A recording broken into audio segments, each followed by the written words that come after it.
Good morning, ladies and gentlemen. Today we got 3 builds to try out for leveling because we got a druid, we got a necromancer, and we get a barbarian, which are personally going to be my top 3 starters, with the warlock being a bonus. And we're going to try to level as a claw, lightning storm, companion druid, I reckon, because it would be stupid to not add the companion as their free damage that's always available. The only question rather is if you would like to add rabies as well, because technically rabies can be used to poison only one opponent, right? So if I now apply rabies to one, then he should die. I wonder though if rabies is stronger than having the creeper on. So if I actually put more points into creeper, right, what does it increase? Increases the poison damage, right? So you can keep creeper as a aura, or you can use germinate.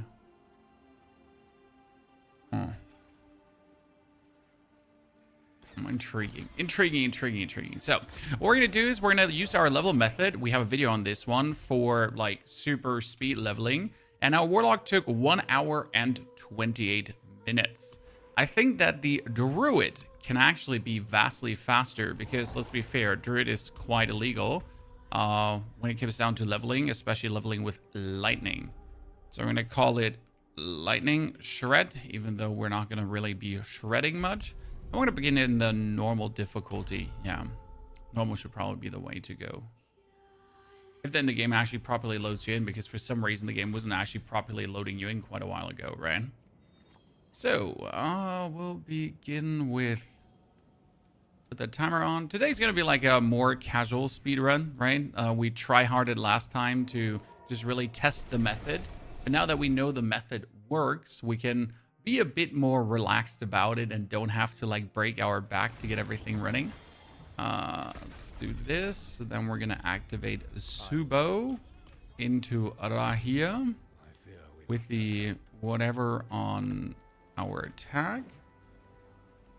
I wonder how bad Storm will be after the nerf. The Spiritborn is gonna be fire. The only problem is you can't dodge anymore when there are no opponents. So if there's no opponents close by, if there's no one like available, then you cannot dodge into them. Right? So it's a bit weird because technically it's going to be as strong as it has always been, but you cannot freely dive with the Spiritborn. You now have to do it different, like into enemies. But I don't think it's actually going to impact it very much overall. Okay, we're going to start with the PvP boss. Why the PvP boss here? Easy XP. The most freebie XP available. We're also not using our skill points because we wouldn't have them, right? We always keep at 13 skill points because 13 we got from the seasonal journey and such. Okay, now first skill is instantly Lightning Storm. Why do we use Claw? Because you can use Claw, extremely efficient, together with Lightning Storm to get more storms early. I mean, not right now. Right now, you just have like only a number X of storms, right? But down the line, we're going to use Claw. Very, very efficient. I mean, right now already, I love like the usefulness of Lightning Storm, right? Look at that area. Okay, how can you not like that skill? Good. So that's level 4 already. It's going to add Blood Howl to the fray. Blood Howl's super good. Then we're going to head down. Pretty much quick lightning storming nerds here. And we won't want, you kind of want to pull everything into you to hand this in. Make sure that we're lifed up. And we're going to kill these and then farm them. Even if they're out of bounds, right? You can now just kill these, and then you can walk to the side and you can actually laser them, right? So let's see this. I can kill them. Freest XP you will ever have gotten. Gotta look out that I'm not accidentally walking out though. That's level 5. It was really easy. We're gonna have Claw give us Ferocity. Why Ferocity now? Because that Ferocity that we're bonus getting from Claw, lasered, is going to work really well for bonus lightning strikes. Okay, now we're gonna teleport to the second PvP area.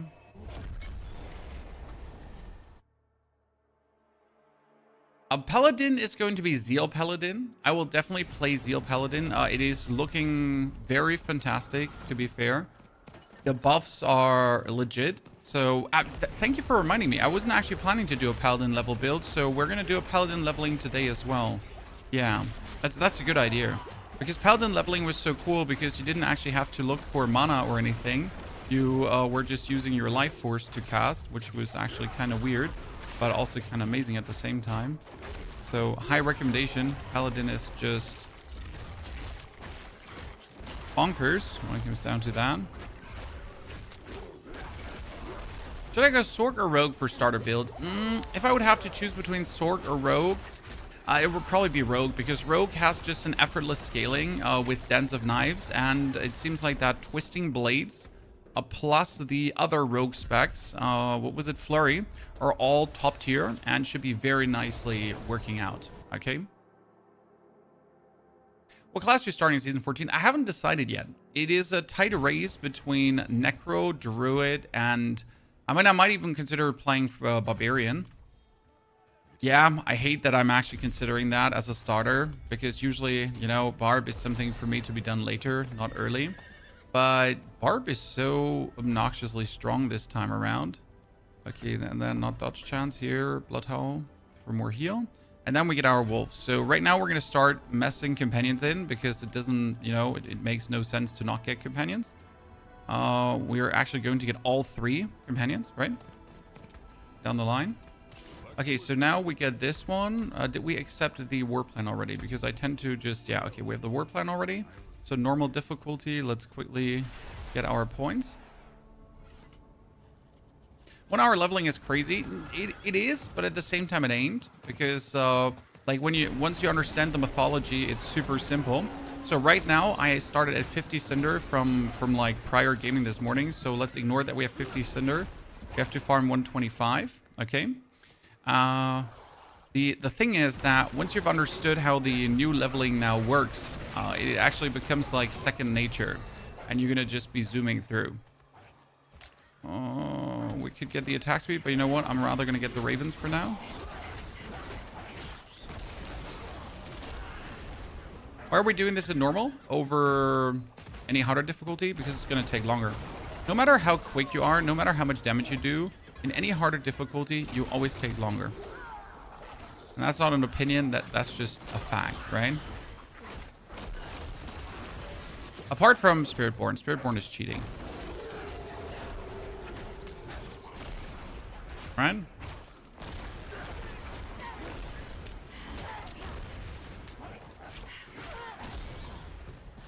Spiritborn is cheating.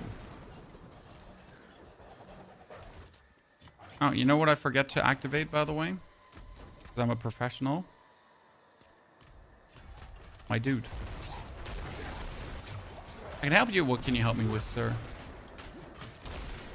Testing out leveling builds? How would you help me testing out a level build? By leveling me? But that wouldn't make sense, sir. How would I then level a build?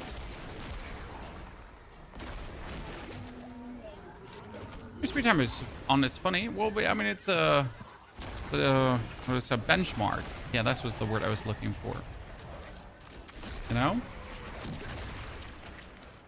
Just for testing things and seeing how they work. Okay, we're almost at 125, but then we're not going to open it up in here. So very important, right? You're not planning to open this up in this difficulty. It would be the biggest mistake you could actually do. We're planning to take this with us. Okay, now I got 125, as I said. We're gonna gather that. Back to Temis. You're playing the Tactician Glacial build in Soul Self Hardcore. That's crazy. Pro shoot. I hope it works for you very well. Okay, let's go over to the Penitent difficulty. But Pony, what are you doing? Well, listen, it makes sense once you understand. I think Shred will be any good. Shred will be one of the main skills. So Shred together with Lightning Storm. And then you're going to have the Shred crits restore Spirit, while the Lightning Storm Lucky Hit also restore Spirit. And you got Spirit Restoration in general. And you're going to pretty much have all the time full Spirit while you get your Lightning hammering around you. And you get 2 damage sources because you're going to use 2 core skills. So yes, it's going to be great. Okay, let's look out that Penitent doesn't kill us here right now. Because this is the harsh part. So I got to run in. I gotta get this now without dying. Then, ooh, I want the boots. Pretty. And then I gotta rush out again. Because we're in Penitent, I might just die. Back to Temis. Why we're doing this? So you do this to lock in the bonus XP from finishing the Helltide. So now I get 43 activity XP instead of 25. It's a little thing to do, and it seems like, Pony, you're just wasting time there. But it pretty much cuts the amount of Helltides needed to finish this in half. Which is crazy. In half, chat. In half.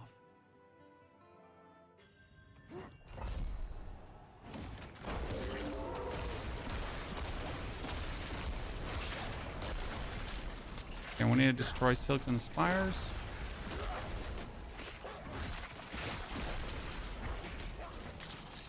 That's why I like lightning, because you just walk forward, right? And everything just dies.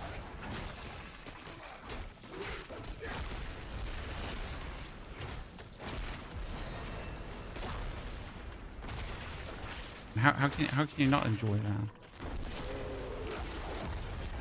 Remember our wolf for like bonus damage to have them get in.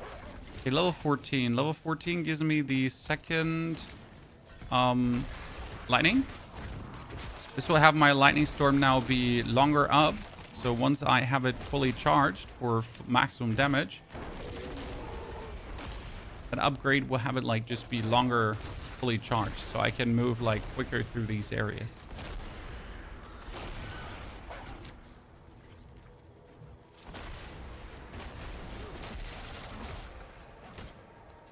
Need more movement speed.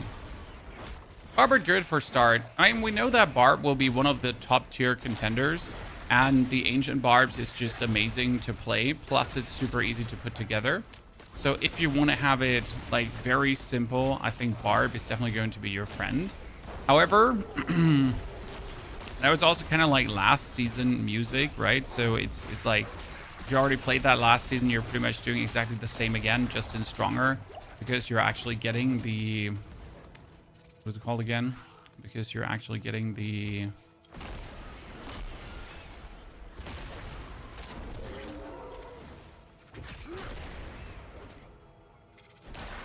Mythics, and that, like the uniques as Mythics, and that'll just, yeah. I mean, it's just nothing too different. So if you have done it already, no big changes. If you haven't done it before, I would probably try the Ancient Barb, because the Ancient Barb is just, for me personally, one of the most fun barbs to play all around. Okay, there's somewhere another Silken Spire. We found it.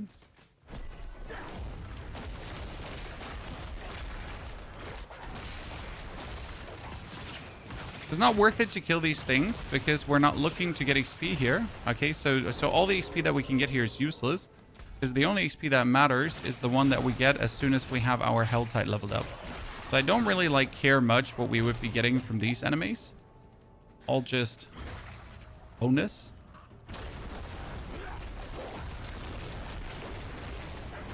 Okay, we also want to have the Poison Creeper, right, to see how much more damage we can deal.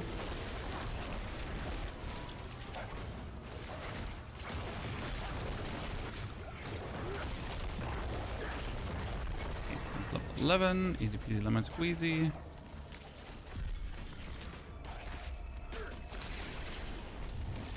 Back second base. The only new build is Shred that is top. Even the rogue ones are not new. Well, they didn't do enough changes to really make new builds. However, it's going to be fun to really see how well builds now perform with the uniques that or the new uniques that we're getting, especially with the general changes to uniques. So it's going to be interesting in itself.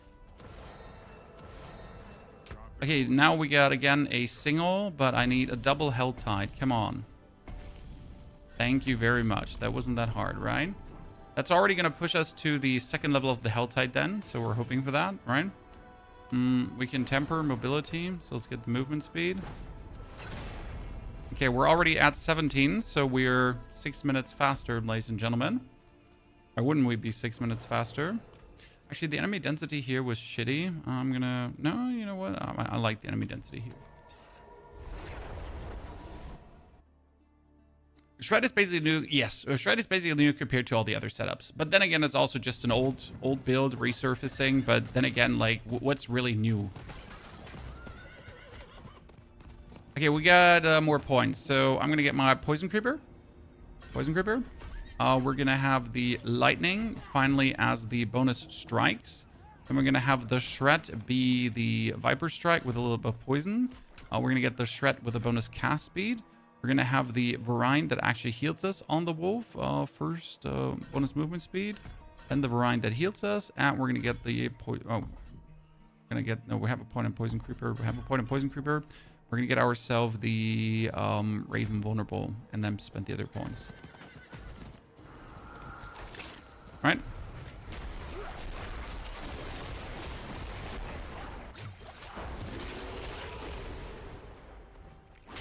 Do you even need the poison from the wolf? No, but it's just nice to have.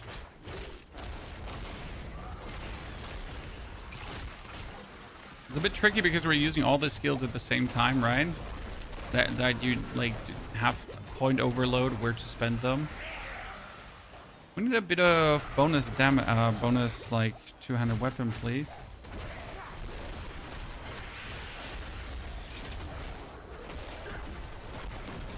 Never know if it's actually worth it to like send my wolf out. What is this?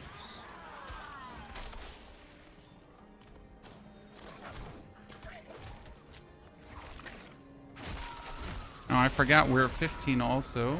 So we get the spirit per second, and we get the companion reset, so we can use the poison creeper more often. We're gonna go for bonus lucky hit chance. We're gonna go for the storm. Plus, we're gonna get the bonus attack speed because more attack speed always more good, right? That's good. And we need to gather 150 cinders because we have 2 cinders, right? So 150 needs to be gathered.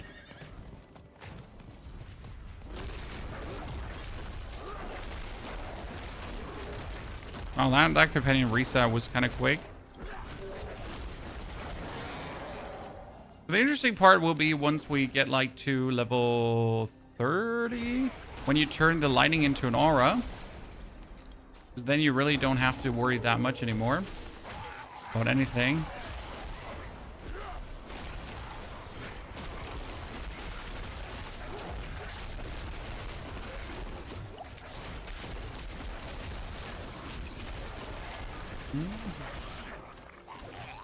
Don't open up chests. Yes, we have the points, but we don't open up chests, Chan. We don't want that. How's Necro? Necro is performing well with minions, probably. If you don't want to play Blood Wave. Because obviously Blood Wave, as much fun as Blood Wave was, after you've played Blood Wave now like for 20 gazillion times, you're kind of good with Blood Wave, you know? You'll reach that critical Blood Wave mass where you just never want to play the build ever again.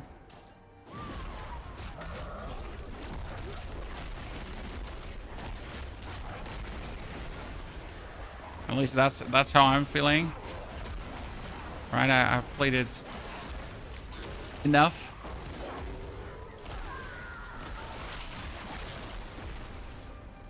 PoE2? No, sir. Not PoE2. PoE2 is on hold now until we get the Challenge League, probably. It should be happening at the end of July, I assume. Start of August.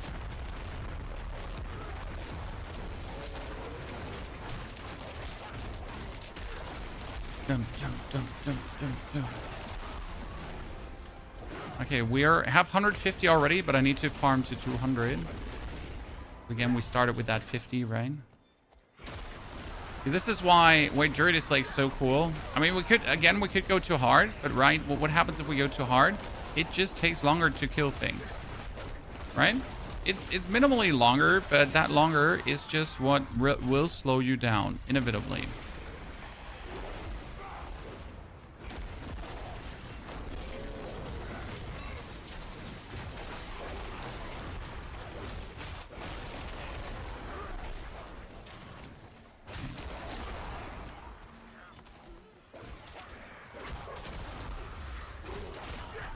Game is called Diablo 4, my friend.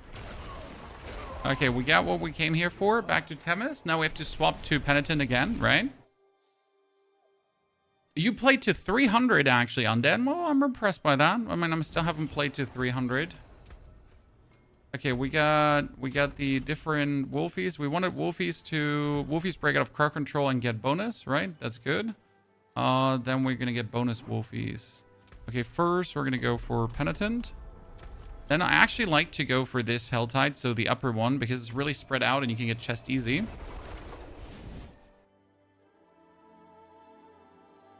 Oh, the worms are amazing. I'm gonna be interesting to see how the like Paragon leveling this season will be.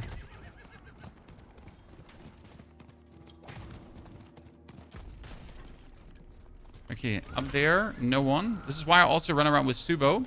Because Subo shows me where enemies are, right? So I know now that there's no one here. That means I can just claim this without being in danger of dying. Because this is Penitent, and in Penitent, everything just hits so much harder.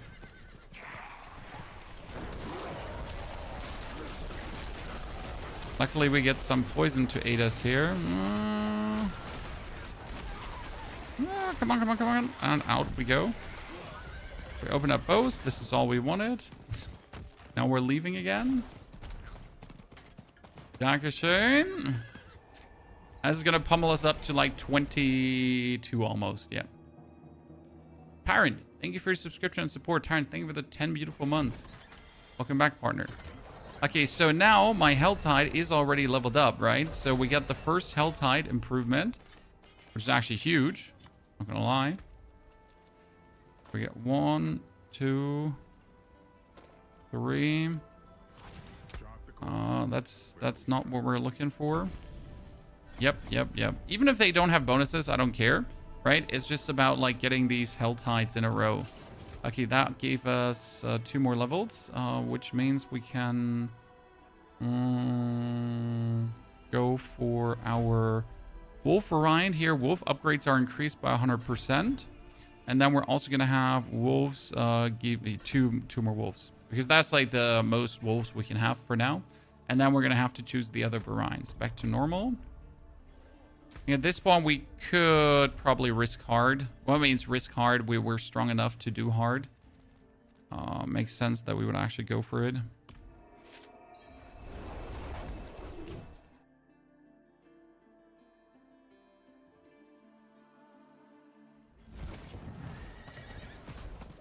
Solo Worms Helltide was doing 800 to 1.2 million an hour. Nice. And I'm just going to like use the hell worms for their intended purpose, aka get me to 70, and then obviously get me the beginning Paragon points. I'm not going to like dedicate my life to farming these worms, right? So it's said about hard, right? Like we're now at a point where hard is not slowing us down. But before level 15, hard is definitely slowing you down because you just don't have the spirit as a druid to manage that. But now that I have the spirit, easier, and I have the heal too from Bloodhowl, right? I can handle this. Otherwise, you just die here. And dying is obviously not an option because every time you die, you lose your cinders. Sorry, mate.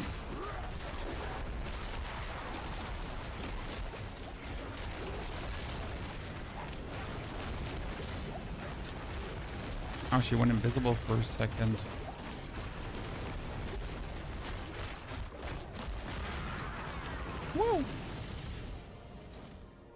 Oh man, we're making good tempo, chat. We're gonna be so much faster than the Warlock. I mean, I told you Warlock is a slow leveling, right? And like, I think this just proves it. You look at it. Much faster. Ah, look at that. Get you all stuck, huh? Up, up, up, up, up, up, up.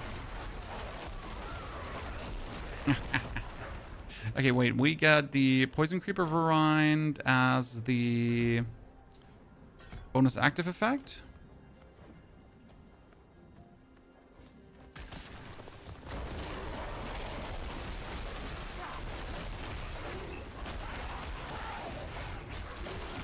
Spam Mephisto was averaged like 500. Yeah, if they actually would remove the cinematics from Mephisto, he could become like a viable farming method, right? Because you would not have to waste your time looking at that. Actually be interesting to see Mephisto become that. But we had 2 Hell Tides in a row, right? I again need to...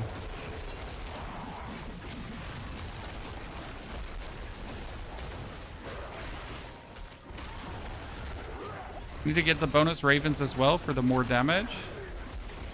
God, I need more levels. Druid is hurtful having so many skills with so many variants. This is crazy.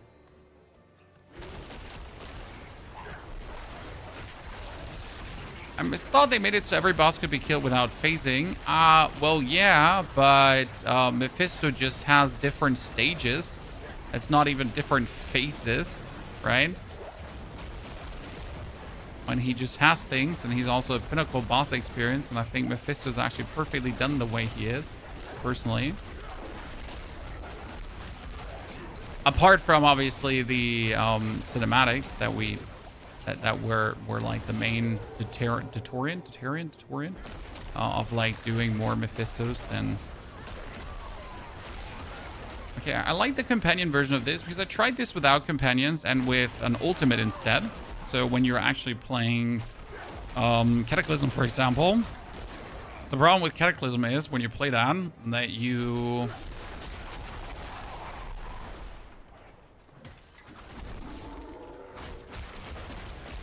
don't always have it up.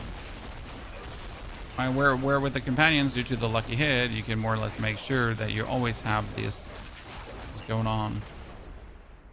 Okay, almost at 200. Dude, he just died so quick. Holy. Version's so much improved to what we've done before. Okay, so we have the Poison Creeper. We don't have any here. An additional Poison Creeper. Yeah. It's 2 creepers now.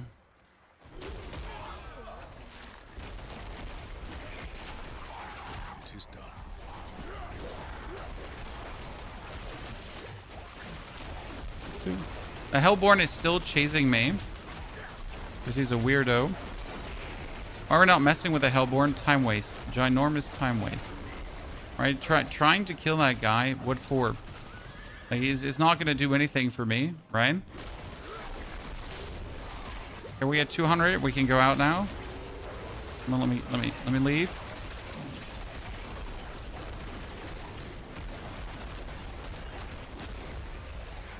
Oh, hold on. +3.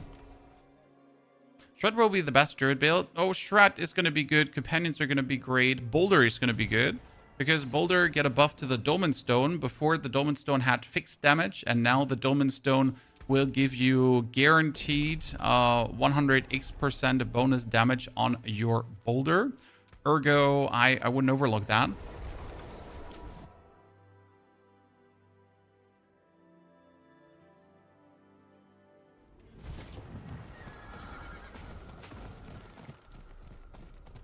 What do you think is easier to pick up? Play D4 or PoE2? D4 is 100% easier to pick up.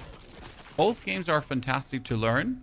And if you think about picking up one because you have limited game time, D4 is usually better on a limited game time. While with PoE, it feels better if you have more game time.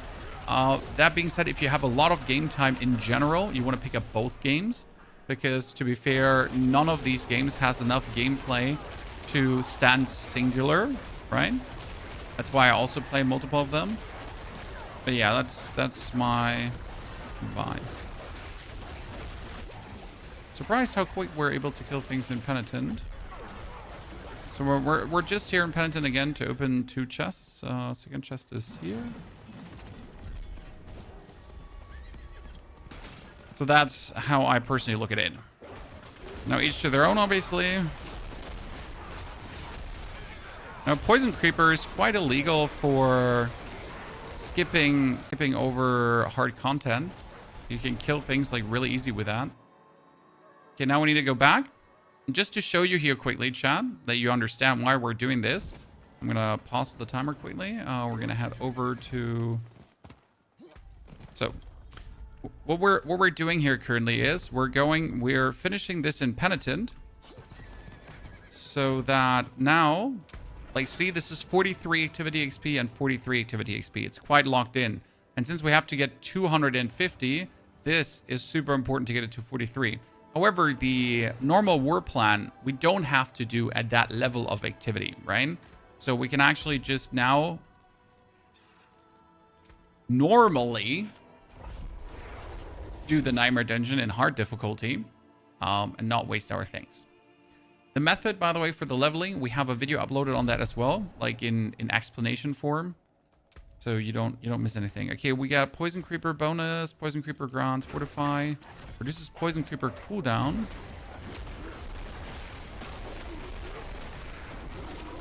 Poison Creeper cooldown reduction will be super nifty once we just operate with the Lightning Aura, right? Because once we activate with the Lightning Aura and spam Shred, it's going to be like pretty much Shred Creeper spam.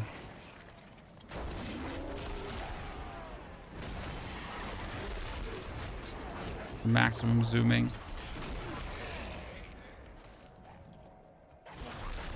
Hehe.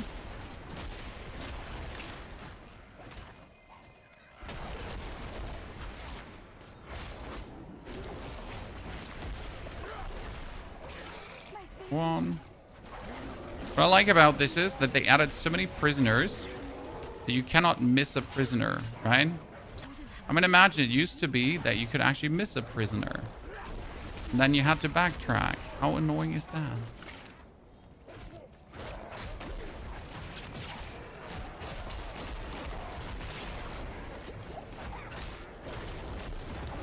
This might be one of my first starters, chat, because it's going to be definitely in the strength level of the Barbarian as well. Similar. But it's going to be also effortlessly strong. So that's the advantage of the Druid. So it's going to be strong with like minimal investment. And that's where I might consider it. Especially the sets are just great for Druid.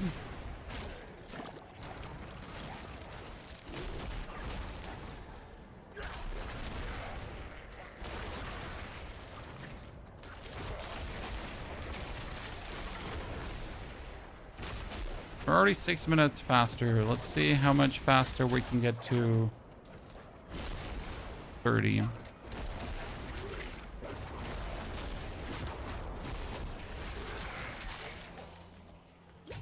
Get that. Come on, open the gates.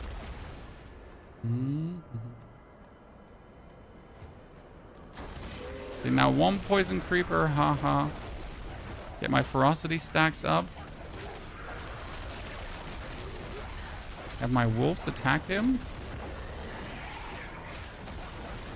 I actually should like how much damage that is when you have your wolves. Like, go for the hotness here. So annoying. Oh, they're doing a chunk of damage. Holy.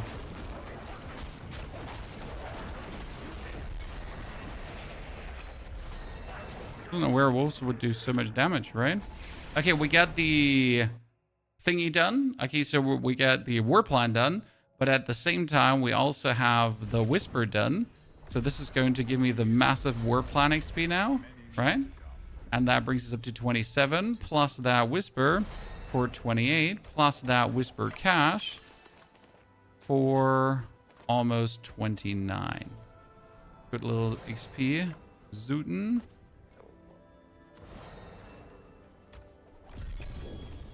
And a ring with whatever. long as it's not a detrimental one, I don't really care what it is, right? Okay, now we need to, again, try to get Hell Tides. That's 1 Hell Tide, 2 Hell Tides. Wow, I'm being lucky. That's pretty good. So, 2 Hell Tides. We're still in hard, right? Let's check our XP is currently... Yep, almost there. Okay, after this Hell Tide, we should be there. We're not going to go for the one that gives us Whispers. We're going to be a bit greedy here and go for the right one. Can you still endlessly reset Nightmare Dungeons after War Plans, Infernal Hordes? Reset Nightmare Dungeons. What?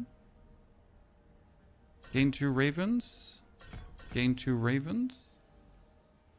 Then we finally get the cast speed. After we have all of this, I can invest now into my Lightning Storm. It's been a while. Yep, good. Did season 14 start already? No, sir.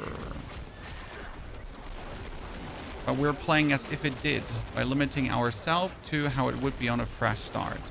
I'm also just testing builds that are going to be working one-to-one like they do in season 14. So this is going to be potentially my league start. And I just wanted to see how well it will work with my level method. And you got to consider that in season 14, in case you didn't know this, but season 14 actually increased the XP you get from war plans, chat. Yes, you heard right. War plan XP got increased.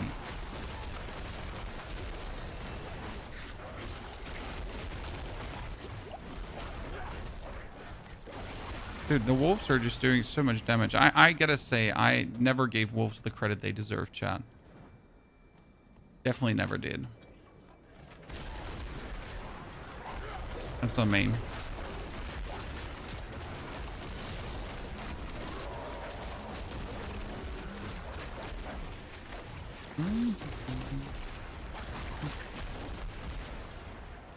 You're almost 30. It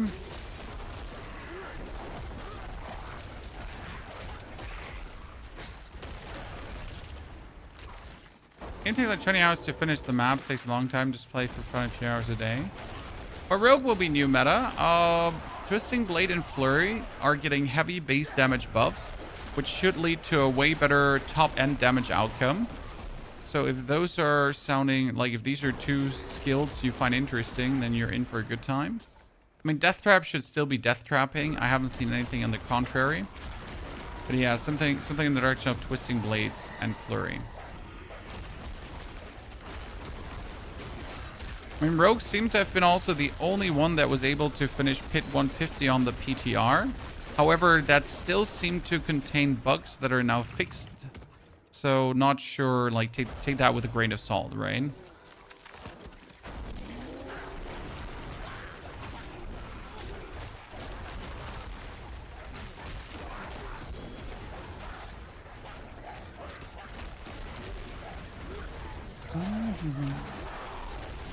We're level 14.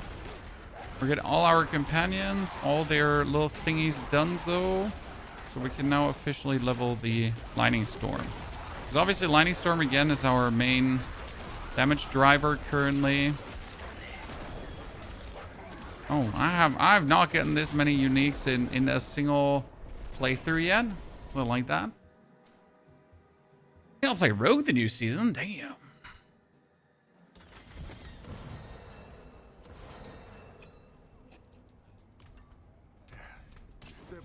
Okay, back to Penitent. I'm trying to like not open chests in these here. Why? Because I'll be honest with you, there's way too high of an enemy density, and it hurts to open chests there.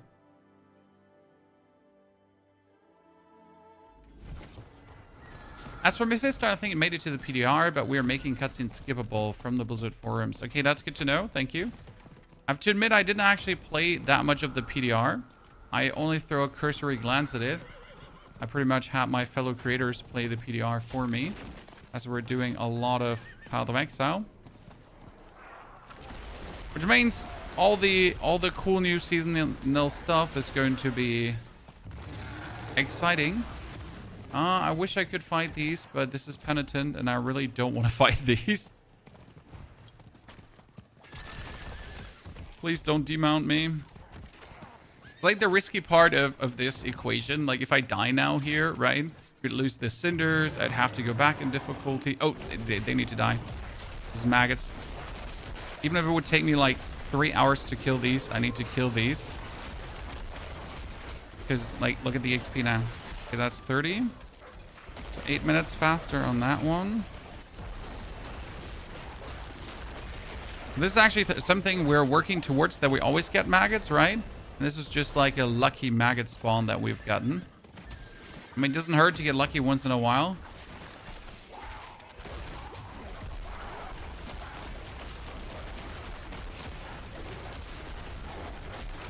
But you notice how harsh that is in Penitent, right?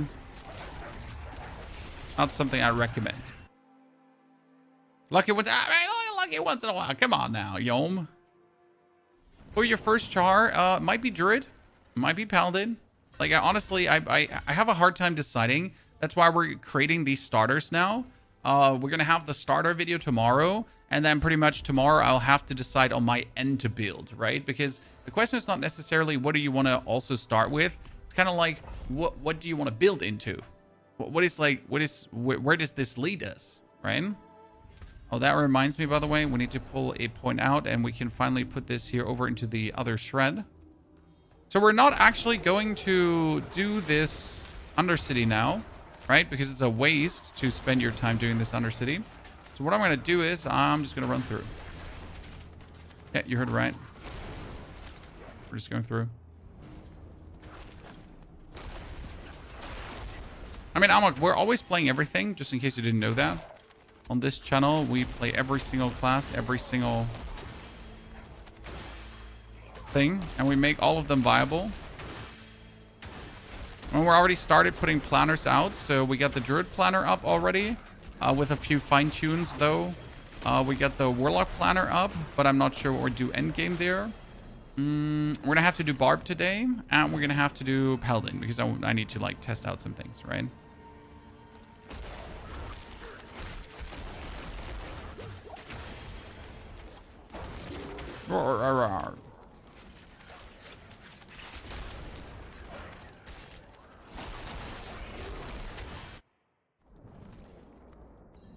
Okay, this one is going to be like the fastest to unlock of the hill type thingy.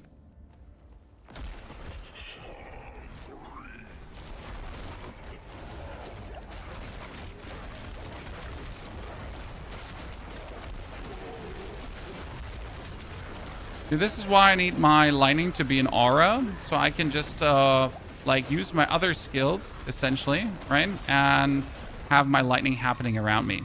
So this is why we now needed to get level 30, because now that I'm level 30, let me show you what happens. Oh, now at level 30, I can put the lightning over here. I can put the shred over there. I can put the howl at the bottom. And I might try out the toxic vegetation at 36, right? Okay, now let's get that one done. That puts me to 35. How many Helltides do I need? Say, like, I only need one more Helltide and we're done. One Helltide, Pit and Pit. That's actually good. That's going to be such an XP booster. That's nice. Okay. How many cinders did I have left? Did I have enough cinders left to open up another chest? I'm not entirely sure. We're in hard. Let's quickly head over here.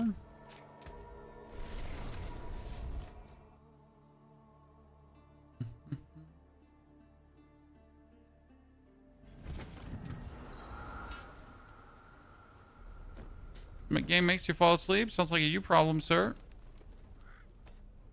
So the difference now in gameplay is actually amazing because you're gonna activate your lightning storm, right? And this is now automatically gonna happen. So I don't have to do anything anymore. I'm just going to bounce between opponents. I'm just going to spam my companion skills, right? All while my lightning just happens. And we actually had enough, so I could have just gone for that. And the higher the enemy density, obviously, the better this will be.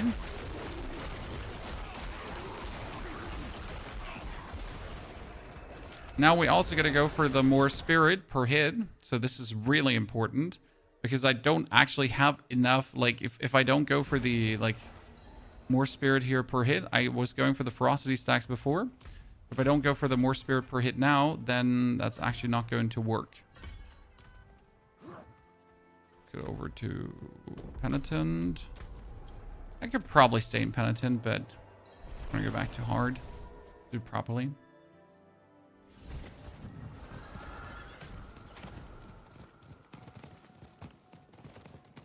Need a chest to open. A chest is on Narnia. What is actually new in this game? We're getting a whole new Pinnacle boss.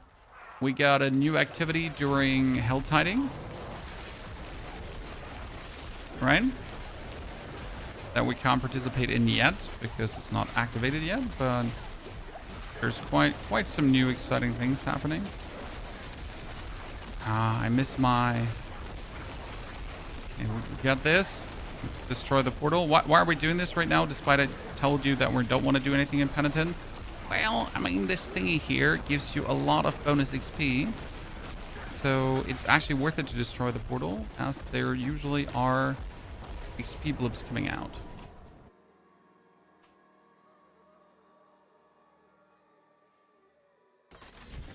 Braziel, I'm not absolutely aware of any kind of issue you're talking about, so I'm sorry if I have to be ignorant. But what you call an issue seems to be a you problem. Is PDR? No, PDR is over. This is playing as if. Season 14, my friend. This is my potential starter that we're planning to go for. So by the way, for then the endgame version, you would pretty much replace the claw for shred. We can't do that right now because we obviously don't crit enough to in any way make use of that.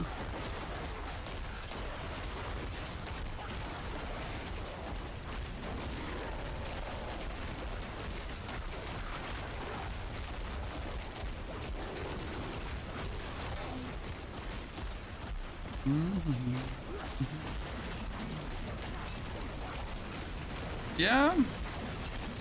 Single target is better. I've had some trouble with single target damage when I tried out the first version of this level build. It wasn't just like enough. I'm still thinking if I should go for rabies and just like eat things up instantly, but I think I'm fine without it.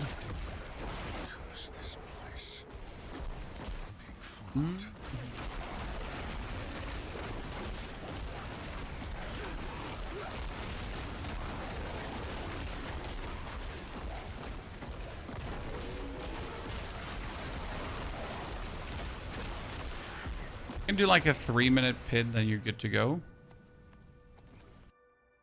Where's the lightning coming from? This is from Lightning Storm. So you activate Lightning Storm, but since we took a variant that uses the Lightning Storm as an aura, we pretty much don't have to care about it anymore. It just happens and we're just good to go.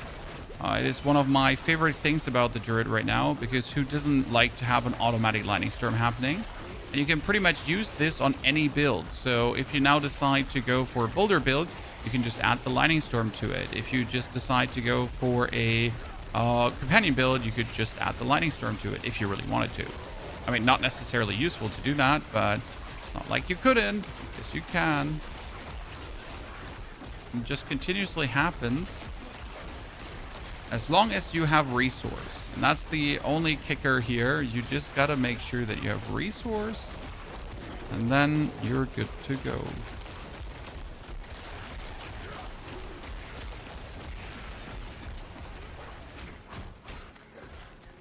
The Lethal Shrine I wanted.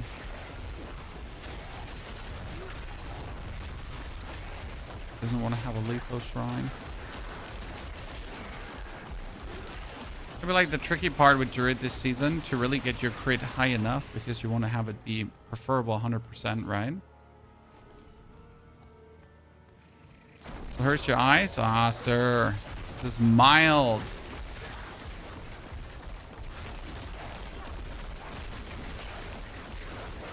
Let me really hurt your eyes.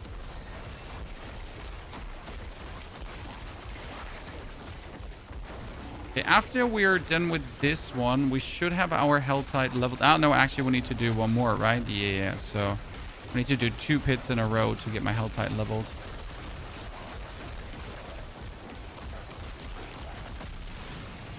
There's the boss. Let's see how the damage feels. Okay, 1 companion, 2 companion, 1 companion, 2 companion. Because that's the thing, right? Like, due to the cooldowns that we're getting, we can actually spam the companions. So that was nice. Yeah, that was good damage. I like it.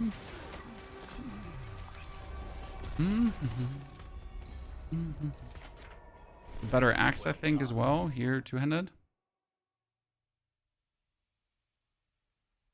We're going to play first, Ace Hard. We are currently tending between Druid, Paladin, Barbarian, and Necro.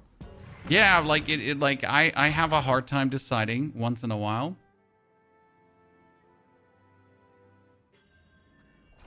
I heard you can craft mythics in the cube. Yes, you can craft mythics in the cube. The way it works is that you take a unique, a helmet, for example, and then you can upgrade it to mythic. You can also find every single unique as a mythic. Okay, so every single unique has a chance to come as a mythic. And then these uniques will be 30% more efficient. And if you've played enough Diablo, 30% on some is not too exciting. But 30% on others is absolutely bonkers. I mean, there's a Warlock helmet that gives you 340% bonus damage, right? And if that Warlock helmet you can then find as a mythic, and you actually manage to, then we're looking at 460% bonus damage instead. So, you know, quite useful to then get that upgraded. And there are a few candidates that look really interesting. Hands of the Worldbreaker, 400% damage, being upgraded to 520%. Also, we can now have your uniques with fixed stats, right? So uniques are starting with always 2 stats that are fixed.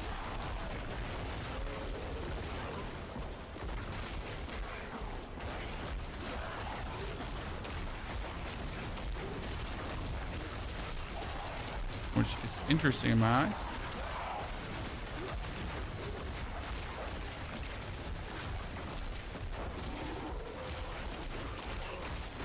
And craft a mythic is 1 per character. Yes, if you craft a mythic, it's 1 per character. That means you can get your primary slot unique definitely in mythic.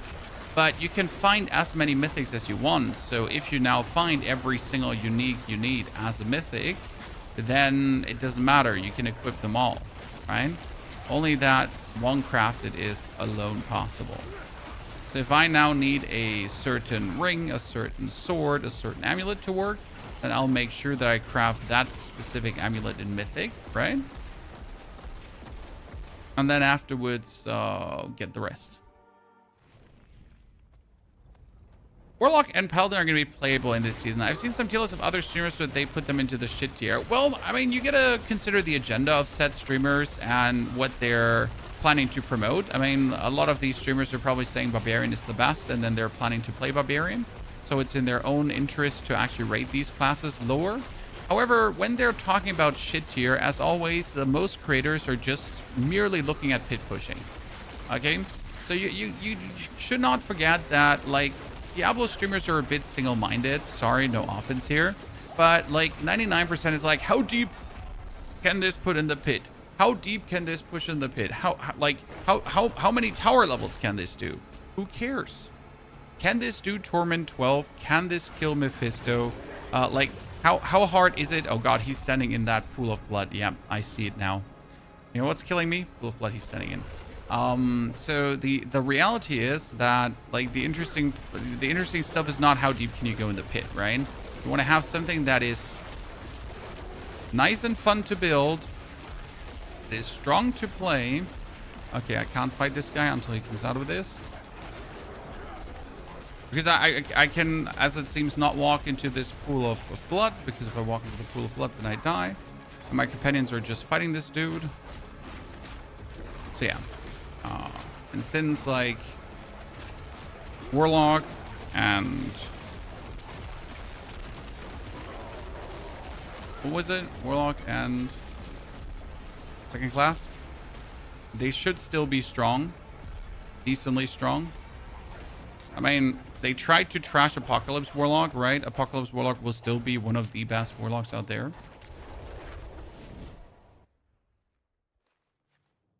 A build for Sorg? I mean, as it seems, you can still play the Crackling Energy Sorg. But I haven't looked too deep into Sorg, what I would now recommend, if I'm honest with you. So I wouldn't want to say something wrong in your face now. And you're going to be like, Pony, you betrayed me. And I'm like, yes, I did. Wahaha. So we made it to level 40. And level 40 just gave us Helltide 2nd level. And now the real fun begins. Because we're going to stay in hard. 1, 2. And then we're going to start leveling up our wolves. 3, 4. And we're going to now go into the Helltide. And I'm going to be looking for Hellworms only. But where are we going to look for Hellworms? None of these Helltides has a good rotation for Hellworms. That's not true. I could do the lower... Yeah, I think I have one here. So, you need to know about Hellworms that they are spawning in fixed locations, okay? This is something that most people don't know. Still don't know. But the enemies, these worms that are coming out of the ground, they're not randomly spawning. I mean, they have a random if they spawn or not, right? So it's a 50-50 chance. However, they're always spawning in specific locations.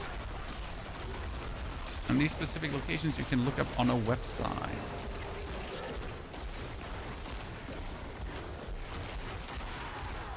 So now what we're going to do is we're going to push our threat meter up, top corner. And once we get set threat meter up, we're good to go. So we're also not going to waste time here with this dude. We're just simply going to zoom through. I'm already gonna like go past the Helltide spawn, the Hellworm spawn locations, because despite not having the threat to have them spawn more or less guaranteed, there's still a chance they might or might not come.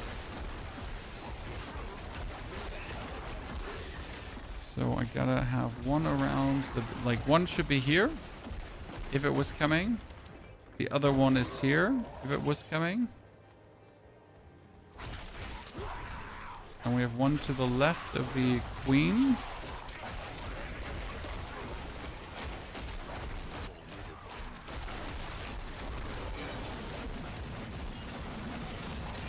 To realistically get the worms, you need to be 2/3 of the way to getting invaded.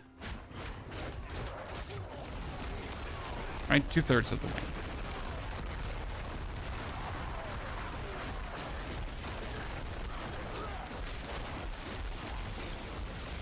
This is the second position. And the third one is above here. If one was coming. After that, the next one is... I'm just writing it down so I understand the route. The next one is here.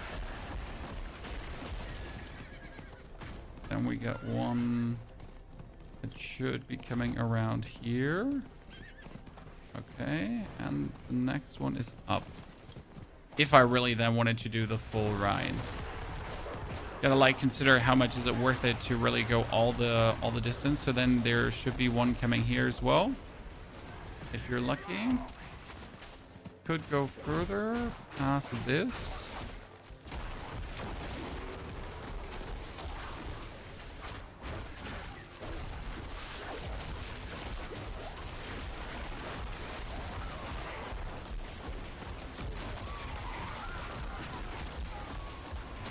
You're almost 2/3 of the way, chat. Oh wait, did I just miss? Yeah, see that here first worms, chat. Look at the XP, up, and here we go. Almost 45 just from one single dude.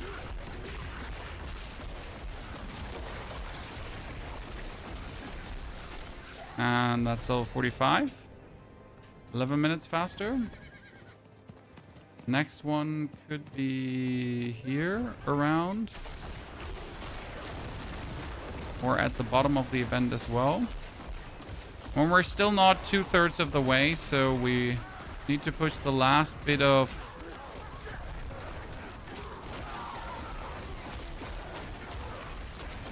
On the last bit of threat.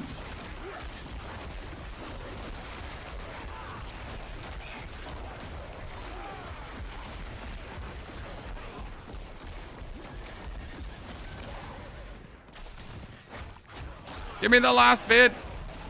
Now, so now we are officially primed for invasions. Okay. So now you're gonna stroll through. Gonna ride past the first spawn point. Not get invaded.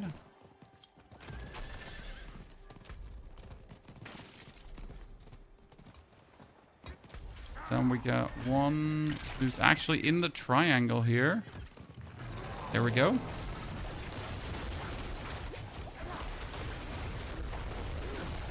Again, more or less guaranteed, but not guaranteed.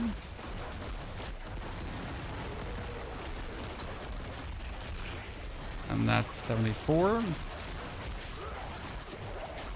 It's like not even worth it to kill these guys because they're not giving us the bonus XP. We go past. Right side. Check if this one is going to spawn. Not going to spawn. Oh no, Hell Tide is over. No! No, the pain. We were so good. Okay, quick. Use your time smart. That was a big robbery that we now have to wait for the Hell Tide, chat. Well, let's do the smart thing. Let me put my points because we just got so many more points, right? That made us stronger. And we need to get ourselves a new weapon as well soon. We're currently missing the new season mechanic, Mile. What's the highest DPS class you got? My Barbarian was the strongest. No, my Sork was the strongest last season, but that Sork doesn't exist anymore because it got nerfed.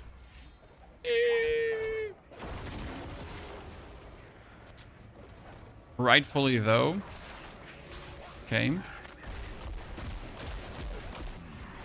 It's not like that nerf wasn't deserved. That nerf was fully well deserved.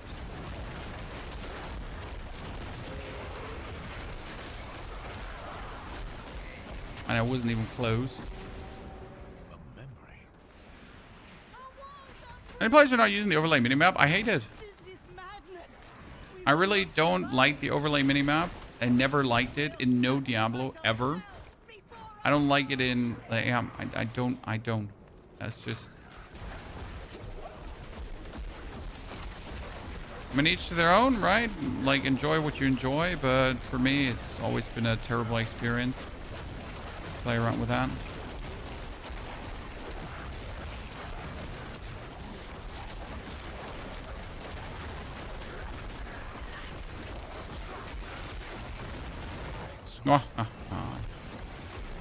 Are we killing her? I mean, it's just the easiest XP you can get.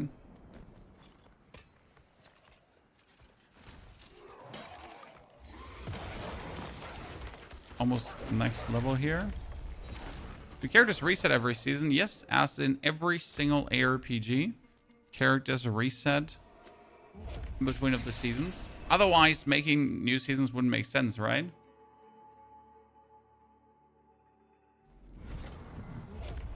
I want to know if you get more XP for Hell Tide's war plan if you select Penitent and then switch on hard to do Hell Tide. No. You select the Hell Tide. Okay? Then you gather the cinders in normal or in hard. The chest itself, to finish your Hell Tide war plan, you will have to open in Penitent. If you want the long explanation, we get the video uploaded for that. So just FY. The video's out, my friend. Okay, let's take stock of what we have done. We get our Lightning Storm. Lightning Storm is nicely leveled up. Actually, we're going to pull a point out. We got the bonus and the bonus. Actually, the ferocity stacking isn't working anymore. So once we swap over to the bonus spirit and the storm, we're going to go for the damage and not for the ferocity stacking anymore. We get the howl together with the more dangerous howl. The companions, the vulnerable, the ravens, the more ravens, right? The aura, even though I'm not sure like if I like the poison creeper aura, I mean it's like bonus poison damage, so it is what it is, I guess.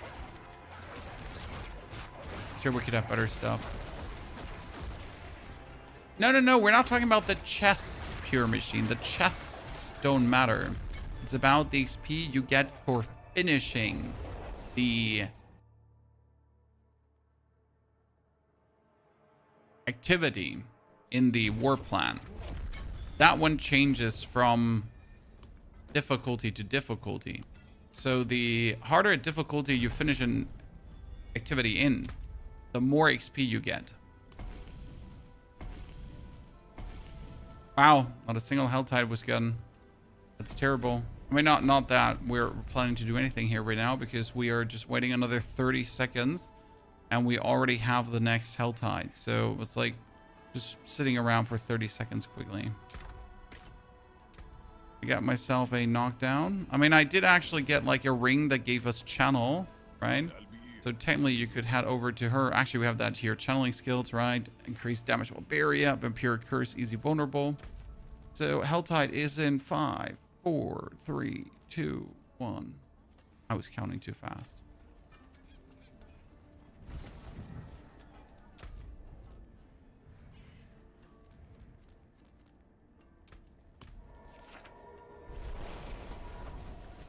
The method is still working, Delavo. It was actually tested on the season 14 PTR.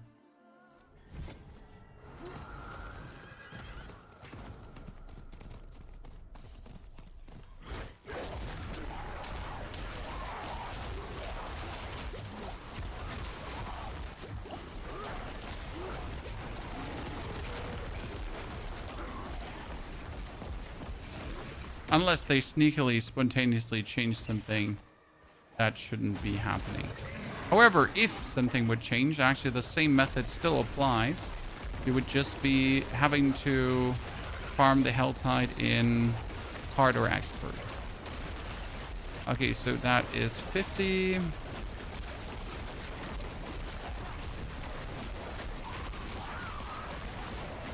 Oh, I got a good rotation, by the way. We're not gonna ride here. We're gonna go over to the upper Helltide, because the upper Helltide has a better rotation. It's around there. Let me show you. We did that yesterday. We had such a good way around. So our thread obviously stays between Helltides, in case you didn't know this, right? So that's a really good thing. Yeah, let's start here. Could be a Hellworm already. Could be another Hellworm. Didn't get lucky. 2 times robbed. Okay, we're gonna begin below. Like, this is my starting point, right?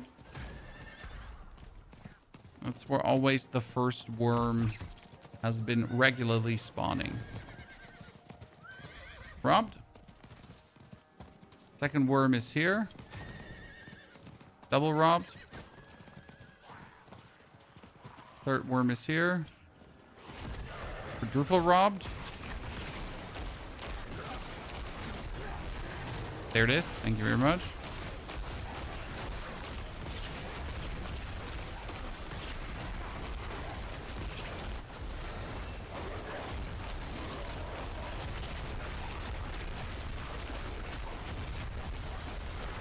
$52.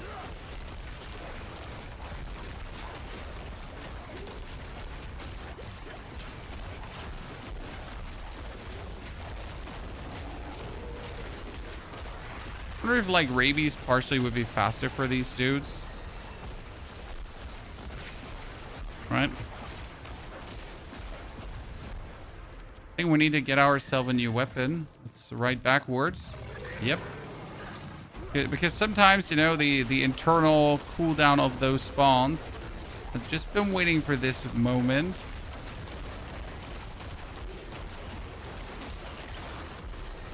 $55.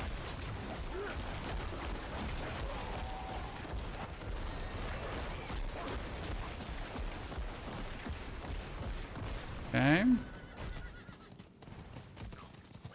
None. This one has never spawned, so there's allegedly a worm there, but it has really never spawned. There it goes. Highly recommend doing this, by the way, with crossplay off.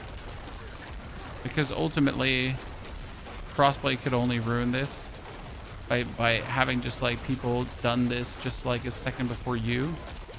Oh, almost dead. Not good.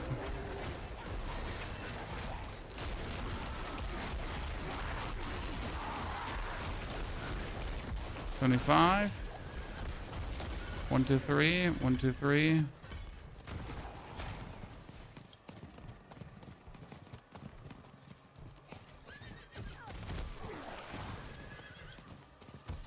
Nothing.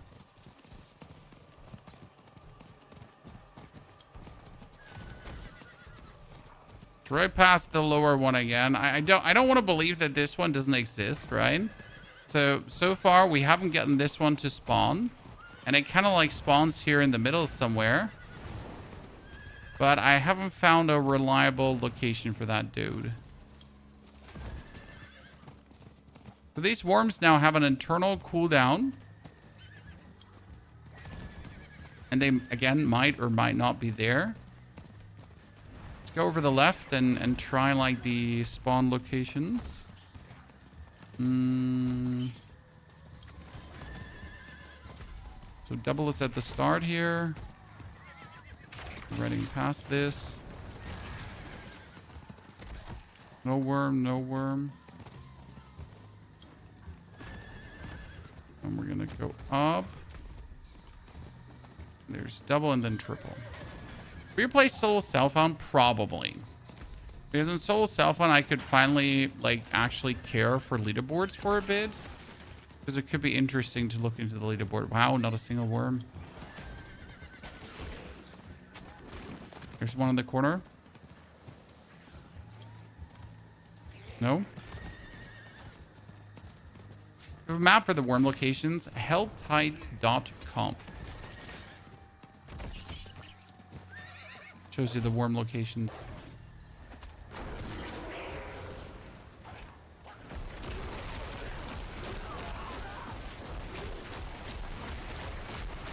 Now we're being very unlucky here.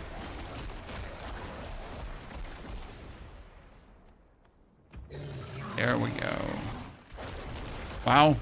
One maggot? One? Like, not dos? Not tres?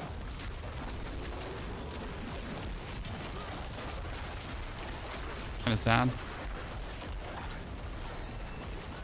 Might as well have got nothing.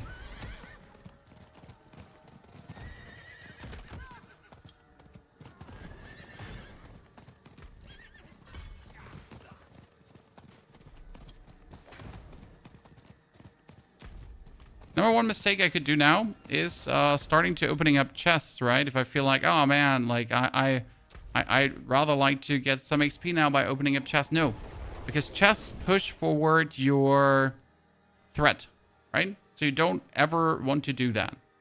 You know what? Let me start here around this one and try the right around there. So yeah, like if you actually raise your threat, that's a mistake.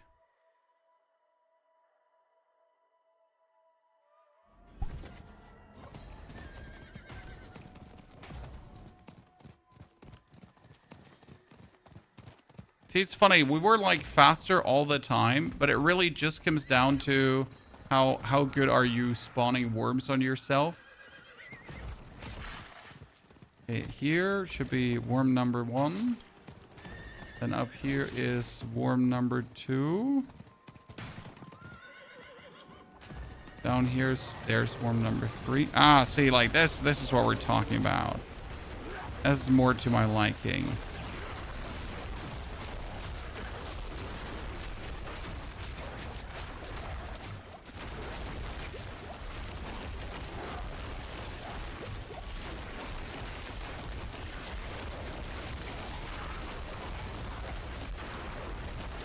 I'd say my warlock was like less vulnerable than the wolf.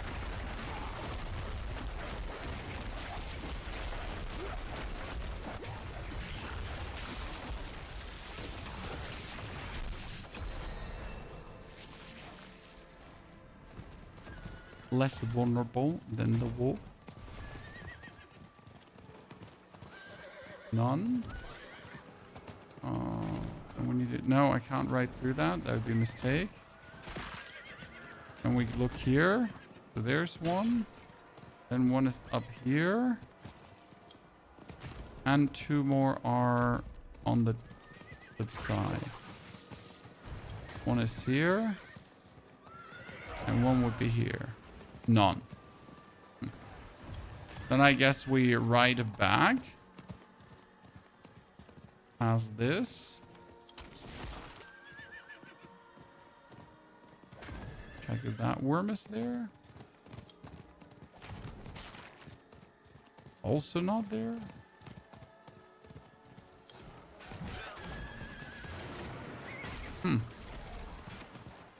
There's a big robbery going on right now.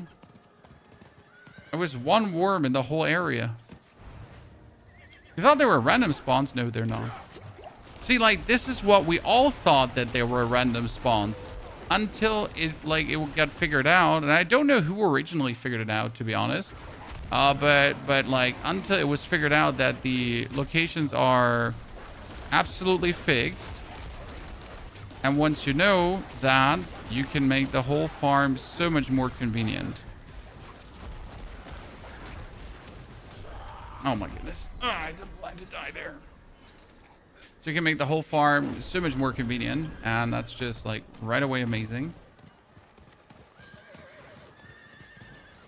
Where did I die? There they are.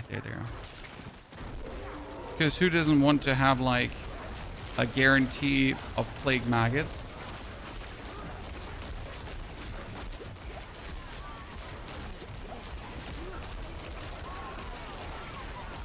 Oh, I didn't go for a new weapon. Like I'm just wondering, like, where's my DPS? The reason we don't have any damage is because I'm still using the weapon from level like 40 or something, right? So we quickly gotta go update that in Temis. I mean, it makes sense. Is the warp strat dangerous for hardcore? I mean, like, this is obviously a very accelerated strat. So if you actually take your time, you don't even have to do this on hard, right? And make sure that you have upgrades. See, like, this is the difference right now. I have a 400 item power item, and this is a 700 item power item. Let's now go back and see how much more damage we're dealing. Right? Because I was wondering where's the DPS, chat? Where's the DPS? Between here was the first worm. Didn't come. Oh, now I died. Yeah. See, now just in comparison, DPS wise, I died. So this is the biggest downside when you die, because now I gotta somehow like fast track my threat up again, right? Because I don't have threat anymore. I need threat. Wow.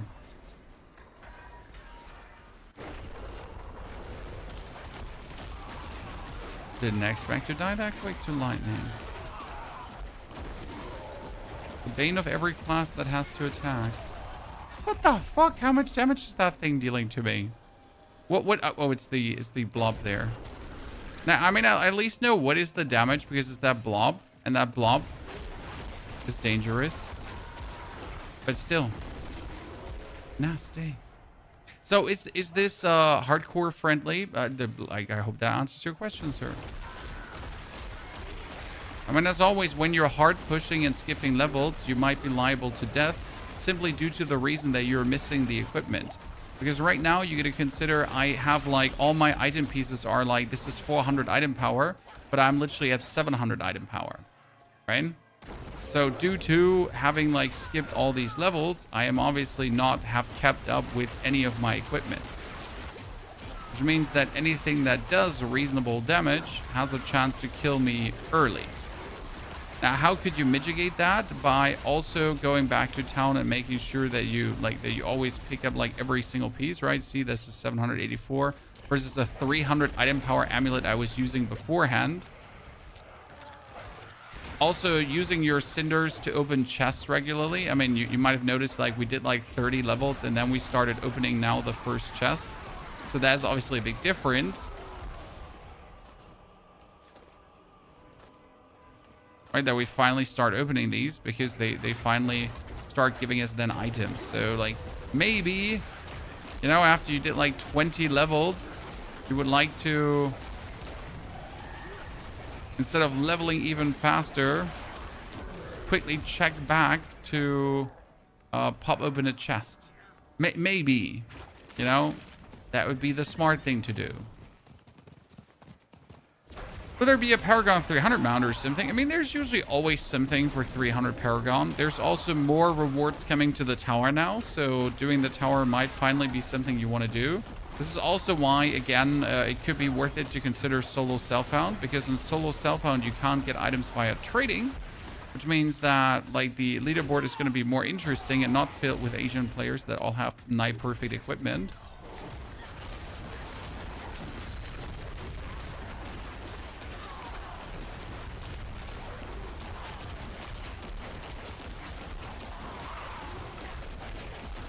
Which might make leaderboards actually somewhat decently interesting.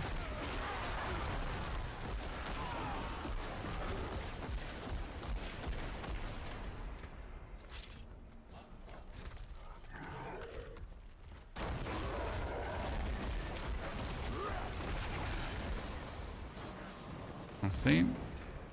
Hands. Actually, I had hands already. So we finally have some life going on, chat. We're not an instant victim anymore.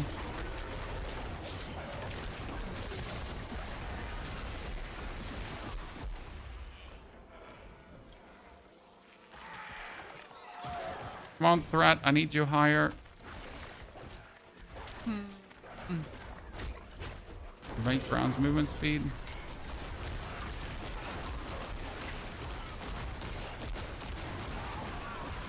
No, we're definitely killing faster than my warlock when we are actually alive in Zooten. What level are you? We're 61 and we started 1 hour and 19 minutes ago. We wanted to test how good the level method is working on our druid build. As you can see, it works like an absolute charm right now. One deathy is slowing us down.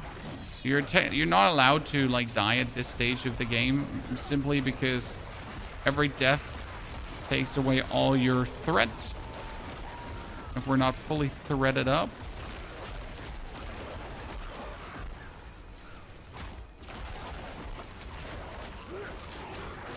And we cannot get the most out of our team.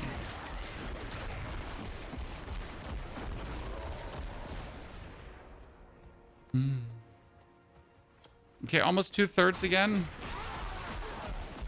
But I'll admit that there have been no worms here, Chan.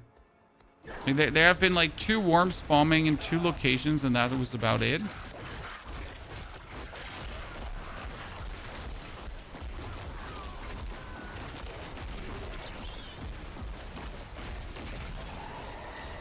Okay, that was the invasion signal, ladies and gentlemen. So let's go back up again to my usual rotation. I'm really not interested in a leaderboard myself. However, in solo self-found, I actually like the idea of a leaderboard because it's finally like, if you find something amazing, right? If there's a chance that you find something amazing, then you might be one of the few ones that has said amazing thing this season on the server, right? Because it's solo self-found, no duplication glitch trading whatsoever.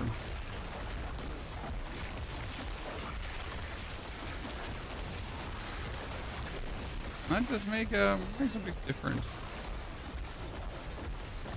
Now we did another like 5 levels, right?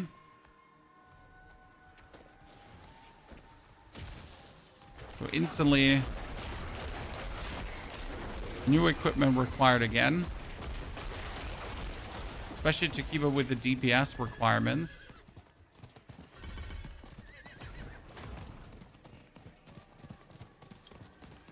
Is there a more defensive build? I mean, sir, this is campaign. Why would I play a more defensive build? But leveling, sorry. This is leveling. Why would I try a more defensive build?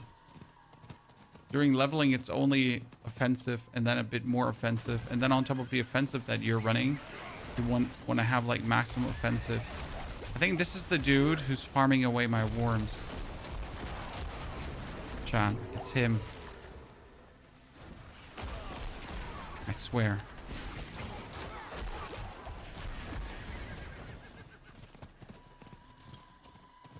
It is him. He's the one.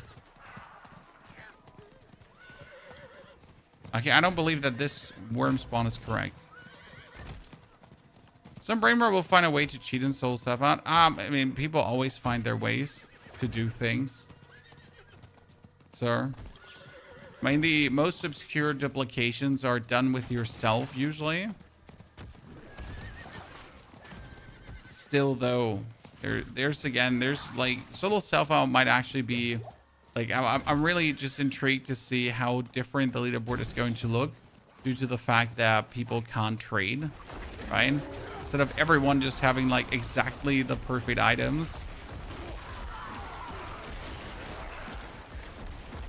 Maybe we see some less stellar results, which would really speak for itself, right? I mean, the tone that... The idea that people have been arm-teeing like so much to actually get to the top of the leaderboards has been like in there for a while now. So it would just be intriguing to see, you know, have the confirmation on this. Okay, stupid hellworms, you don't want to come? Okay.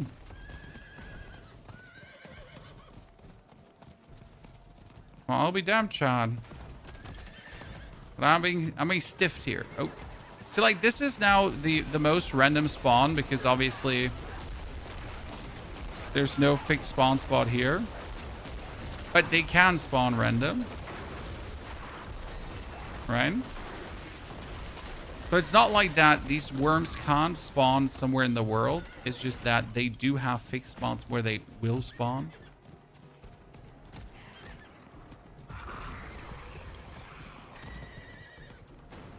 They can also randomly spawn. Yeah, we're probably going to do Soul Self-Found. I feel like also Soul Self-Found gives creators, creator builds, some more credibility, you know? Because it's not like, oh, okay, so I made this build work because I just had items being shoved into my butthole by my community. I often feel like Soul Self-Found gives that, you know,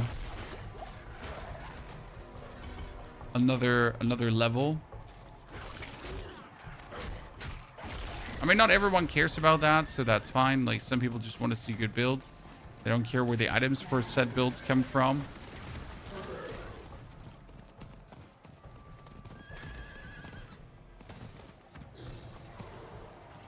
We're gonna start in Soul Self. Might be this druid.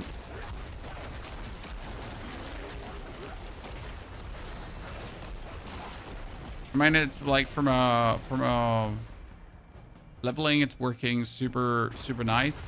It's very strong, and the Torment version is even more powerful. I'm still not sure about the Poison Creeper aura I choose here because I feel like that one could be better.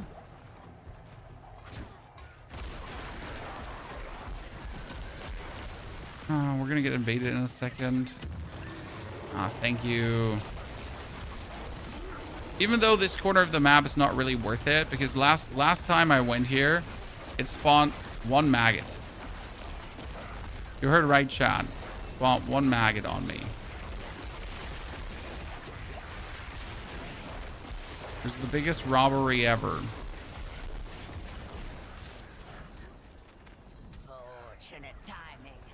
Okay, either here or again around and on the top.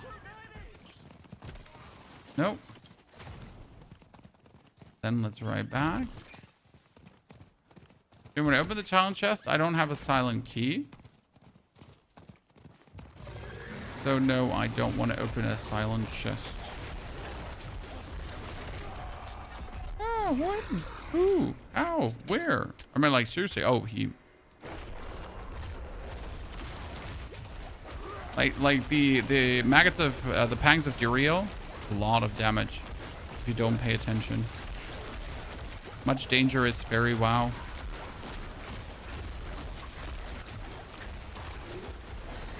Druid Squishy Pants Maggie. Okay, we only need one more maggot. Now I could just level normal over just killing things, right? So last level from just killing things. But that's not the point. Oh, that's actually true. I need to level now from killing things. Oh no. Oh no.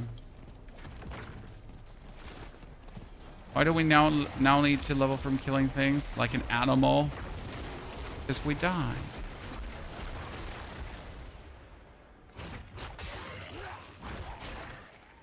See, in the end, we were actually slower with the druid. Because the warlock picked up some speed towards the end, damage-wise. Because you were getting like cool variants for your ultimates and that kind of stuff, and that really picked up the speed there. If you stop me like one more time from opening that chest, we're throwing hands.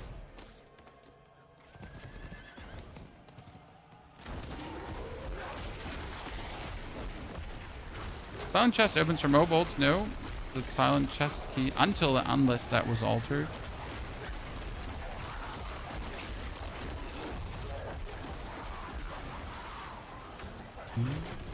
But should be a legendary seal, you say?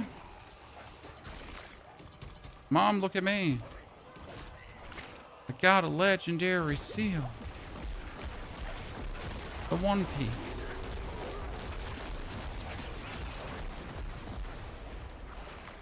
Like the XP difference, just for you to register, like how much XP are we getting for doing the whole invasion Pang of Duriel thingy, right? And how much XP are we getting for getting ours, like for killing elites and actually farming? I mean, like in comparison, it's like, why are we even trying to level normal when leveling normal just doesn't yield any results? I mean, it is actually crazy like that they left the things untouched. I mean, I would have heavily thought they would actually nerf it, because it's kind of like, if you're not leveling like this, you're just gonna be kicking yourself in the balls. But if you're leveling like this, right, you're forced to do just one thing for leveling from now on forever. But if you're not doing it, it's just like so less efficient. I mean, it's crazy. Like I literally try to just level a character at normal, and the last levels just become a slog, even if you go like into the higher difficulties, right?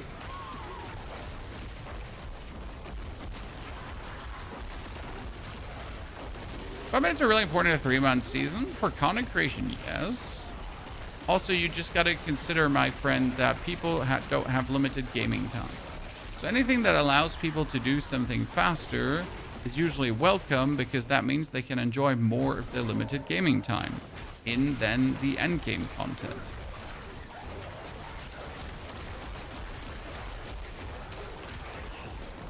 So it might seem silly to try to get to 70 as quick as possible for some, but it actually has a real tangible reason to do it.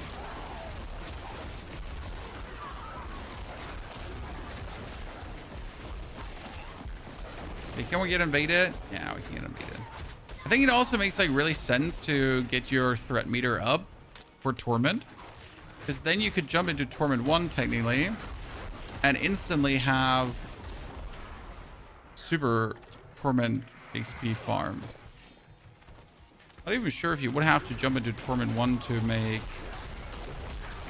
the XP farm work for Torment tiers, right? I mean, if you're like up to Torment 50, you could just quickly blast Pangs of Duriel in like the normal difficulty and then just be happy about it.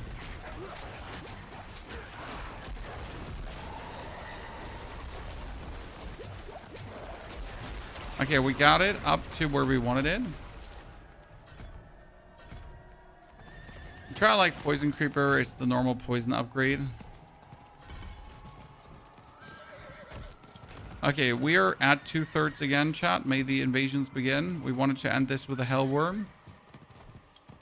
No Hellworm for that. There we go.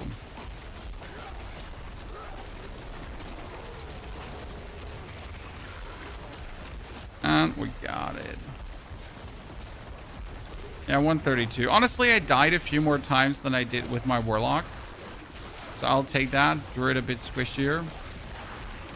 See, this is like now, this is the solid 132 to here. Now, I didn't like the poison aura of the poison creeper, so you could go for the immediate damage deal. You could go for, I mean, the poison aura does do the most damage, technically, but it doesn't immobilize, which makes it feel awkward, right? I was thinking of adding like rabies instead of that, if I would need like damage to a single target instead of the creeper.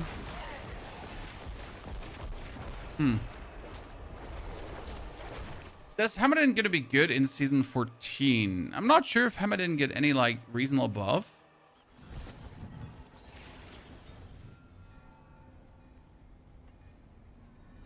And if we're going for Paladin.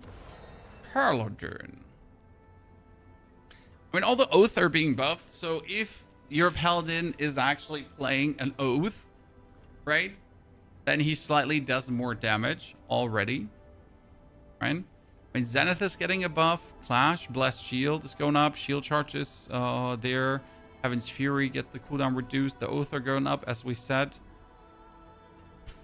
But I don't think anything happened to the hammer, so it might be more or less unchanged, right?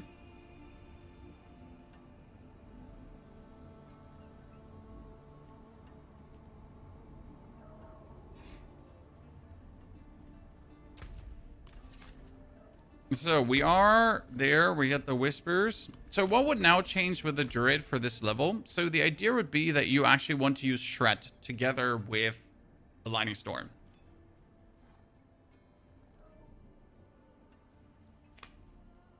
Right? So you actually have a real damage skill. Because currently we're just running around with the claw, and we're just holding down the claw button, right? So that's that. Probably like put some more ranks in the claw because the damage scaling is actually really significant. But yeah, you're dashing like forward and you're hurting the enemy. It's like kind of cool. But obviously Shred, you want to have Shred. But in order for Shred to work, I think you need like critical strikes, restore spirit, right? I'm not entirely sure if that's required. And then you're going to turn Shred probably into Storm Shred. And just have it go like crazy. Kind of.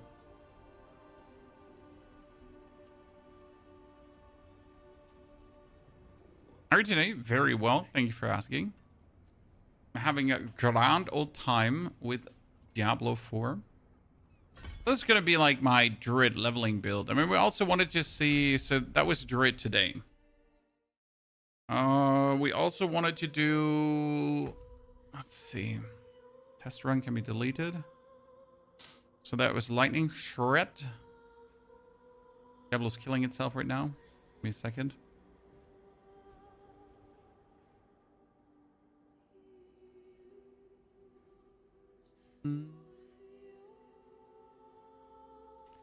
Yeah, just wait a moment while Diablo tries to commit Sudoku. Would be crazy if those weird arrows would be fixed, right? Wouldn't that be crazy?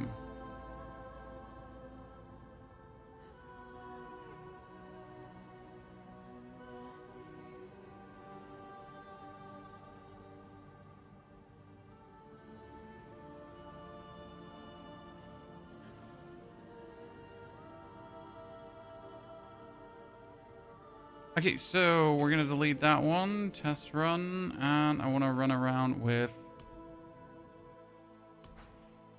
We did Druid, so that's the Druid we're definitely gonna play. I want to level the Necromancer, but Necro is that easy.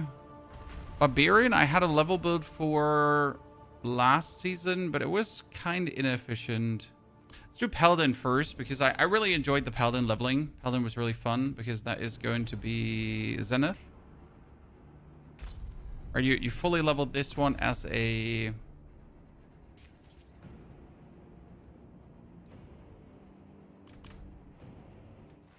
They're probably going to buff Warlock? No, Warlock is not buffed. Warlock is actually nerfed, heavily nerfed too. But Warlock is still fantastic. So despite heavily nerfed, it's still good, but definitely nerfed.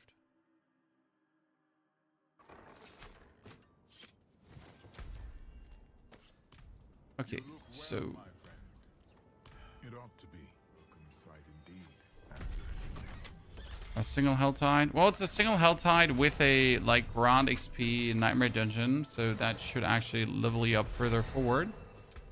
We're gonna do Advanced to begin. I will handle it. Let's see. Let's get over here. Then you're gonna activate your pet. Oh wait, sorry. Oh god, see, like now the game is like fully just in his death throes chat, right? Try Arden. No, Arden is probably the worst thing that you could ever do, my friend. I mean, not only did Arden get heavily nerfed, penalized, and changed, generally speaking, Arden is just like a terrible playstyle, at least for me.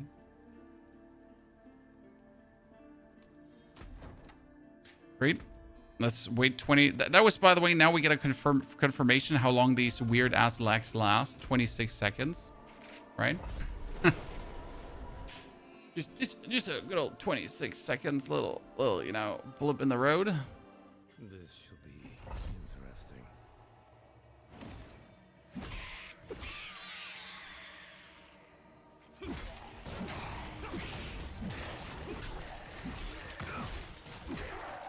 Paladin starts so unexciting with like the normal base attacks.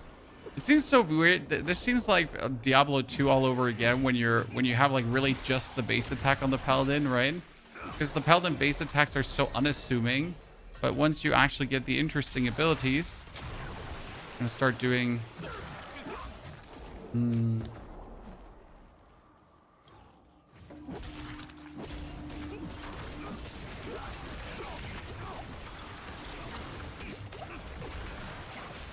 Or with a druid, I could like kill this whole room, right? And with a paladin, you have like one blade slash forward. Oh, it feels so weird.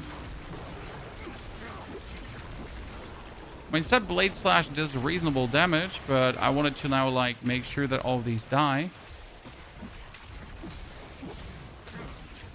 Won't really be happening.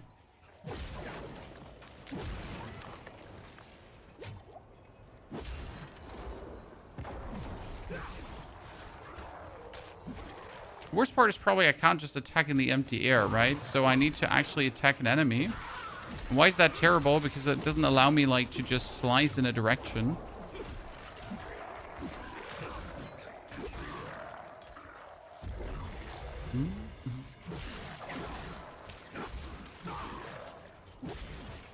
Why are we glowing? It's a player highlight. Everyone should have that activated. And now we get our auras. So we're not playing Aura Din, but we're still playing every single aura. Because the auras are just OP.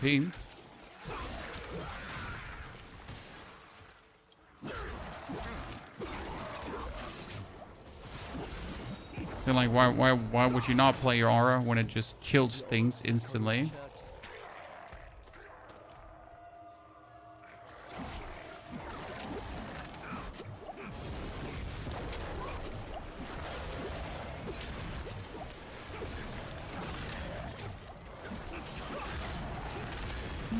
Ow, ow, ow, ow, ow, ow.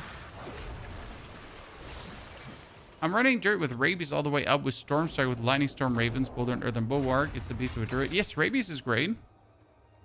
It's also an option. I'm just personally a big fan of the Lightning Storm. Of watching the Lightning Storm just go on and about, right? I've always been, will always be. There's just something magical about Lightning Storm of having it like grow and then do the bonus damage.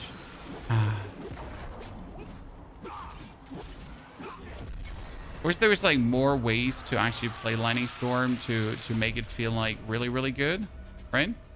So you got advance was for weakened enemies, and this one was for 2 additional strikes. Yes. We also finally have a weapon, which is actually a 2-handed weapon, so you can properly wave your weapon around. Sir, stop chasing me.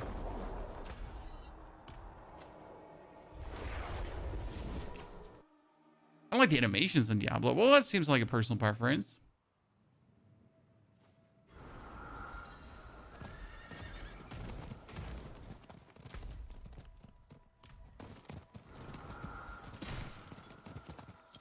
I mean, Mr. ID, I played 4 weeks of Path of Exile non-stop. Excuse me if I choose to play something else for a bit.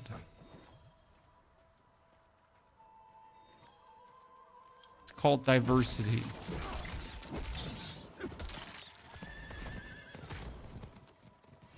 AKA staying sane.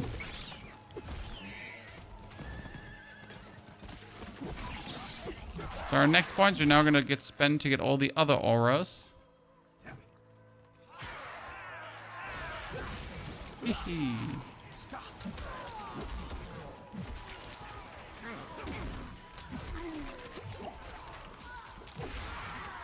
Slower swings, but more damaging swings.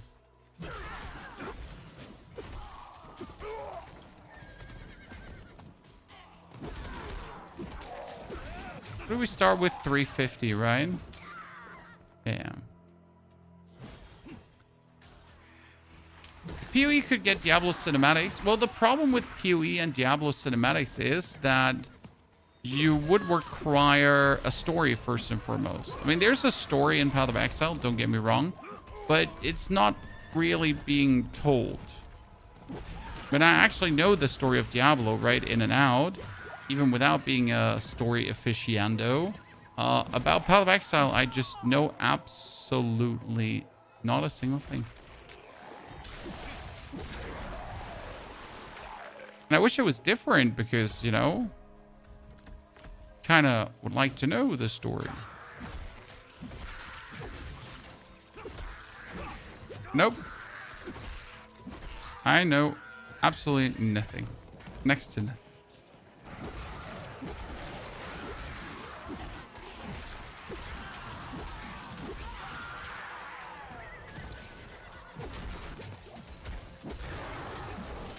And Paladin seems somewhat slow. Should we bother with war plans at all? I mean, I'm doing war plan right now. Oh, it's going to be viable for season 14. Yes. I mean, Paladin was also viable last season with Clash, but they heavily nerfed Clash. The sad part is that, like, despite the Clash nerf, it's still the best way to kind of still play.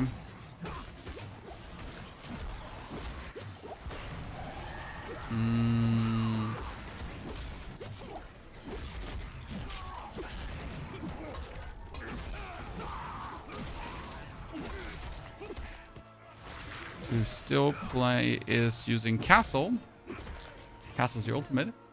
And still resolve stacking, despite not wanting to resolve stack. So it might still be the best way. Then again, Zenith got actually updated, so we might actually be able to use the ultimate in a meaningful way. Because before, the ultimate wasn't just strong enough, they gave it a damage multiplier. Still don't think it will be strong enough to be worth it, but we'll have to see. Okay, so we get that. That's level 9. Get the 3rd aura.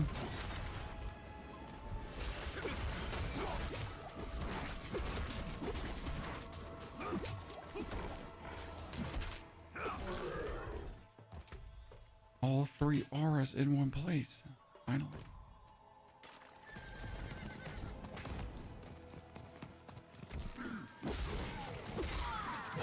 Still only a minimal amount of cinder collected. Man, this is like really slowish. But I guess it's like on par with the Warlock. Warlock was also slowish.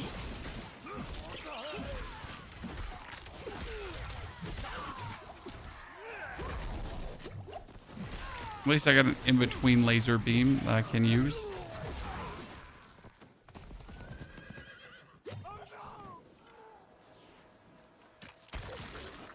Zeal looks absolutely terrible compared to Diablo 2. Well, I didn't even know Diablo 2 had Zeal, my friend. You know? I didn't even know.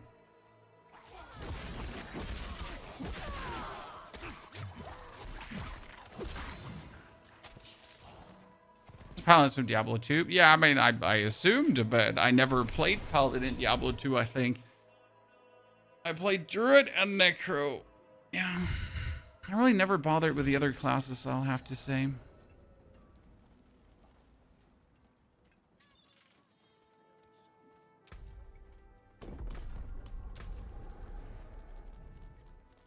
Like, you know, Necromancer and Druid for the win.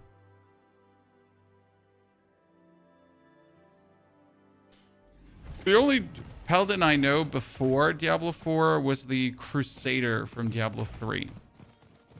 Yeah.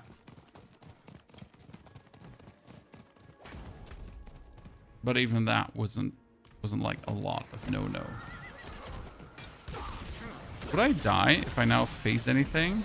Nah, I mean, I surprisingly can actually kill things in Penitent.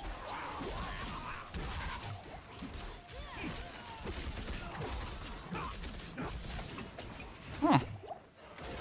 Paint me surprised. That I could do that.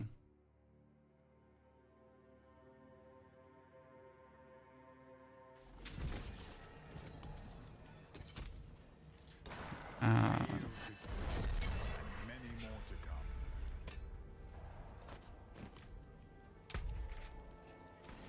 Double Helltide. Just get like three times the wrong result and start crying. That's level 14. Level 14 allows me now to go for, what was it? Grants, maximum life is Fortify. Oh yeah, we wanted the Fortify. Then we needed the Vanguard's Reach. We needed to have the,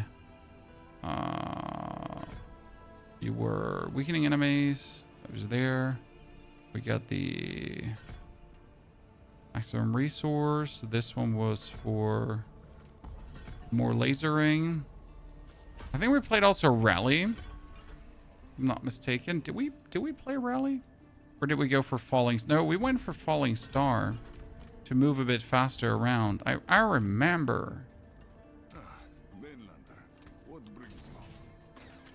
That was Falling Star.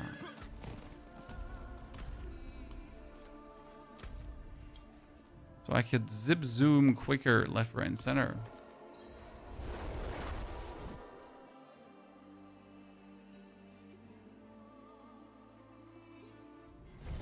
I just don't know why Diablo is any better than Path of Exile 2. Well, it is not necessarily better. It's just a great alternative. Sir.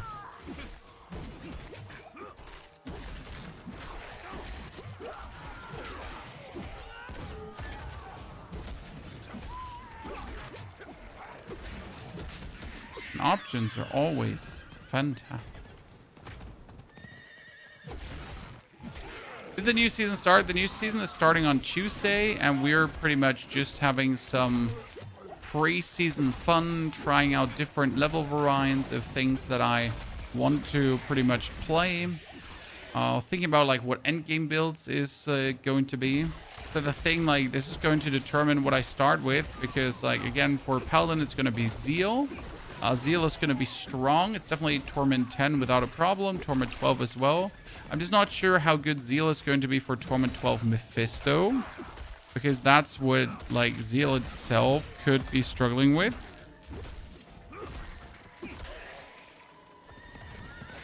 Now, I guess Paladin is generally going to struggle with Torment 12 Mephisto if Torment 12 Mephisto just stays exactly as he is and doesn't get in any way changed, right?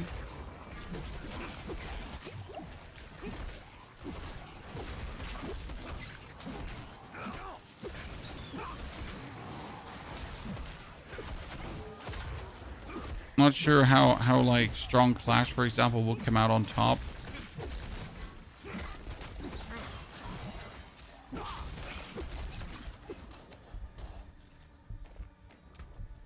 I wanted to fortify here because fortify just keeps this alive.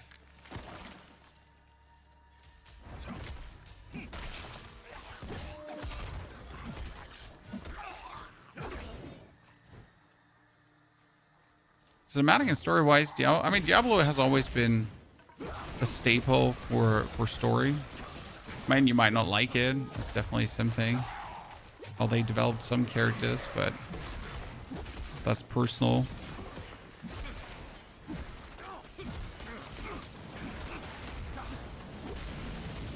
Ah!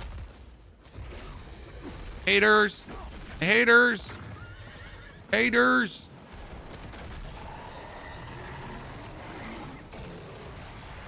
Haters! What we're doing? Oh, we're running around until I had like a potion. And a level up. Okay, so that was at least somewhat faster than the Warlock, but I gotta say, like, even a normal Paladin can feel clunky. Okay, so we got now the Zealot. Zealot is definitely what you were looking for, because with Zealot now, we get 1, 2, 3. We got the 3. This one was also not giving us. This one was for bonus charge. Yeah, I remember. Now they have the bonus auras. You can have like this bonus flicker like on everything you do, right? So you're gonna do a hit, and then there's a flicker hit happening afterwards.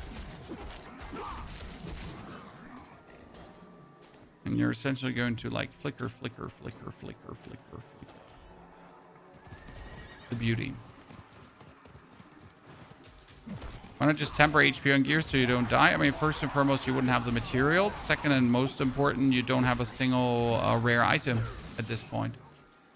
So getting yourself more HP is obviously a nice thing to have, but, you know, how about more damage? But yeah, you couldn't just temper at this point. I mean, you wouldn't have anything to temper.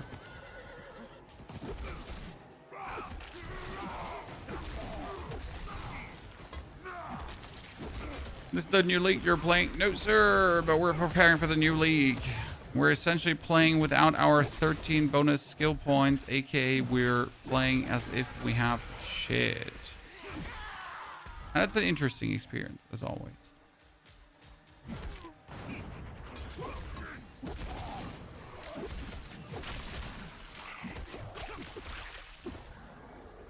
Poor Paladin feeling awkward. For Paladin, like, feels so slow compared to the Druid, I must say.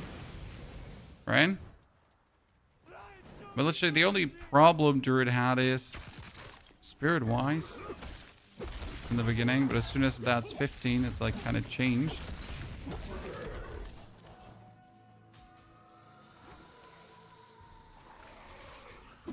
Which builds would you recommend if you don't want to press that many buttons? I mean, most builds are somewhat of a one-button build in the end game. Somewhat off a, because there's still some more you might have to do. I think Druid is going to be a very low-button build. Barbarian is a very high-button build. Unless you go for the Whirlwind. If you play Whirlwind, then also low-button build. I'll get to, like, make your decision there if you want to play then Whirlwind or not. Sork is many buttons. Necromancer is usually a low button build as well, because you pretty much have like your golem and then your auras are automized, so don't have to do much there.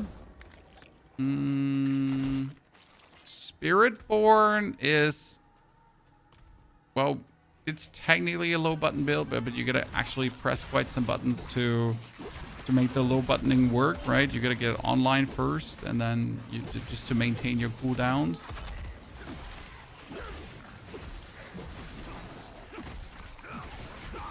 Can you just numlock the bar build? You could. But not everyone knows how that works, so you gotta consider that. Also, what if you are playing on controller? Then you can obviously hold down all the controller buttons, but that also gets uncomfortable. So what are we talking about? So there's a trick, a thingy, a way.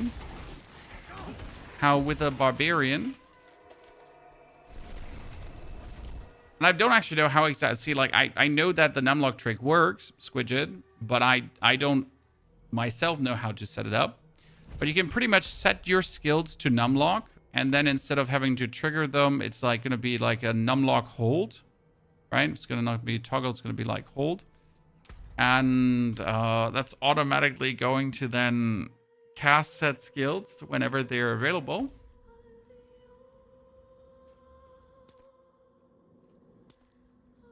Now you can do the same obviously on controller. Kagalton, thank you for the Prime subscription. Kagalton, very good to see you there. So you could also whip out your controller, right? For this barbarian. Do I have my helmet? Helmet. And then you go into a pit.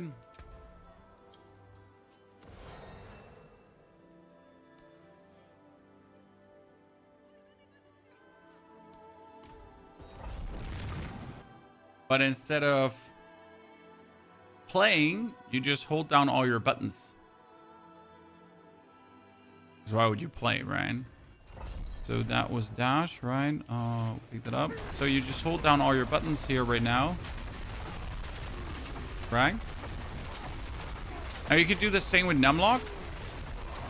But even though this is like now low button play style, I mean, you still have to hold down all the buttons, right? So I consistently have to hold this down like that. Maybe I just don't want to do that.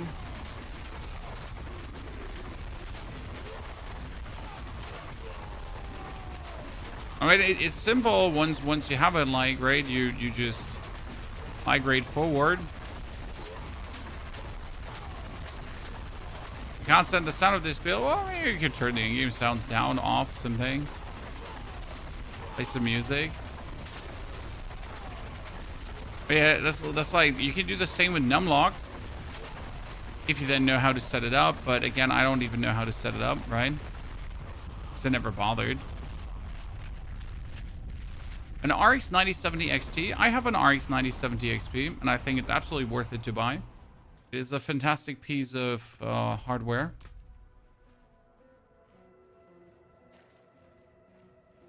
I mean, let's see. Oh, wait, let's not teleport out. See if I can quickly Google it.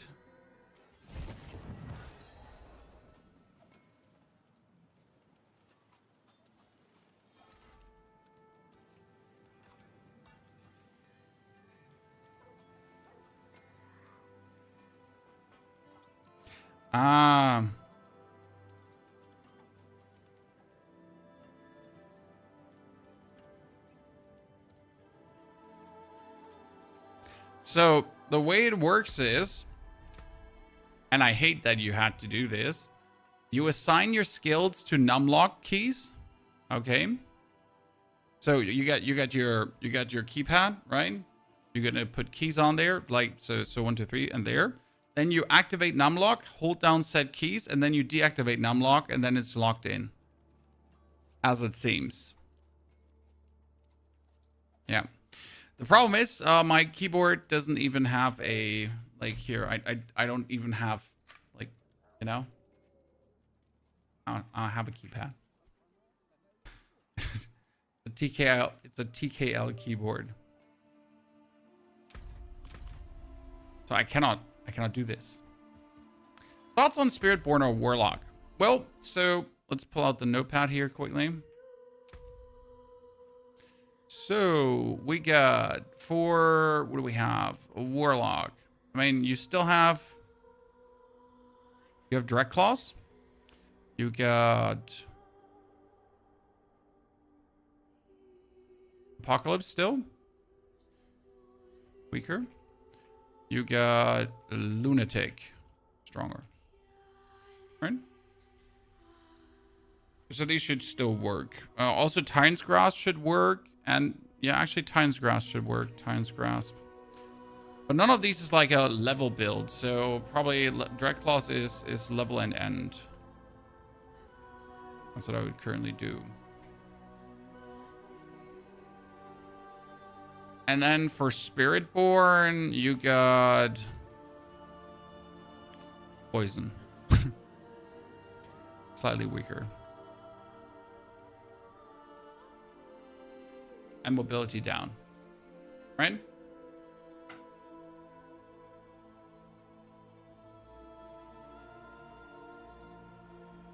That's what I would say. I mean, then for Druid, we got Storm, Lightning Storm, plus Shred, and Companions. Weaker, but still possible, right? Also Boulder, stronger, somewhat. Should work. We got Paladin, which definitely has Zeal. And that should be stronger now.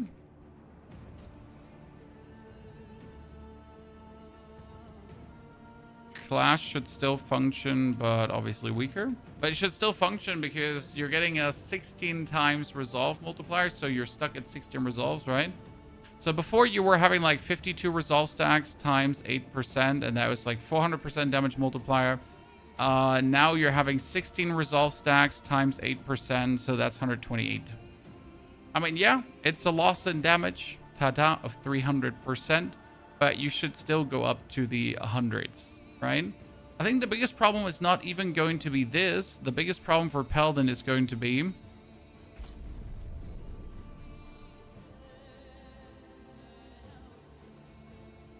show you.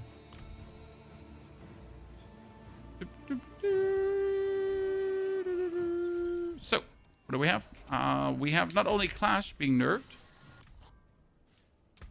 The worst offender is actually down here because you're playing Fortress. Okay? Fortress says make you become immune, and then standing in your fortress grants your allies resolves every second. You are unstoppable, and while inside of your fortress, you gain 4% damage per stack of resolve. Now, they nerfed the resolve stacking, so I think instead of getting now 12 ranks on an item, it's like down to 8 ranks or so. I'm not entirely sure. 7 or 8. Which means instead of having like plus 12, plus 12, plus 12, and plus 12, right? On every single item. It's going to look like a bit different, and we're just not going to have that much resolve going on. So instead of like 52... probably going to be like a max of 30, so that's 30 times 4. That's a 120% damage multiplier, but instead of 52 times 4, right, which was like a 200% damage multiplier. So this already like 2 instances of damage down. 72 stacks. Now most had 50 stacks. Like we're talking about like what most had. Dizzle, right? So I think like that's going to be awkward for Fortress because Fortress was such a fixed multiplier. Then again, they buffed Zenith, so it might be worth it to actually use Zenith. The problem is if you use Zenith, then you can't use your Zeal. So yeah, again, down to what is going to be like the thing to do there. I have to see.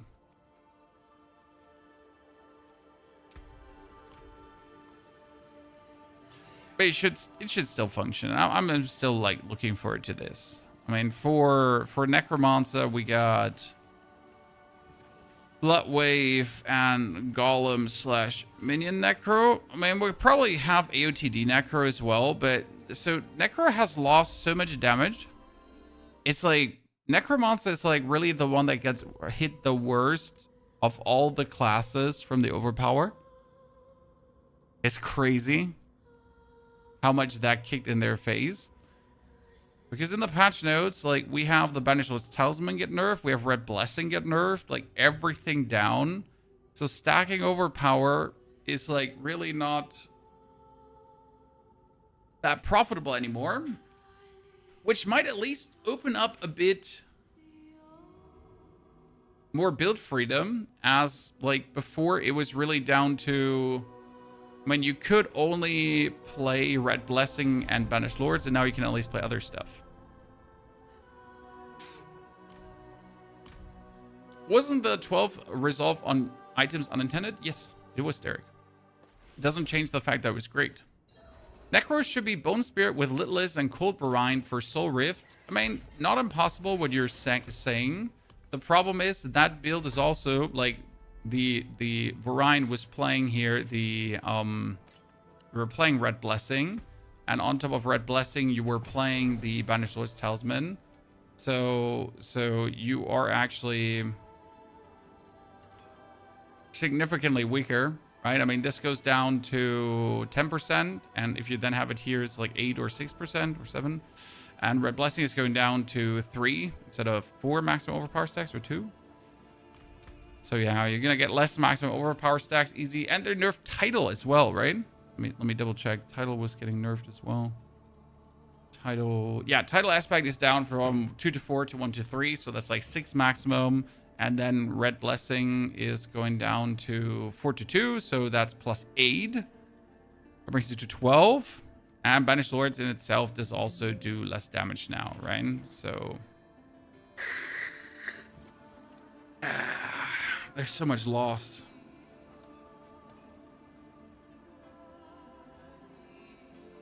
Then again, though, like that is now nerfed, so you just have to find a perfect amulet, right? So let's forget about that and just make yourself a great amulet. Because all things considered, my Red Blessing amulet was always like, until I found one that finally had crit multiplier and vulnerable damage multiplier, it took so long. You know? It took so long to actually get to the point where I finally had one that had 2 multipliers. Like, other case scenario, just get yourself, like, just make one with a triple damage multiplier and then play whatever genetic aspect for more damage. So sure, I guess easy ways to powers have been lost. Easy ways. Considering that not everyone even had a Banished Lord's Talisman, right? Seeing Necro fall behind hurt my soul. What I dislike the most about Necro is still the low multipliers of the Paragon board. Because if you look at this is 40% bonus damage. That is 60% bonus damage. Here we get 60%, and this is 45%. Right? That's kind of sad. And now let's throw an eye on our good old friend the Warlock. Just so we can see a difference. And this is like where I don't understand Blizzard, because this is the vector they could so easily fix for every class. So now let's look here. We got 105%. Cool. By the way, that 6 seconds was updated to 20 seconds. Then we got 75%. We also have 100%. And, oh wait, we got 90%. Cool. So every single one of these nodes is already a vast increased damage compared to our Necro.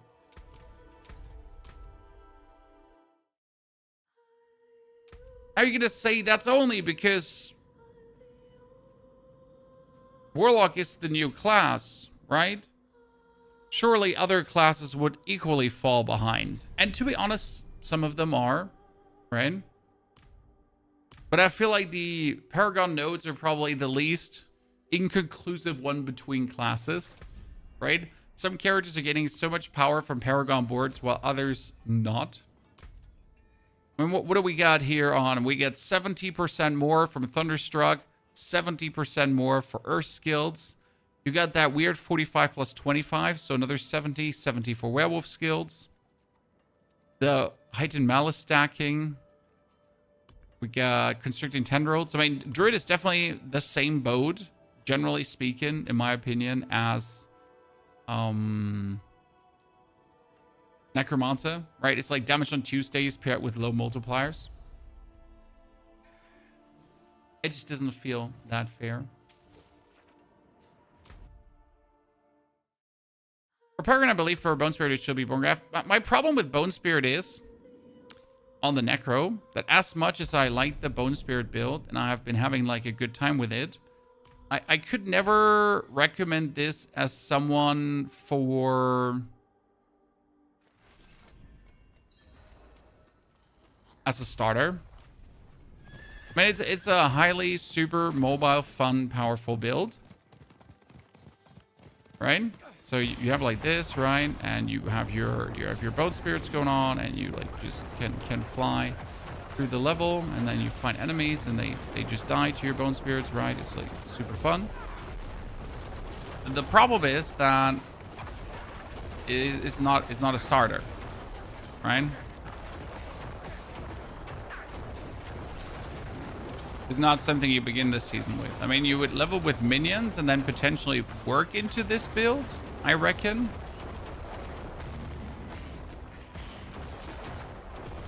But, for example, killing, like, Torment 12 Mephisto with this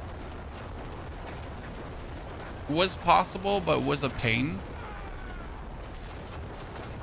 And if something is a pain and doesn't feel smooth, then it's gonna not be smooth for people that struggle anyways, right? As cool as the build is, as much as I like this, I don't think this is something I can recommend. Right? It is a lover build, so I love this one. It is so much fun, but it's sadly not as strong as Bloodwave, obviously. It's probably also not as strong as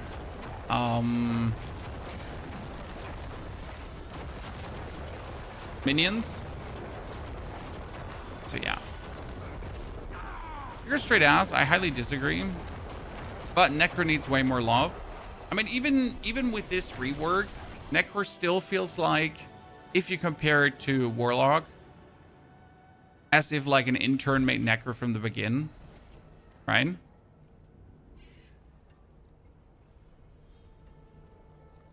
So what do we have? We get Golem Minion Necro. Sure, I'm gonna add Bone Spirit to it. So this is like kind of what we have going on. Necro Paladin, Druid, Spiritborn, Warlock. I mean, Barbarian is just straight up Barbarian. You could start with Ancients for leveling, right? And then you can do Ancients for endgame. Beautiful. So you just Ancients. So the fun part with the Barb is you can start with like Whirlwind, Upheaval, or whatsoever. But as soon as you're level 14, you can already use your Shouts as your main damaging skill, right? Also Cold Necro, yeah, but so in order for Cold Necro to work, you need the Signet of Pelgain. You need to have either Azure Wrath or the whatever the scythe was called again. So it's not really like beginner friendly again, right? Especially because Bloodless Scream, thank you. It wasn't just clicking. And getting like, I hate the Pelgain playstyle. It's so stupid. So what's Pelgain in case you don't know that item? Do I have one? Pale. Here. So the Signet of Pelgain says your freeze effects cause enemies to permanently take 20% increased damage from you for each second they are frozen.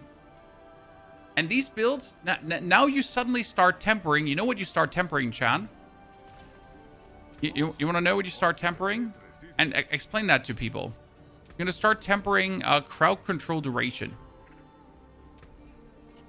Because you want to freeze for longer. The problem is, if you now look into the leaderboards, right? Like almost every single top finish was playing the Signet of Pelgain. Oh, guess what? The Signet of Pelgain. And Pelgain. Then you were going for like Sork. I think Sork was doing it without Pelgain, right? But then you go over to Barbarian, and even Barbarian builds, some of them were using Pelgain to weasel out bonus damage, right? If they weren't just dominating over gem strength anyways.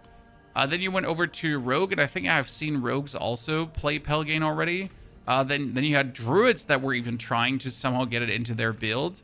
And, like, yeah. See? You had a Druid. A Druid. Who now has to look for lucky hit chance to freeze. So you have to look for lucky hit chance to freeze on your set. Right? And this is like 1, 2, 3 of those that are lucky hit chance to freeze, 4 of those.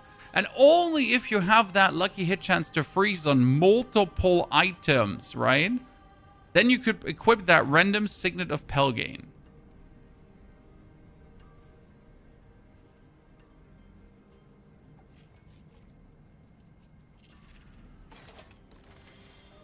Season 14 Signet of Pelgain was nerfed, yes. But it's still something that a lot of Necromancer builds are going to play, because Necromancer does have cold damage. So there's some meaningful cold damage it has. So I'm happy that Pelgain got a shot in the face, because honestly, that's just, I'm sorry, that's just stupid. Right? Pelgain here. So damage bonus reduced from 15 to 20, to 10 to 15 per second, and enemies are frozen. Only applies to cold damage. So they get more damage, but from cold damage. Cute. Good to see you there. Thank you for the Prime Gaming subscription. You got Galton also. Howdy. Appreciate it. Bomb and Quetcher. It's many, many centuries ago that we did some Hearthstoning. Also, Katie, good morning. So it's definitely beautiful that we don't have to deal with this anymore. I am more than happy about this. I mean, like, as much as I hate that Overpower get nerfed, I'm also happy that Overpower get nerfed, right? Because every single build, or like for Necromancer, really every single build was, oh, Banished Lord's Talisman, and then Red Blessing, right? There was just no better option. It was Banished Lord's Talisman and Red Blessing. However, obviously, since that got nerfed now, there will be a new best combo, right? And then everyone will play that new best combo.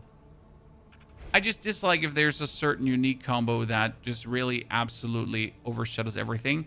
By the way, that's an absolute illegal amulet. He had 3 to blood skills, 3 to all skills, on a 10%, double greater affixed. What the fuck?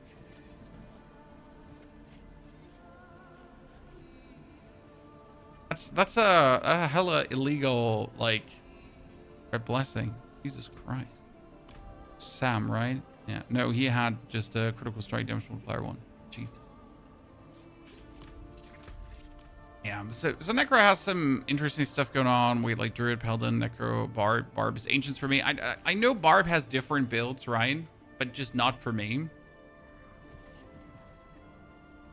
Wouldn't have been so bad, but the Banished Lords was a bad drop rate. I still don't understand why we have unfixed drop uniques, right? What made Blizzard think that this is a good idea? The general unique pool.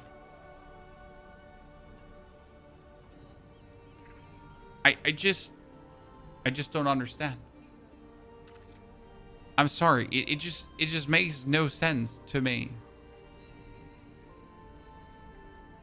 We just got away from this, right? We have everything to be dropped from the bosses. We're in a good spot where we could target farm our items. And then they were like, no, listen, we're gonna put specific items into a general unique pool so that when you really, really, really, really want them, you're just not gonna fucking get them. Right? Right? Right?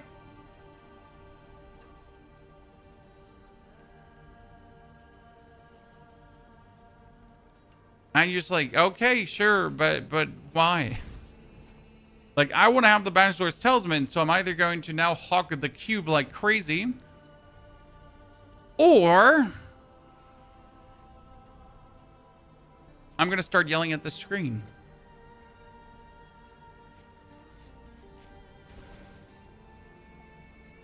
Is Paladin good next season? It's doable, Frost. Am I going to consider that the top Paladin finisher was Flash? Your Paladin. It was Clash. With Pelgain, by the way, as well. And that Clash is now severely weaker. But it should still be possible to be played. I mean, you're losing 300% damage and a 80% damage multiplier. So you're losing like 380% damage. But considering how effortless Clash has been dealing trillions, even with 380% less damage, it should surprisingly still be good.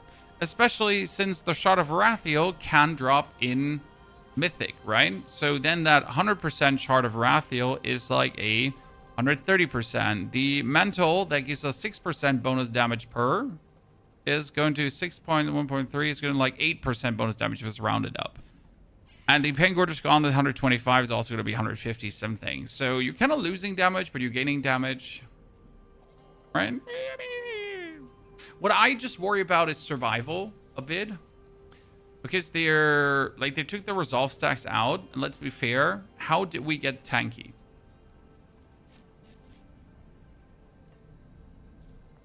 How did we get tanky last season? Everyone and their mom was using Glenn's Anvil. I mean, they didn't per se change Glenn's Anvil, did they? Yeah, damage reduction is now capped at 40%. It might still be worth it to play it. I mean, if it's 4% per... What did it say? Glenn's Anvil says 4% per stack of resolve, right?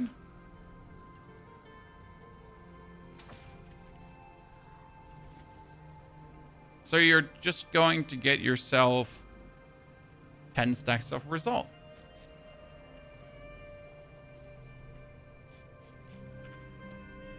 I guess. What's going to be intriguing is next season. So how do we solve vulnerable? Answer me. Because this is a question that every single class and every single build has to answer. No, Wolf is not working anymore. Cersei is gone. Right? I mean, for Sork, I only have this for you right now. Maybe Crackling Energy. We're not entirely sure.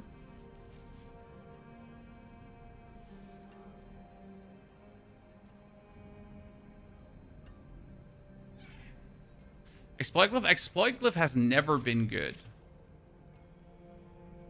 Exploit Glyph is downright horrible. Because it always creates... Also, I mean, first and foremost, Exploit Glyph doesn't on every class actually make vulnerable. So I know you think this, right? But Exploit is actually different from class to class. Here, where's the Exploit? See?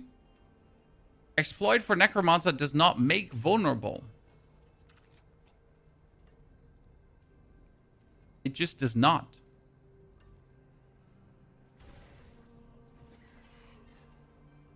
Yeah.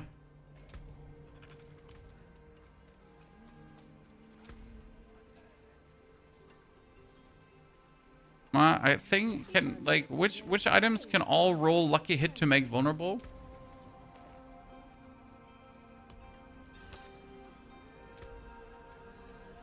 Gloves can roll, right? Can gloves roll lucky?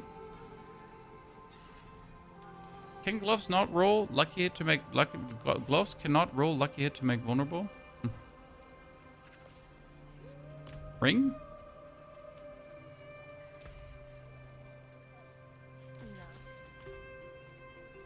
For Necro, it's easy to make vulnerable. Oh, absolutely. It's not the question for a Necro per se. It's a general question.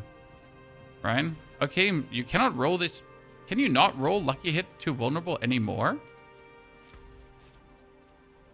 I haven't checked last season. Oh, isn't it like it's on weapon? Wait. It's on weapon. Isn't it on weapon?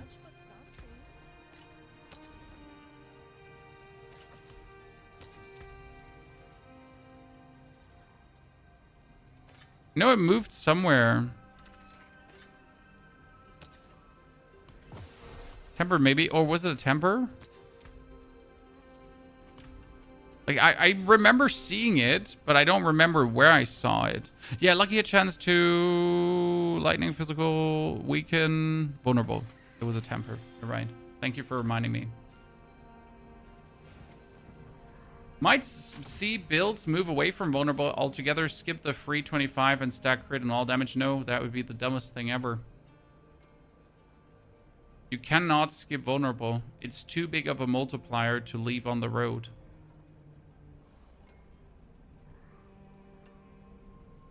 No, it's September now. Thank you for reminding me. So it's crazy though, because if we would temper this, you either lose like insane amounts of damage per overpower stack or something like this, right? You lose crit chance, you lose attack speed, so it doesn't feel good as a temper. When obviously, like many classes, so the Necromancer has multiple ways to make vulnerable. We're going for that. So you have you technically have Bone Prison to make anything enemies vulnerable. You have your good old Corpse Tendrils, which does actually work. And you could use your Iron Maiden to make enemies vulnerable. Right? Which? No, you wouldn't get the vulnerable otherwise. So Necro has like multiple ways, but for Druid, are you forced to play? Isn't there an aspect for vulnerable? There's one aspect that every single class can play. And there's one aspect that you can pretty much transfigure on your amulet. Now, considering that every single class usually transfigures something useful on their amulet, it like you kind of don't want to, right? So technically, every class can play this. Let's enter vulnerable. Metamorphosis. Here. This is the aspect of the Accursed Touch. Up to a 40% chance to inflict Vampiric Curse. And if enemy are Vampiric Curse, they are vulnerable. Simple, right? Simple as cake, to be honest. And then you get the Overcharge aspect, for example, on the Druid. And the Overcharge aspect would say Storm skills make enemies vulnerable. And 20% increased damage, which is great. If we're now looking for all vulnerable aspects, you technically have Biting Cold is for Necro, Rogue, and Sork, right? But who wants to play Biting Cold? Paladin has Celestial Strife, but that doesn't make vulnerable. Aspect of Peril also gets from there. Debilitating Darkness. As Desecrated Ground makes enemies vulnerable. I never knew. Recalling Feathers makes enemies vulnerable as well. Shredding Blades was vulnerable damage, right? That wasn't... Is it? Shredding Blades never made vulnerable. No, it does. Shredding Blades made vulnerable. Exactly. So I guess there are some sources still of vulnerable. And I'm personally very happy that we have to do this. Like, it might sound mean, chat, but I think having like a one-stop solution like C for vulnerable, it was too easy, right? It's like every single build in season 15 was like, how do I make enemies vulnerable? I'll just slot C. I'll just slot C, and then I'll just slot it. Doesn't the Frozen Nova Rune inflict vulnerable? If I'm not mistaken, the rune from the Sorg should inflict vulnerable. However, the problem with that is... Was it was Thol, right? Yeah, Thol here. Invoke the Sorcerer's Frost Nova skill, freezing enemies. I'm pretty sure it did inflict vulnerable. But you also just have to consistently cast it. And you have to be close to enemies. So what if you're a caster? What if you're ranged and not melee? I mean, then you'd have to dive bomb your opponents just for vulnerable. Right? It doesn't even make vulnerable versus bosses unless you actually freeze them. What did Frost Nova say there? Technically, this one shouldn't make vulnerable anymore, right? Because I think that this actually does make vulnerable as a relic from the past. Because in all reality, in order for Frost Nova to actually make someone vulnerable, it would have to explicitly state that it's a specific sorcerer variant, right? Because Sorg also has Nova make vulnerable just only if you choose this one here, right? You have to choose Nova and you have to get vulnerable. Otherwise, you're not making enemies vulnerable. I think Rogue will be in Season 14. Rogue cleared Pit 150 on the test server. I mean, there still seems to be things bugged about Rogue and not everything seems to be working as it should. Ergo, it's probably Gucci, right? Now we have to waste a powerful buff for vulnerable. You will not waste a powerful buff. You have to find a class-specific solution, Ezekiel, as you should. I mean, this is at one point where I don't mind getting weaker because I have to solve it different. Because, again, having like a one-stop for all combo is just stupid.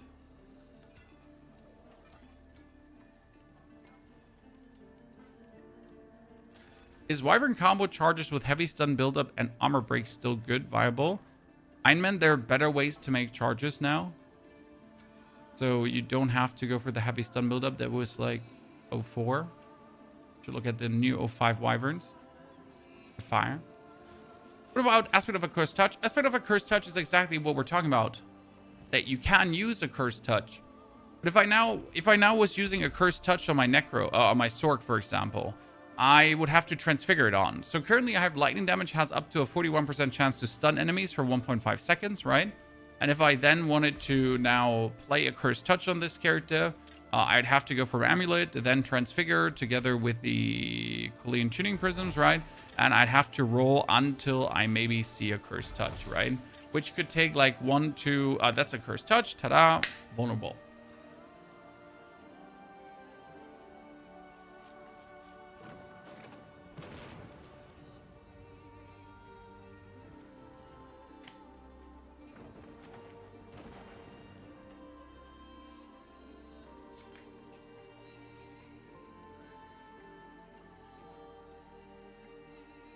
But this is obviously not a solution for the early game, right?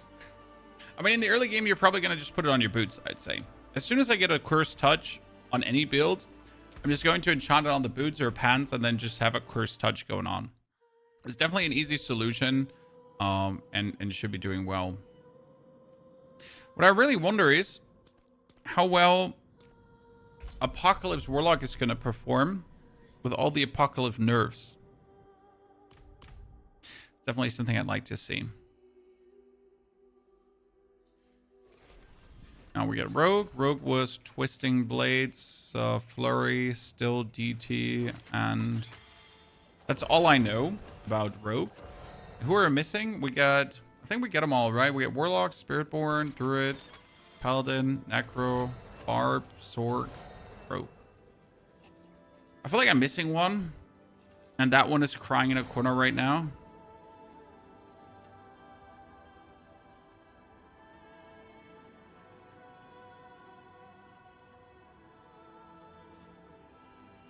What about Doc? I never knew how well Doc performed in endgame. Doc is good for leveling.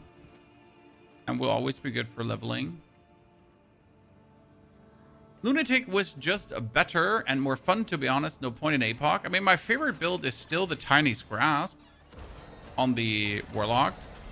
And I wonder if that one did actually get... Did that one get, like, anything? Tarn's Grasp?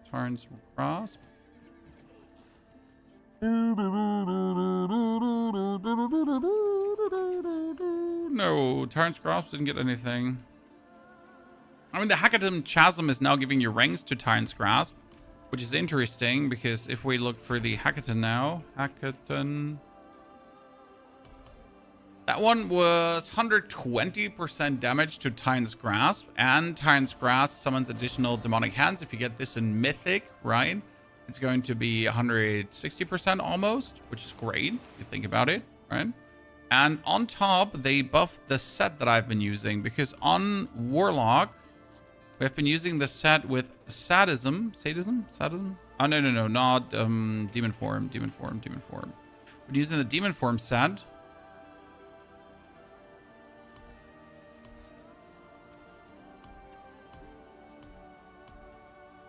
Here, the Abaddon's Flesh. Where you get like these strength stacks to become stronger, but I think they did something to that, right? Abaddon. Flesh of Abaddon, yeah, here. So now converts Infernal Hunger to Demonic Strength when hitting Elite, inclusive of bosses. But just a tooltip to note that killing demons also works to convert stacks. So what does that mean? It says, while in demon form, quickly gain Infernal Hunger stacks, each increasing the damage you take by killing enemies or hitting bosses converts Infernal Hunger stacks into Demonic Strength, each granting 2% increased damage. Now, that killing enemies was a problem because sometimes you died, but it now says hitting elites and bosses plus killing normal demons. And the 5 pieces demonic strength bonuses are increased by 150 and now persist after you leave demon form. While you have volatility, you deal 66% increased hellfire damage and gain infernal hunger stacks twice as fast. And what does it currently say? It was demonic strength bonuses are increased, yeah, and now persist after you leave. Plus, casting core or basic skills outside demon form consumes 1 strength to cast them again at a random enemy. Yeah, that was weird because I never felt that because it was core or basic hellfire skills, right? If you now choose to then go for Tiny's Grasp, I think it never counted as a core skill. So that one was completely wasted. But now it adds just another 66% increased hellfire damage. So that's great. Tiny's Grasp might actually be really, really, really worth it. But it's still a self-killing build, right? Actually, it might be the build I instantly do. I wonder, though, was there ever a good Dreadclaws build?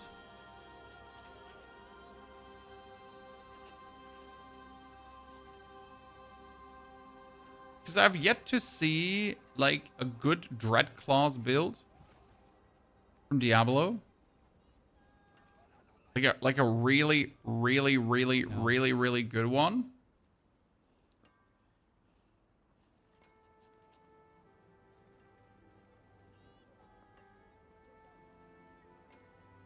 I mean, a couple of 100 billions, yeah. Pit 110, but no.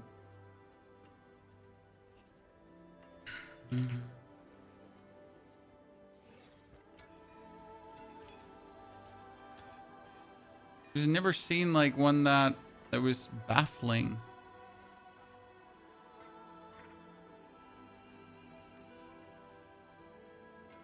And the latest update I've seen was from Voodie, but even Voodie did like only Pit 110. I mean, obviously in hardcore it's different.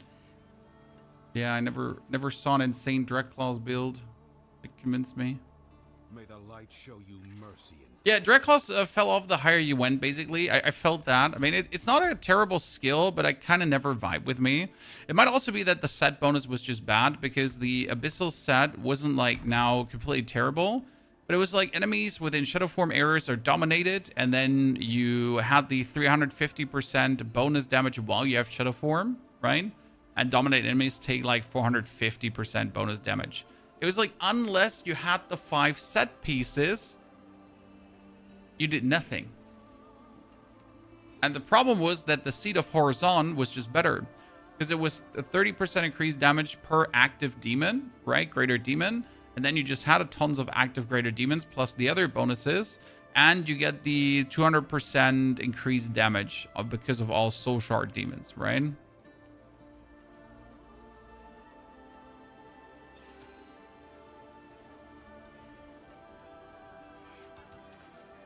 The Basilisk unique. Yes, they buffed Basilisk, which is now the #1 weapon every Druid build is going to play. So it doesn't matter what Druid build you're playing. So Basilisk says, added the effect, petrified enemies now take 60 to 90% increased damage from you. Right? And what does the Basilisk say per se?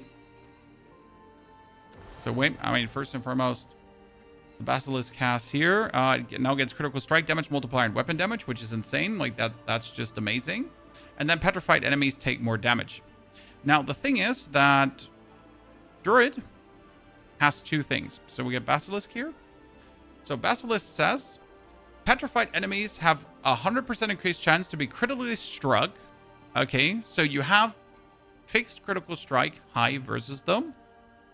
And they take 90% increased damage. Additionally, Earth skills petrify healthy enemies for 3 seconds. Right? So that is what it is.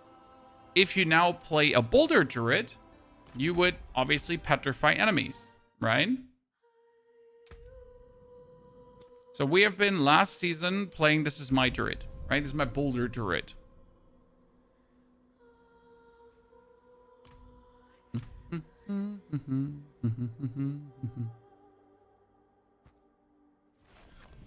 Now, my Boulder Druid has currently a weapon, a legendary staff, that says, while fortified, you deal 130% increased damage. So if I now play the Basilisk, I'm not even behind that. Correct? I mean, look at the aspect I'm playing. While fortified, you deal 130... What is that? What the fuck is that?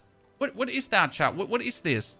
Because if I take the Basilisk, that does 90% bonus damage, and we get the Basilisk as a mythic, that would mean 90% times 1.3, right? 90% times 1.3, which brings us up to 120. So the same as my aspect does. Ergo, I'm not even in less damage for playing the Basilisk, and all my Earth skills would instantly petrify enemies, right? Why is it so interesting when you instantly petrify enemies? Let me tell you. Because you're playing a set, the Fur of the Old Mountain. Your Earth skills fossilize enemies. Enemies become fossilized at 4 stacks, petrifying them for 3 seconds. Petrified enemies are stunned and take 100% critical strike damage. Okay. Petrified enemies absorb your damage dealt and will explode for 200% of the amount absorbed when Petrify expires. Okay. We all get this correct. You understand, right? They absorb damage and they die. So, as I understand it, if I now have my Basilisk, and my Basilisk petrifies enemies. I mean, let's read this again, right? It says, namely, Earth skills petrify healthy enemies for 3 seconds. So, technically, as soon as my boulder touches an enemy, he should get instantly petrified, instantly take 90% more damage, instantly have a 100% critical strike chance, right? And I should instantly also do 100% critical strike damage against them. Isn't the Basilisk just absolutely insane for what we're gonna do? And since it solves crit chance, I wouldn't even have to care about putting crit chance on my items. Now, the only problem is this wouldn't work against bosses, right? Because you couldn't petrify bosses the whole time. Now, that being said, additionally, Earth skills petrify healthy enemies for 3 seconds. Will we build the stagger bar up instantly? And we would still fossilize and still petrify the enemy as well. So, I guess in bursts, we would have 100% crit chance. So we could definitely think about, like, I mean, I want to play Boulder anyways, because my Boulder does a lot of damage. So my Boulder does trillions of damage, okay, chat? Which is interesting. But the real interesting part is that they fixed the Dolmen Stone as well. So what does the Dolmen Stone do? The Dolmen Stone used to give you fixed damage. Now the Dolmen Stone says when boulder would have normally expired, instead explodes, dealing additional 90% damage to surrounding enemies. Now that 90% in Mythic is actually 120%, right? So guaranteed 120% damage on a boulder. And what happens is that you're simply bouldering around like there's no tomorrow.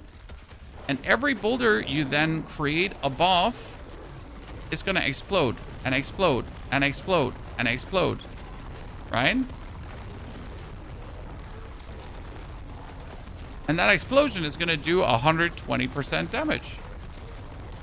So we're going to have to find a way how we can obviously like spam the boulder to have all the boulders and then go pop, pop, pop. Is it really working that way? Yes, Ezekiel, because once you overcast the boulder, you, it expires. And then it explodes. So pretty much like you could hold down the boulder button.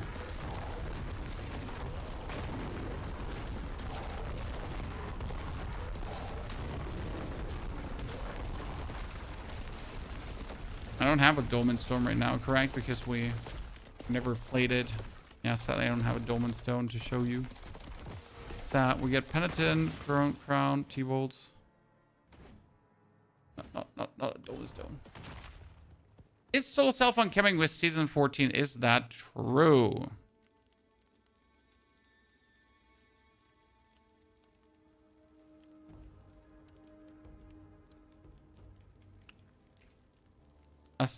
Solo. Here. Solo Self-On mode. A familiar mode, Arise, Lone Wolves, blah, blah, blah. That allows you to take the role of the Soul Wanderer, carving their fortune. When you choose SSF as a character, you accept the following challenges. SSF characters must be seasonal only. They can either be a normal hardcore, cannot join parties or trade with other players. SSF share their own stash currency paragon, right, with other SSF characters. So that is obviously a thing. You can't do Dark Citadel, right? You can't do couch co-op. That's kind of sad, but it makes sense. Selecting Soul 7 for that character is permanent for the duration of the season and cannot be changed. So you cannot swap out of it, right?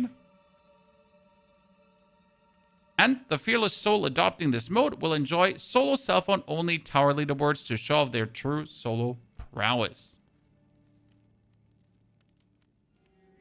I will probably do this personally because, again, I really just want to see how the leaderboard behaves. Right?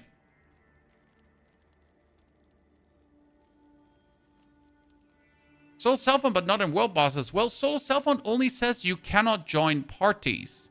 Solo Self-On does not say, Mad Dog, that there are no other players in the world.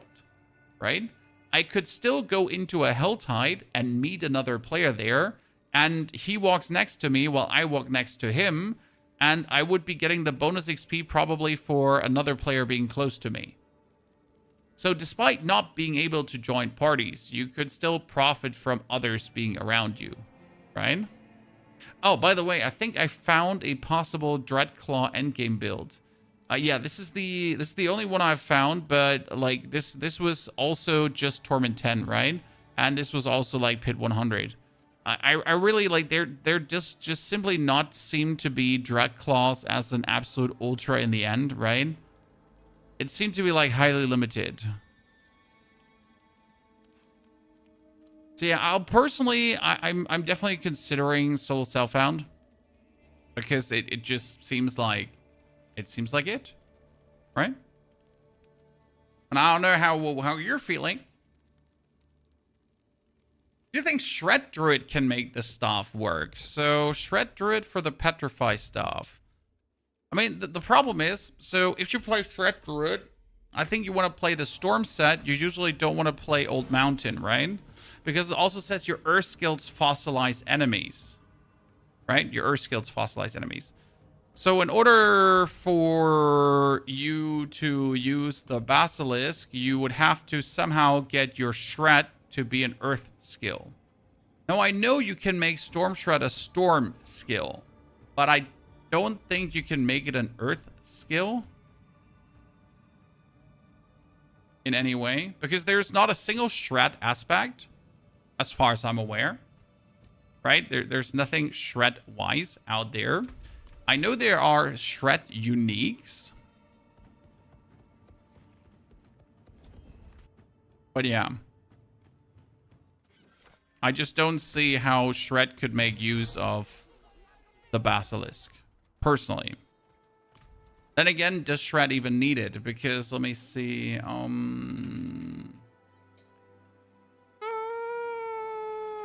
Because so there's a Druid Crater. A Druid Crater is called Mr. Nevermind. He's like I think he's actually a German fella. I'm not 100% sure. Who's like really exclusively playing Druid, and nothing else but Druid.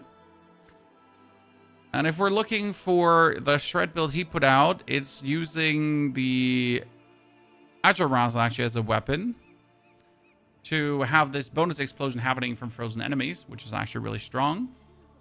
And we get like here Dark Howl, we got Gethlin's Birthright on the top, you get T-Bolt's Will, you got the Dirge of Iridia, right?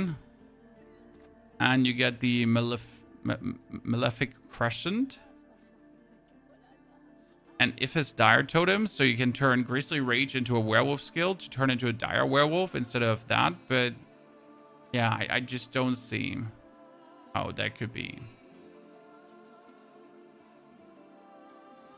I'm perfectly okay with not using the Earth set. Yeah, but in order to solve crit chance, you'd still need to petrify enemies. Cut King. That's the point, right? So in order to use the Basilisk, you need to petrify enemies. And in order to petrify enemies, you need to use an Earth skill.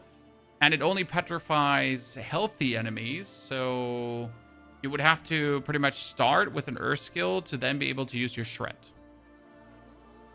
Now, what I wonder is, if you would have Basilisk on, then you play Earthen Bulwark, and you play Travertine Bulwark. Right? Because the Earthen Bulwark summons Tectonic Spikes. So, if your Earthen Bulwark summons Tectonic Spikes, and you have a Basilisk that says Earth skills make enemies here. Where's here? If you then have the Basilisk, right? That says Earth skills petrify enemies. Healthy enemies. Then you could technically just get the Bulwark up, I guess. And then your Earth spikes that are coming out here, they would petrify. See, these Earth spikes, they're from my thingy. So technically, you could petrify just like that without having to do anything, right? So it's possible, I reckon, to actually make this work. Right? So not like not.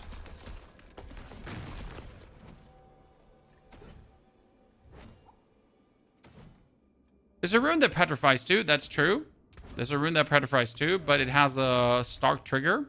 Also, wasn't the Petrify rune legendary?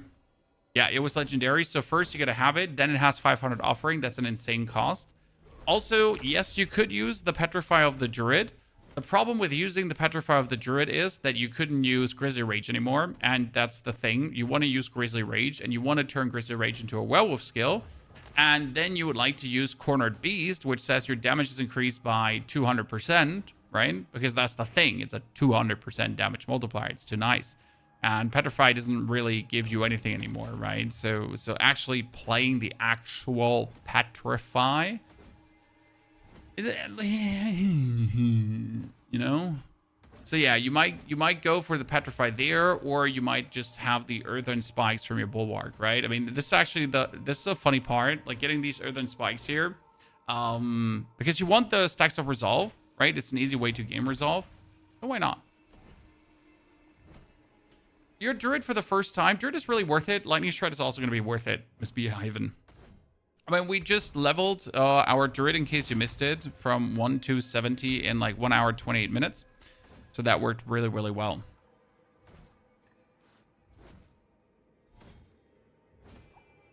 Gelson, I'm happy you're enjoying the content. I'm having a grand old time. I mean, honestly, I wasn't sure how excited I'm going to be about Season 14, but I'm personally looking forward to kill the new Pinnacle boss, which is also something you should consider when you're now thinking about, like, playing the new season, right? What is a good boss killer? What is a good boss killer? Because obviously the new seasonal mechanic, right? It's a boss that needs to be killed. Or we need to disrupt rituals. So you need area damage, preferable, right? You need to get the Realm Walkers. You need to get inside the Death Toll Chamber. And you need to then take down the new boss. We also need to be boss farming in general, because we want to boss farm for the materials to upgrade uniques to mythics. And we want to farm mythics as uniques as mythics, right? Yeah.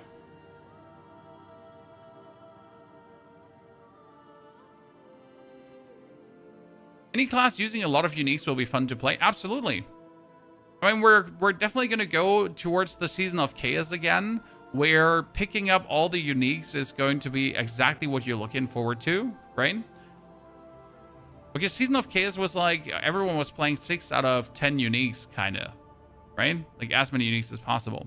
So, yeah, I mean, this is going to be the challenge to kill the Reaper here, a lady. Here's how Mephisto will be. I mean, did they say anything about Mephisto in the patch notes? I really didn't pay attention, to be honest. Has they ever said anything about, like, nerfing, buffing Mephisto?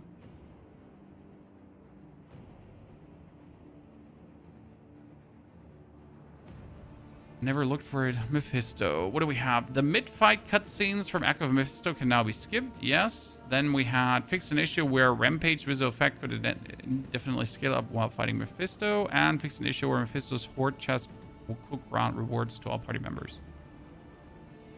Oh! Oh! Oh! Oh, they took away Mephisto farm? I actually did think that was intended.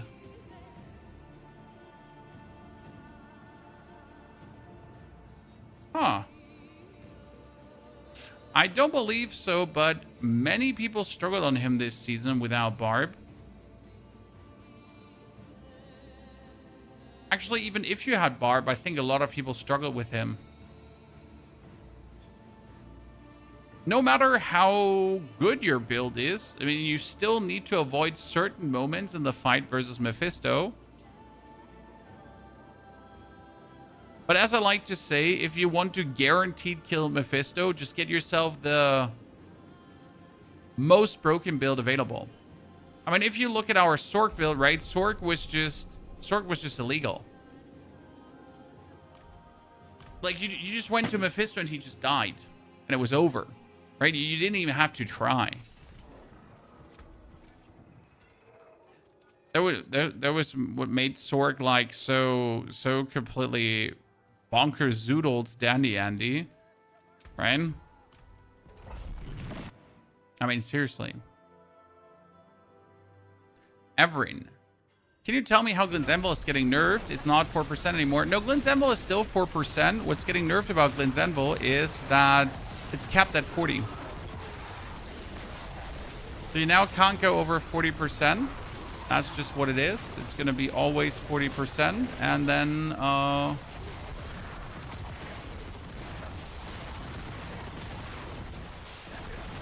that kind of ruins it. Because now Glenn's Envil was so cool because it could infinitely scale, right? That's what I meant, by the way, about Sork. Sork is just like... it was such an autopilot thingy. I mean, you didn't have to care about anything. Everything would just die. And that's it. And this is also how you fought Mephisto, right? So you just stood there AFK and Mephisto just died, and that's it. Dunzo. As, by the way, without my helmet.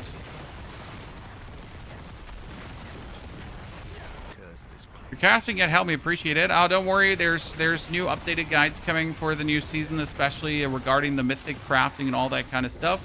And since we can also now craft uniques, so in case you missed it, like uniques have 2 fixed stats, 2 random stats, and one of those stats can be re-rolled at the jeweler, right? Re-rolled at the jeweler. It cannot be changed at the Horati Group, as far as I understood. but they can be rerolled at the jeweler. So that's actually kind of cool because we like that, right? I mean, it was a bit stupid that you couldn't do anything to uniques and mythics and that kind of stuff. So now like 2 fixed stats, 2 random stats, and 2 random stats. One of them you can even influence. So that's kind of cool.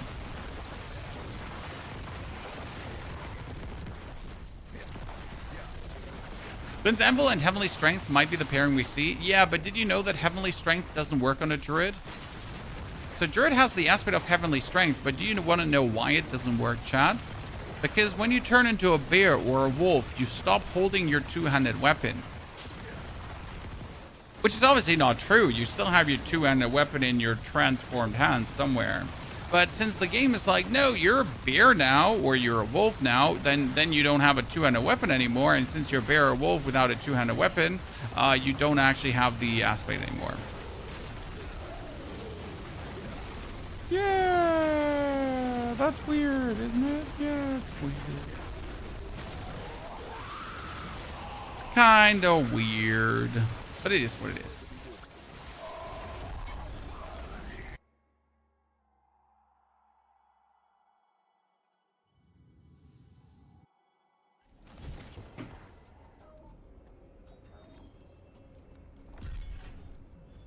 For graphic settings, I don't have any graphic settings.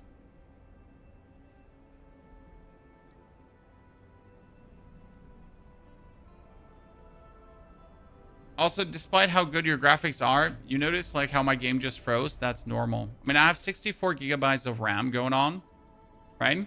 I intentionally have my texture quality to medium, and I should put it to low because that actually helps with like the Diablo weird ass freezing happening. Shader quality to low also does help, despite having like a graphic card that can do everything available. But yeah, it's weird. Diablo's weird when it comes down to that. I think we were just gonna turn the shows all the way down because there's like some weird deadlock shenanigans happening in the background with Diablo that's just cluttering your RAM, and then at some point your RAM is going to be overfilled, right?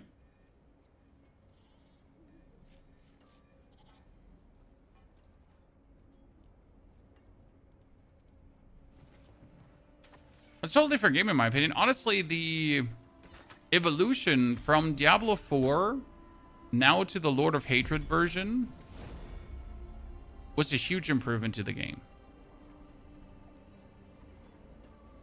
I'm a bit sad that season 14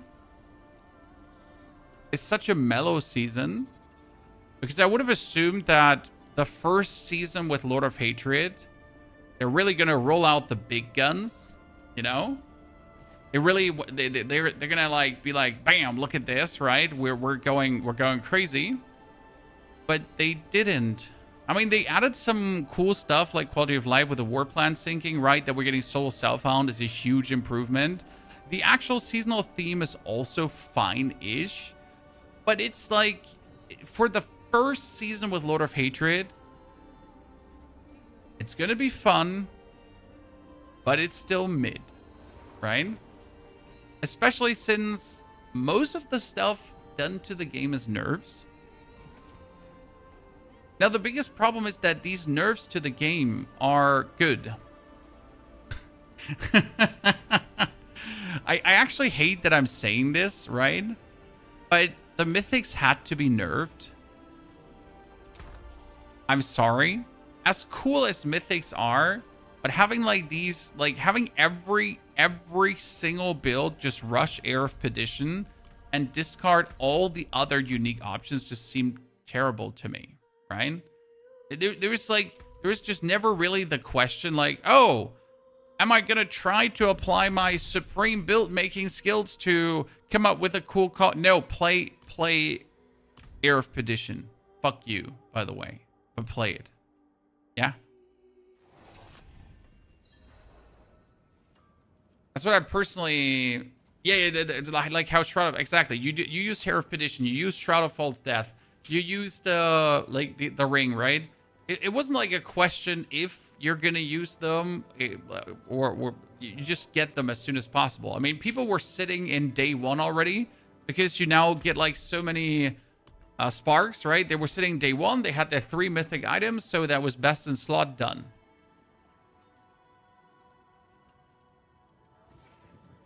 Especially since the mythics have like so insane stats. I mean, 15 crit, 25 lucky hit, 25 movement speed, right? That's killer. So at like, that's why the season is like mid in that regard, but it's like it's needed nerfs, right? But how are you gonna care? Like, I mean, let's assume you're a casual Diablo 4 player that just started playing Diablo 4. You don't personally care if these are good nerfs. You just see nerfs, correct? I mean, as someone who's been playing the game now for all the years it exists,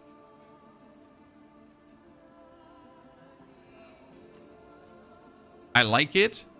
But as someone who just came back, you're going to be like, what the fuck are you doing? Diablo, you stupid wussies.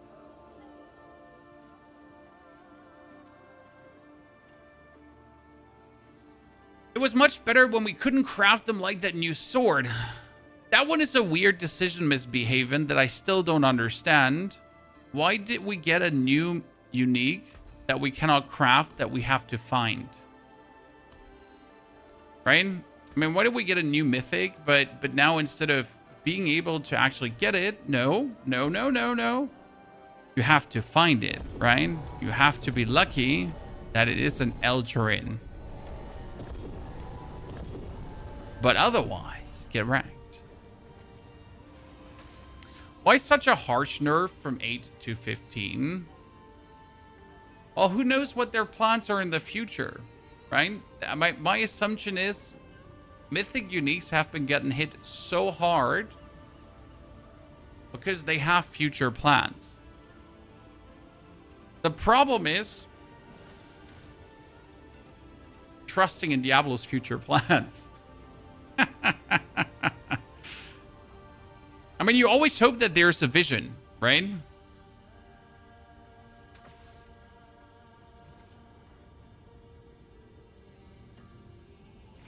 Do we know this, by the way? Let's say crafting a shaker. Oh, the crafted iconic uniques don't count as crafted. So if you get a unique here from the random forge, like if you get a unique from here, this is not crafting a unique. This is like, ta-da, you just got it, right?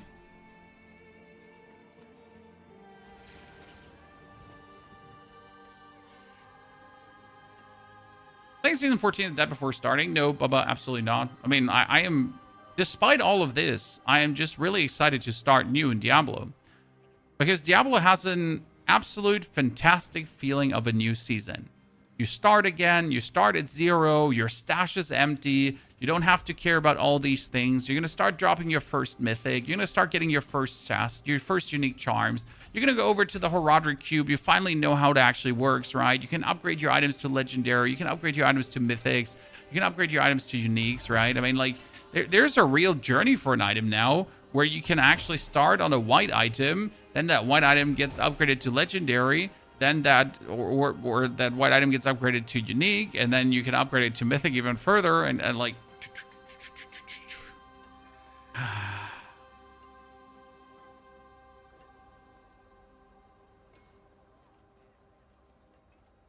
excitement. As far as I know, you cannot craft mythics anymore, right? Someone correct me here if I'm wrong, but you cannot craft mythics anymore.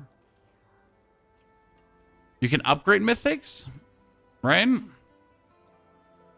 Season, any unique converted into mythic unique. Unique items by 30, all other affixes. You'll be able to craft or earn mythic uniques in different ways here. So you can craft uniques using the cube with pneumonium fragments, right?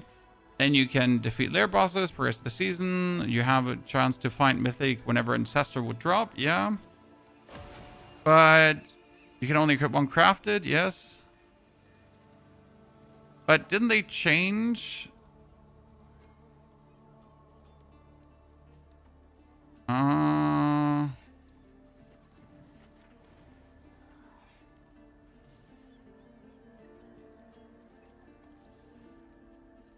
Here, you can no longer make iconic mythics at the jeweler, but you can still make a random iconic mythic at the blacksmith.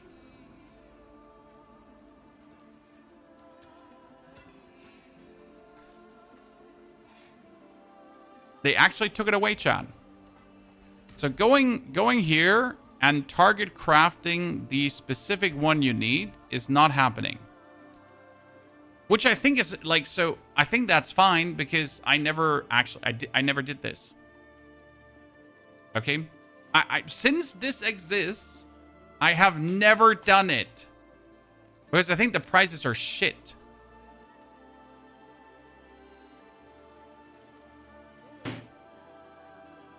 I mean, I'm sorry. I don't have 6 ya, buck, money, knock, whatever, right? Which class are we starting with in season, in 2 days? I would kind of like to start with Druid. But so as much as I would like to start with Druid, I just know personally that Druid is always the least watched class of them all. And I'm a content creator, so as much as I would like to start with Druid, from a viewer perspective, it wouldn't make sense to do that.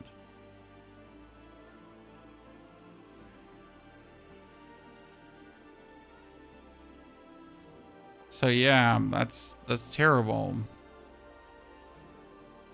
I mean, realistically, I should start with Barb. But I'm probably going to do Warlock. Mainly, so my main reason to want to start Warlock is because I want to still see what's possible with it. Right? That's what I want to know. Like, Warlock is just the new class. And we've just had fun with Apocalypse. I don't want to abandon it. Right? So I definitely think I want to make Warlock work. I just have to find like the perfect level build. So I did Drag Class leveling now, and that was super smooth, right?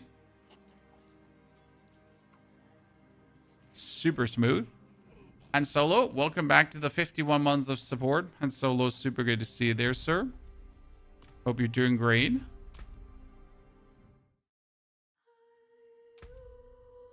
Go with Sorg and transition to Necro. Nah, I never like starting with Sorg. Sorg is really something I like to do when I want to feel godlike. What Sorg would you suggest? Well, last season we played a Crackling Energy Sorg, which was similar to the Ball of Lightning Sorg, but different than the Ball of Lightning Sorg. And since the ultimate still works for Crackling Energy, my Crackling Energy Sorg might still work.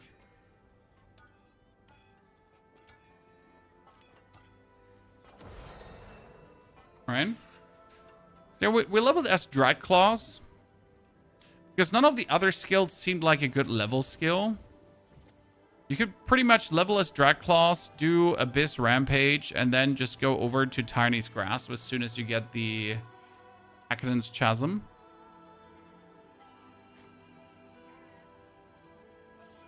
There's nobody testing the Spiritborn. I mean, Spiritborn is still going to be the poison build Soul Drinker, and nothing has changed about that because the poisons build is horrendously OP. The problem is that they nerfed the overall mobility of the poison build. It's still going to be strong. I want to run with Rogue, but all the bugs are stupid. Yeah, Frederick, that's the reason we're going to do Rogue late, if at all. Because I'm going to have the Rogue creators test if things are still working or everything is broken, and then later do it myself. Who are you rooting for in the World Cup? For no one. I don't watch the World Cup.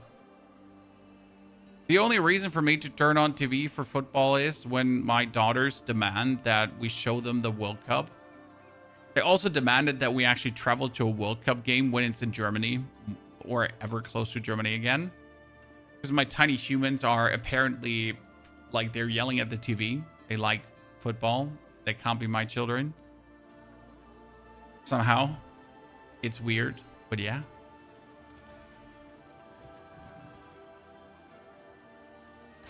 I tried the Barb at start, and the normal Nightmare Dungeon right at the start get me killed many times. Well, I mean, Barb has 0 like, you have 4 white weapons in the beginning. Until you have, like, 4 upgraded weapons, it feels weird at times. Right? I think only Death Trap is bugged. No, there were many bugs for Rogue. Like, many. Many.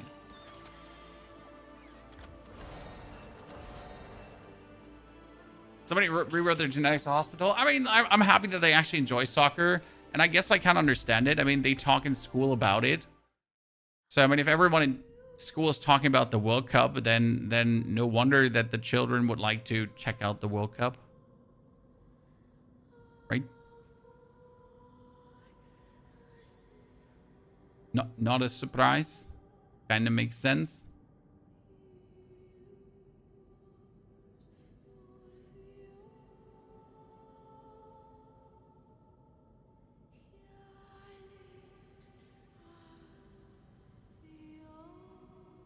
Spiritborn did get nerfed somewhat. I mean, they took down the damage a few notches of what the Spiritborn could do. You get the poison.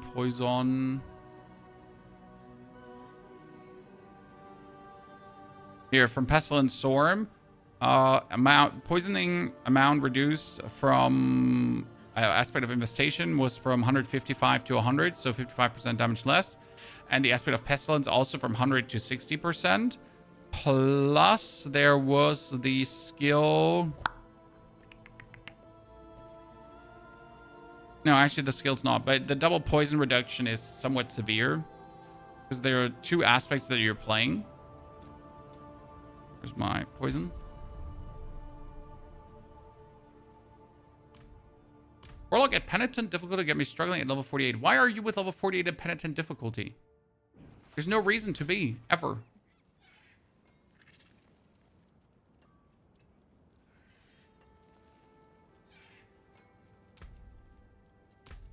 See, you get the aspect of infestation. So Pestilence Storms deal 310% damage.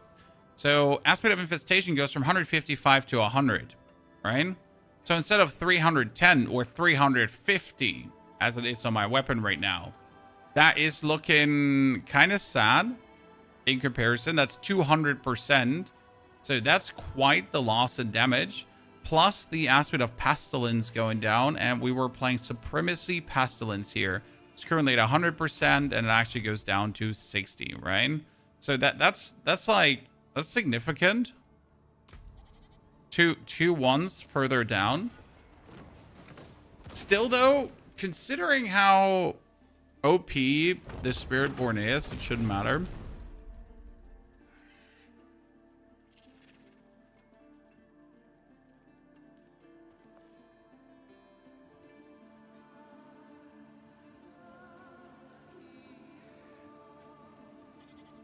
Why is there no Poison Nova in D4 for Necro? Because Necro has shadow damage. But I'm asking that myself too. I guess the only reason Necro doesn't have poison is because of Witch Doctor. Right?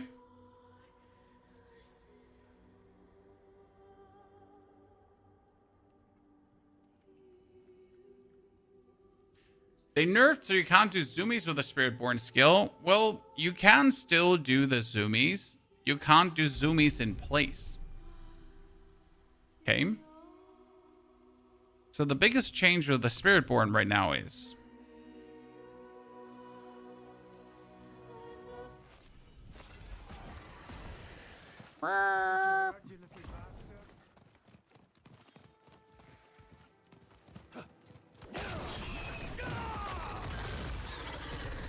Wait for my cooldown, wait for my cooldown. They can't do this anymore. So yes. But you could still do this. So like, just to mimic, I can still do this. Right? So as long as they're enemies, I can still zoom in there, zoom at them. I just do actually need enemies there, right? And I think that's like, if we're looking for pit, that should be fine. Right, obviously I can't do this. So I have to do this now at an opponent.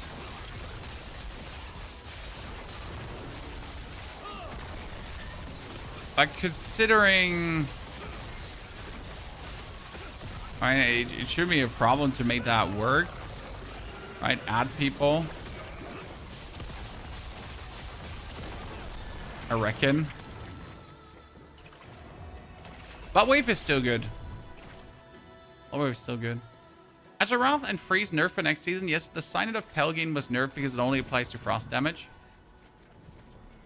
Definitely that's faster than riding on your horse. Yep, but that one is taken out, so you cannot dash like an evade. So you can still dash into opponents, which is going to be great. I mean, you can still, like, if it's if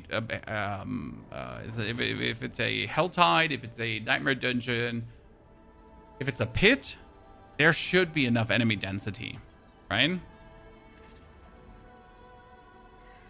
Never knew that was possible. I mean, Ezekiel, if you're slow walking, you just got to have that 200% movement speed. Almost every class has a movement skill at this point, including the Necromancer. What is the skill that allows you to dart to enemies, James? Well, so what we are using currently is the Rushing Claw as an evasive claw update, which says Rushing Claw counts as an evade, and you no longer need to target to cast Rushing Claw. Ergo, you could use the Rushing Claw to just put it anywhere on the screen and then rush to that part of the screen to then keep on rushing and dish dashing around. Right?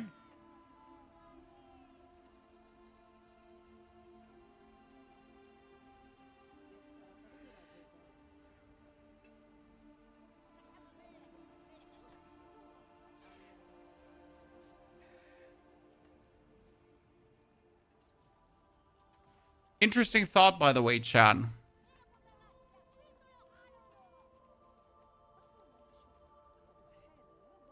If so it says Helltide's quests now require a flat cinder spend amount rather than the number of chests to be opened. What does that mean?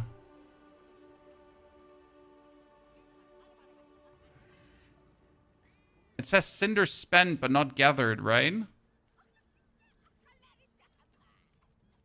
It still means that you have to open chests, not find it. Because people read that spread, yeah, but you just spend cinder, right? So the method still works. Now, I was just worried that my level method wouldn't work anymore. Someone like confused me, but like it still works. People are weird. Yeah, it means you can do the 250 chests to be done, which is great, right? So people like are misinterpreting things again.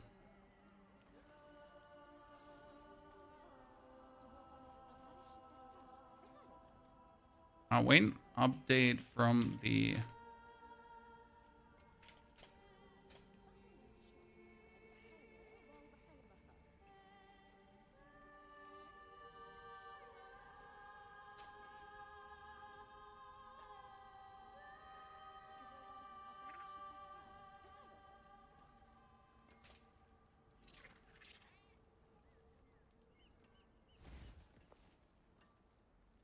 Okay.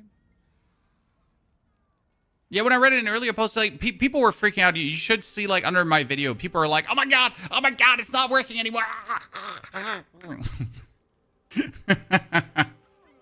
But yeah,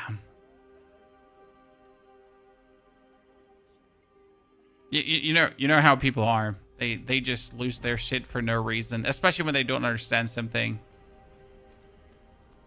Chests are different amounts. Well, not during leveling. During leveling, every chest is 250, right? So this thingy here only applies as soon as we're in the end game, right? Because Helltide quests now require flat cinder amount spend. Okay. Well, during leveling, that's probably still going to be 75 cinder, right? Because let's be real. What other amount would it be? Is it going to be 85? I mean, if I level right now, if I go on my character, there are only 75 chests. There's nothing else in the world.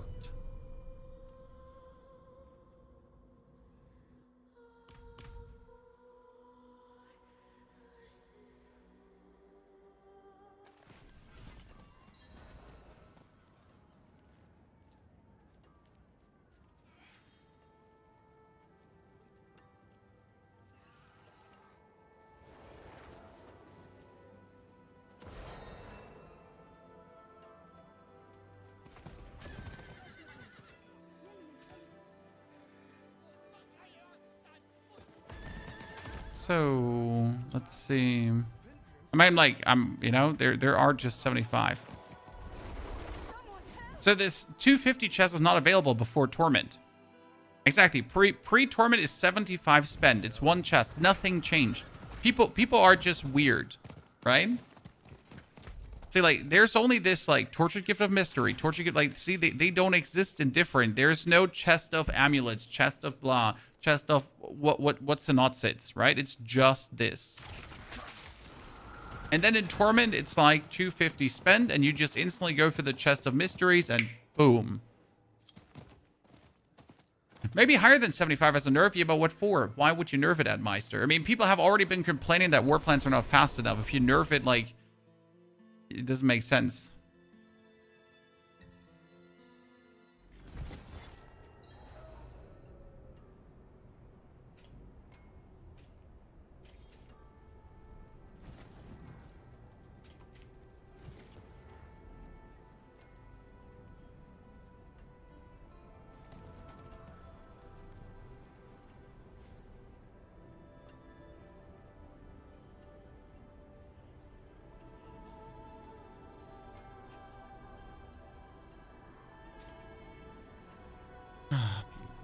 People. Is there ever a chance that they'll let us have war plans across our characters? No. But come closer. No kissing. War plan. Voop. War plan rewards update. Increased experience rewards in Torment 8 and up. And increased rewards for Infernal Hordes. So the basic idea is that as you progress, you will actually get more XP. Now, the early XP is still not increased, but as soon as you're in Torment 8 and upwards, and Torment 8 is, like, I mean, it's really quick to reach, let's be real. You get more. I really don't think we will ever get account wide, and I don't know how I feel about it.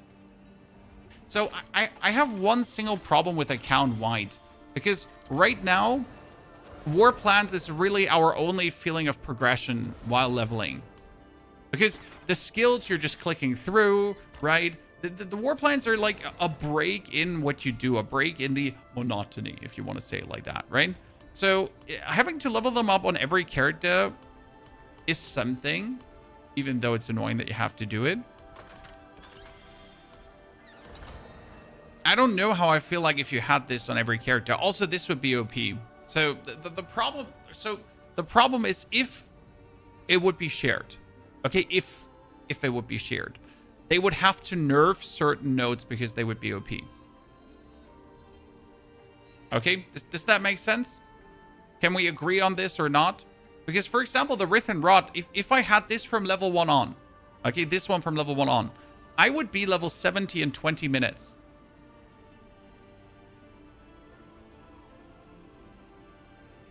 Let's say 30 minutes, okay? Right?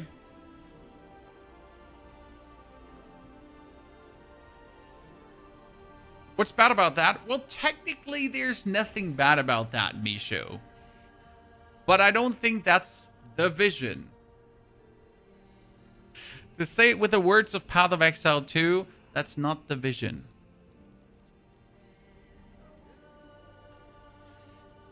What classes do you think will be the strongest while leveling, as well as having a decent build selection for endgame? That is a very fantastic question, Mitchie. So my top 3 contenders this season for leveling and endgame are Druid. Okay, here, Druid. Because Druid has Lightning Storm Shred, Druid still has Companions, Druid still has Boulder, so Druid is going to be fire. Leveling with Druid is also fun. You can do Rabies leveling. There's also a Rabies endgame build, by the way. So all of the, like, wholesale great package. Then you get Barbarian. Barbarian got leveling with Whirlwind, endgame with Whirlwind. Barbarian got leveling with Ancients, endgame with Ancients.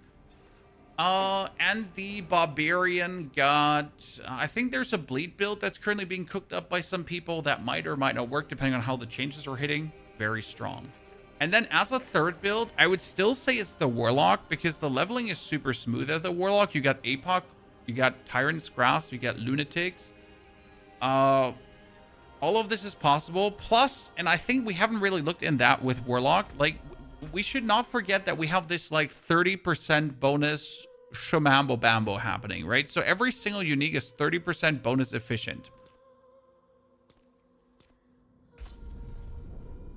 Where you really have to look at every single item and see like, does that, you know, is that going to make it OP?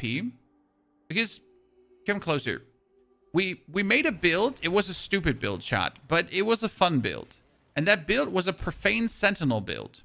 That's pretty much just using the Seal of Oponin to destroy Mephisto. Okay, listen. Listen, chat.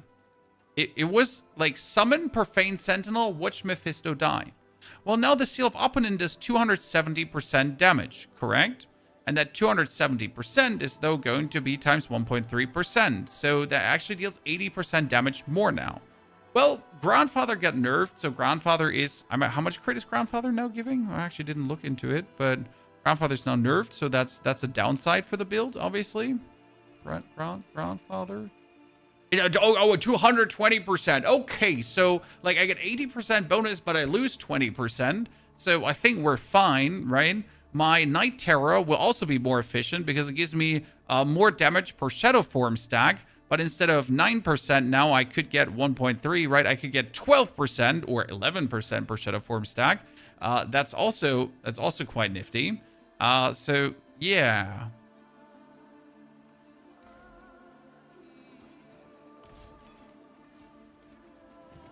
Sorcerer not mentioned. I don't mention Sorcerer because Sorcerer is just always OP.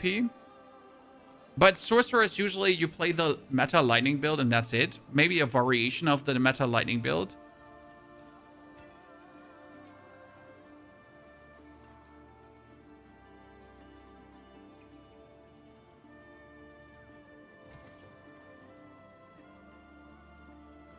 They murder petition, so you lose 80%. No, you still have 15. Unless you use a different item. Horrible. I mean, it's still 15%, so you'd lose 65. But yeah, like for me personally, it's going to be Warlock, Barb, and Druid. These are my personal 3 I'm the most interested in this season. And an honorary mention to Paladin because I want to make a Zeal build. Main reason I want to do Zeal is because the Zealoth Oaths got buffed. Right? So first and foremost, Red Sermon get buffed. Then Zealot Oath itself get buffed. And the Zenith ability get buffed as well. So initial hit base damage increased by 100%. Then final hit damage also increased by 100%. So having Zenith up seems good for me.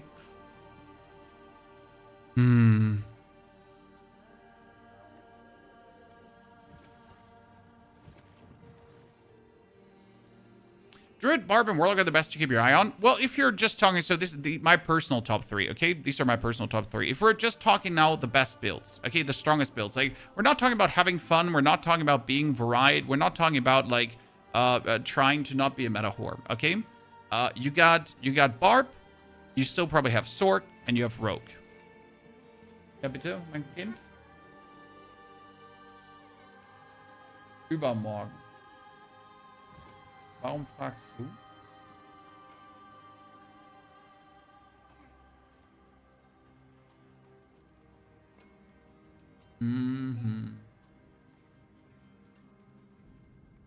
Da musst du ihn einmal ganz aufdrehen.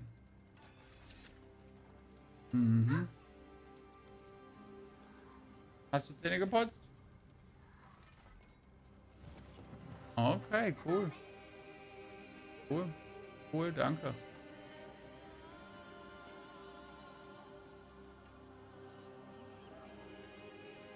They got pancakes for me upstairs. I gotta go. So yeah, I would say like Barb, Rogue, and Sork are probably like from a power ranking. So like really just how like if you just want a meta whore. Beyond belief.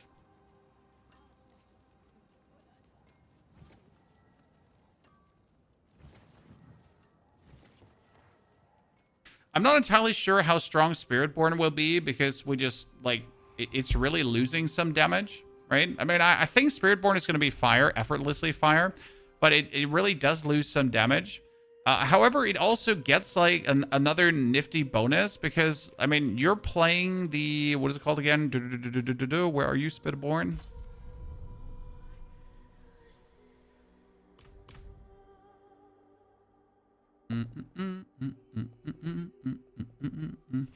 So Spiritborn get the Harmony of Abawaka. And the Harmony of Abawaka gives you 30% damage per spirit type you have. Now, the thing is that that's like 30 times 1.3, right? Oh, goodness. 0.3. So it's 40% per, and your counterattack is Gorilla Centipede Eagle. So your Gorilla Centipede Eagle is already 90% bonus damage, so you're adding another 30% bonus damage on top of that. And your base damage is higher because you have the Ring of Writhing Moon, right? The Ring of Writhing Moon summons Pestilent Storm for 9,000 damage. Now, all your multipliers are coming from the counterattack and from those Pestilent Storms that are auto-summoned around you. So if that 9,000 base damage is also increased by 30%, that leads to more multipliers down the line. I'm not sure if the Writhing Moon got nerfed.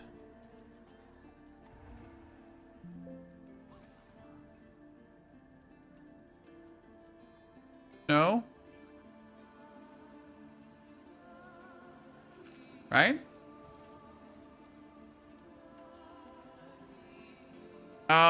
As much as I would like to say play Necro, Jaro, I think Necro is down to Bloodwave and Golem Necro or Minion Necro, but Bone Spirit strong, but Bone Spirit very heavy investment. So you don't play Bone Spirit as a starter. You play Bone Spirit after you've played a week or two already, and then you can actually play Bone Spirit, right?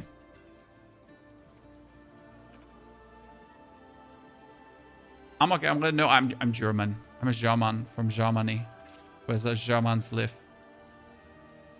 I mean, you could technically also start playing Widow's Web again, because I didn't play Widow's Web before. It says your critical strikes cause your poisoning on enemies to burst, dealing 300% damage, which was funny. Hey, that 300% you can now get up by another 30% if you turn it into a mythic, right? That's kind of like, there are funny considerations for this kind of stuff. What I wonder is if, can we get mythic charms? Right, because like we can have uniques be mythics, but can we have charms be mythics as well then? Can we have like our normal, like I know we can have mythic charms, so I know the grandfather can drop as a mythic. But what I wanted to know is, can my Ring of Writhing Moon or can my Widow's Web, if it's then a mythic, can I turn it into a mythic charm or not? How many of those mythics can you wear? Okay, so the rule is pretty simple. You can wear one crafted mythic, aka unique upgraded to mythic. Okay? One crafted mythic. And you can wear plus you can wear infinite found mythics, aka uniques found as mythics or iconic mythics, which means that you will run around with only mythics.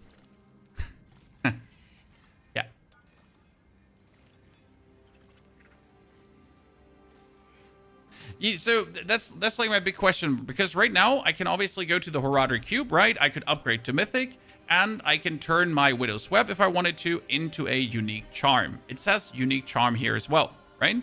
And if I'm really lucky, I could find a mythical charm. But since now my Widow's Web can also drop as a mythic, I wonder if there's also mythic charms dropping. Now, I haven't seen anything about charms generally, right?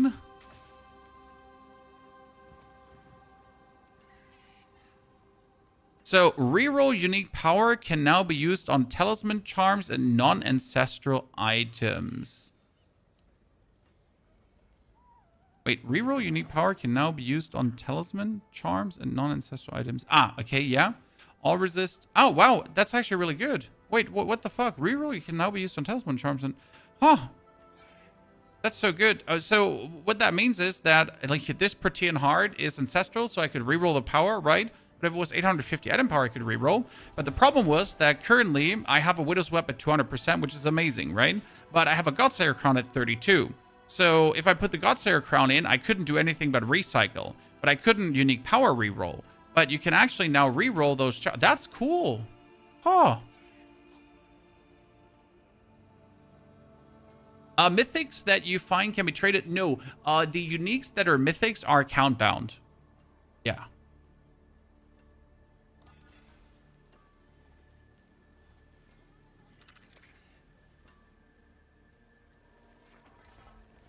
That was needed. Honestly, I think we don't need to re-roll unique charms. What we needed is that when I turn a maximum rolled item, if I take my 200% Widow's Web, and if I turn my 200% Widow's Web into a unique charm, it should be a 200% Widow's Web. It shouldn't be a random Widow's Web.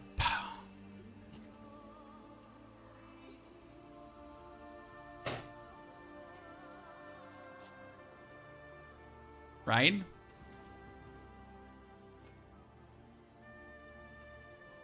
T8 will be a sweet spot at start. So the sweet spot always. So like I need to say this. This is very important. You need to understand this. We have this confirmed from the devs, okay? There's no reason to ever do anything but Torment 10. Okay? The only thing that gets better after Torment 10 is experience. And that's it.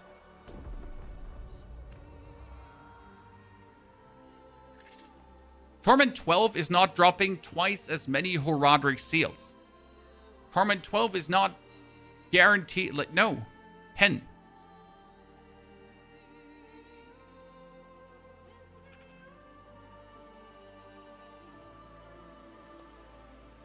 You never have to kill Torment 12 Mephisto. The only reason to kill Torment 12 Mephisto is obviously for this here, for the rank, right? To get the thing unlocked.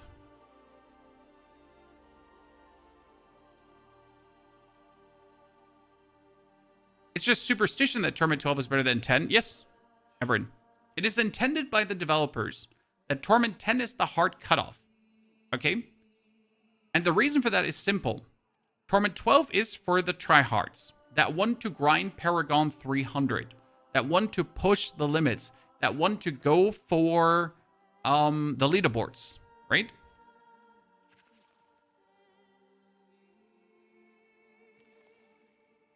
But Torment 12, no. Doesn't have anything higher.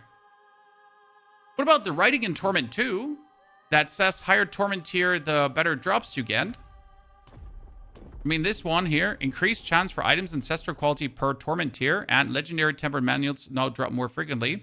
Well, this here, increased chance for items to be ancestral quality per Torment tier does count for Torment 2, so it's Torment 1, Torment 2 now. And then you have set charms drop more frequently, and then you have that more frequently, right? So that cuts off here. I'm not sure why they're not saying it, because it's pretty much like, you know, they confirmed this. They just decided to not write it here, because then people would like not feel the need to push. It is what it is, Tabrabi. Take it or leave it. Thing is, where do we get most Horadric seals? Chat. Where do we get most Horadric seals? You get them in the Echoing Hatred. Now, what's the interesting part about the Echoing Hatred? It doesn't care about Torment tiers. Right? I mean, the Echoing Hatred gets more complicated the longer you're in. It gives you more loot the longer you're in, right? But it doesn't actually care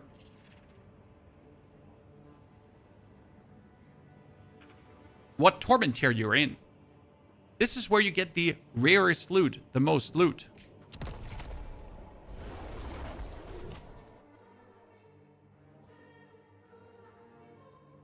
I found 7 mythic seals in Undercity. Undercity was nerfed, sadly.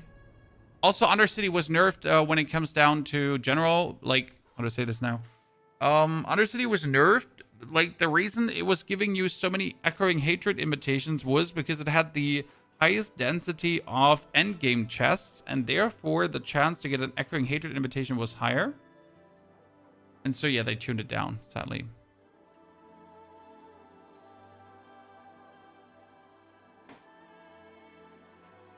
What about legendary runes where you can find those? Mostly here, Jiggy.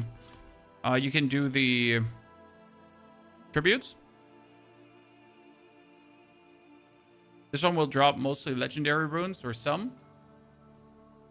Alternative, you can do this. So in case you didn't know this, let me show you. So I can go here. I can do 3-to-1 transmutation. 3-to-1 would turn... here. 3-to-1 would turn 3 yellows into a different yellow. Okay, so it's always going to be a different yellow. But if you go for... amalgamation, then you're going to turn it into 1 higher. Okay, so these is now 5-to-1, but it's always going to be a legendary one. So if I take 5 mod, it's always going to be a legendary. If I take 5 Thol, it's always going to be a legendary. But if you do 3-to-1 transmutation, it's always going to be a fellow rare. And if you do that for blue, the same amalgamation on a blue will create a rare, right? So I'm getting here like a mod, right? That's probably the best way how to get yourself the legendary ones, especially, and now come closer, you don't need to hoard legendary runes anymore, chat. Okay? I mean, the jeweler crafting is gone. You cannot make mythic uniques anymore. Target mythic uniques. So...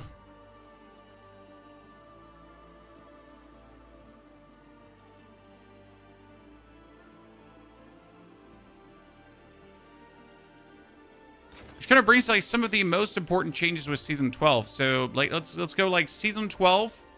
Things I wish I knew sooner, chat. Okay? So what do we have there? We get number 1. No more crafted specific mythics at the jeweler, right? That's impossible. You can only get them. You can only random them now at the blacksmith. So season 14, sorry, season 12. I don't know why I said season 12. It's what it is. Then 2, chat, 2. No more sea rune. You get it. Oh, well, actually, that's not true. Sea rune does not make vulnerable anymore. So, you gotta solve vulnerable different. That would be a curse touch. Though, right? It's one of the biggest changes for most builds.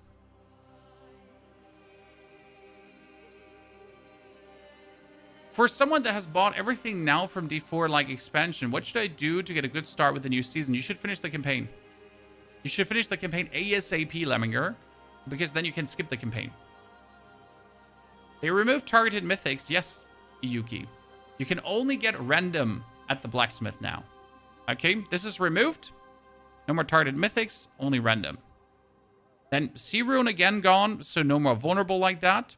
Also, we got uniques / mythics have 2 fixed stats plus 2 random stats, and you can re-roll 1 stat random at the jeweler, at the enchanter.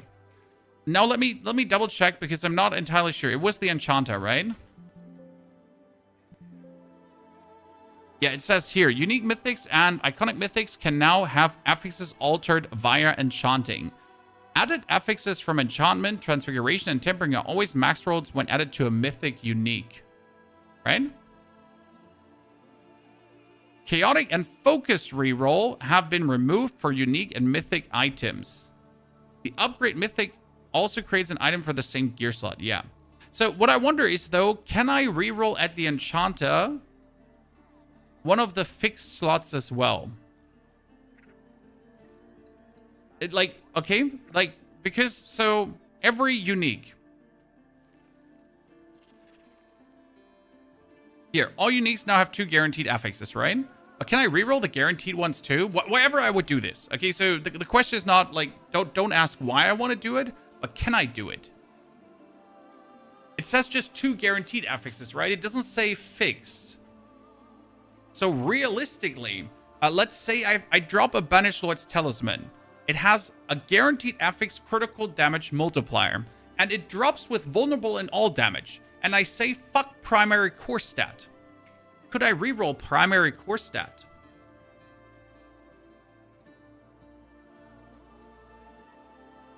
No, right? They're fixed, aren't they? We do rogue? No, probably not. At first, like in 2 weeks or so, I might do rogue. That's something I don't know.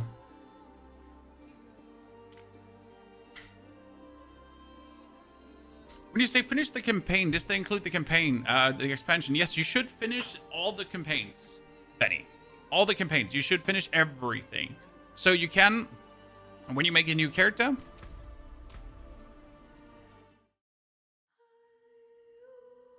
okay. When you now make a new character, your mom. Oh God, chat, I'm deleting your mom.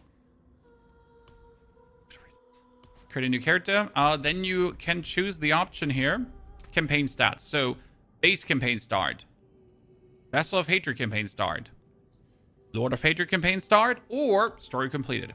And obviously, as someone who wants to play this season, you optimally want to go for story completed. But for that, you actually have to complete the story, or you can't choose this.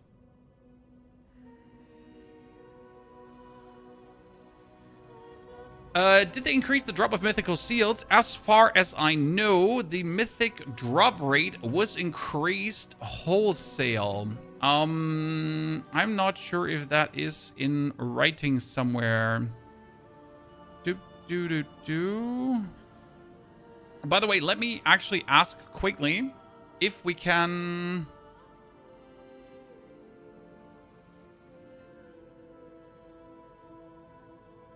Can we re-roll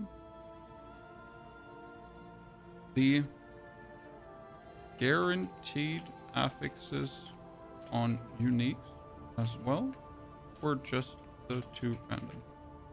Let me see if I can get a info from the stats. So I'm not entirely sure about this one here. So that you can re-roll. You can re-roll 1 stat, right? But I'm not sure if you only can re-roll the random ones or also one of the guaranteed ones. I simply don't know that, right? Are there good builds for Warlock? Yes, Warlock is going to have plenty good builds. Fastest way to level Hell Tides, I guess. Well, so if you want to know the fastest way to level, come closer. You should...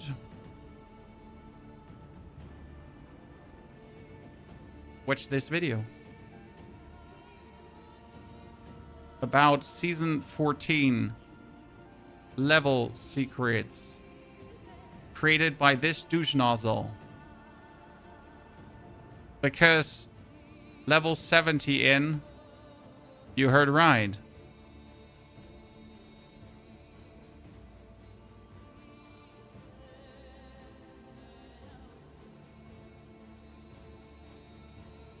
So these are like 3 big.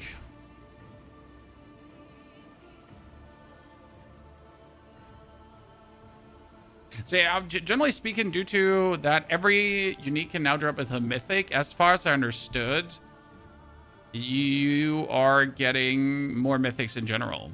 By the way, every unique can be upgraded to mythic for X 30% more power, right? However, material drops from new layer boss. Also, the upgrading is random. This is a bit of a weird point, because if I upgrade a unique helmet to mythic, I will get a random unique mythic helmet. Okay? Does that make sense to you, Chad? So if I upgrade a helmet, let's say I'm on the Warlock. Okay? I'm on the Warlock. And I'm looking to get the Cage of Madness. Because, well, I want to have Cage of Madness, right?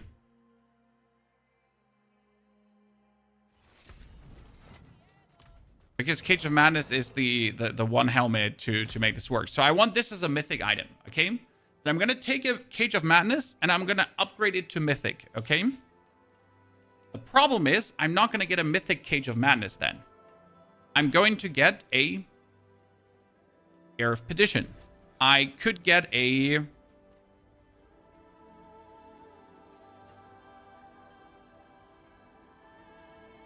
What can Warlock get otherwise? Right? I could get a Cowl of the Malefic Torment. I could get a Crown of Lucian. I could get a Godslayer Crown of Mythic. Right? I could get a Nails of the Gore Crown or Rictus of Terror. So that's a bit of a one. You exactly. You can get the same helmet if lucky. But the whole, so here, mythic again. So unique items. Oh, let me go. Let me go to the point where the craft is. Where was craft? Loot and craft. Oh wait, loot and craft. Loot rewards from Helltide chests have been improved. Gem fragments and Infernal Hordes. Baleful fragments can now be converted to Forgotten Souls. Yes.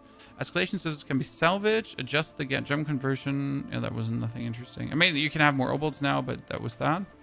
Where was the crafted mythic thingy? Ah, that was here. Sorry. Ah, here. Iconic mythic. All unique changes. What was it? Mythic crafting.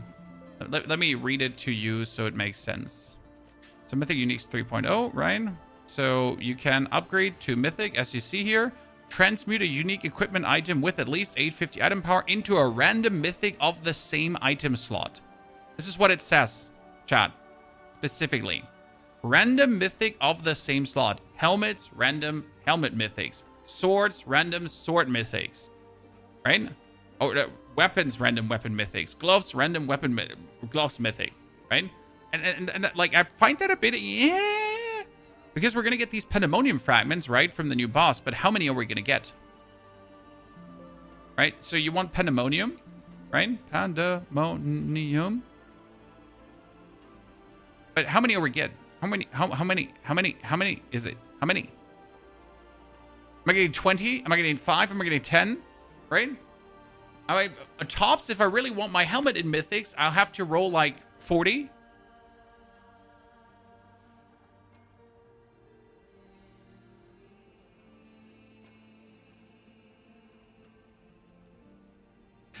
Did they mention that you can only get uniques from the crew crafting? Oh, Tabrabi, this is a good question, but easy answer. So I obviously, if I go here now and upgrade to a random Warlock helmet, I couldn't get a Druid helmet. So obviously, I can only get like the Warlock uniques plus the generic uniques, and I guess I could also roll an iconic one.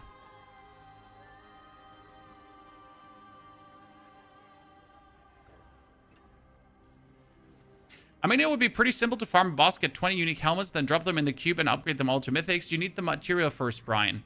So you need to kill the new boss for Pandemonium fragments, right?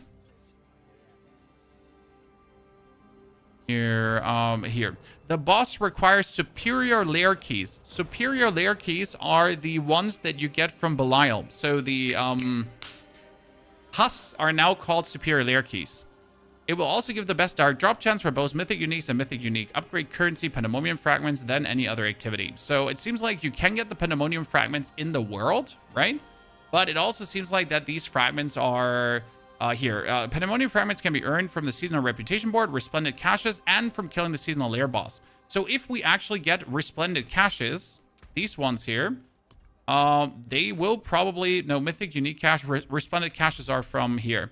They will contain Pandemonium fragments too. So seasonal rank, seasonal reputation board. Here what we got. Welcome to my Material drops from new layer boss. Seasonal rank. Reputation board. That's where we can get them from. Lonzo, the Remnants of Kelgar you could get in Act 7. Like if you're in the end game already for Remnants of Kelgar, you should go into a Grand Expedition during leveling. I think in Act 2, Buried Shrine, you could get it.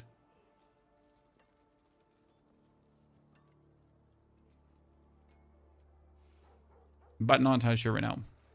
If we can convert uniques to mythic quality and then create a charm from it, you can't. You can't. So far, I have not seen a single mention of being able to make mythic charms. I mean, as you can see here, it says unique power reroll, recycle uniques, upgrade mythic charm, craft unique charm. Upgrade to mythic and craft unique charm. There don't seem to be mythic charms like that you can make. There are still mythic charms that are really rare. Right? So no mythic charms per se.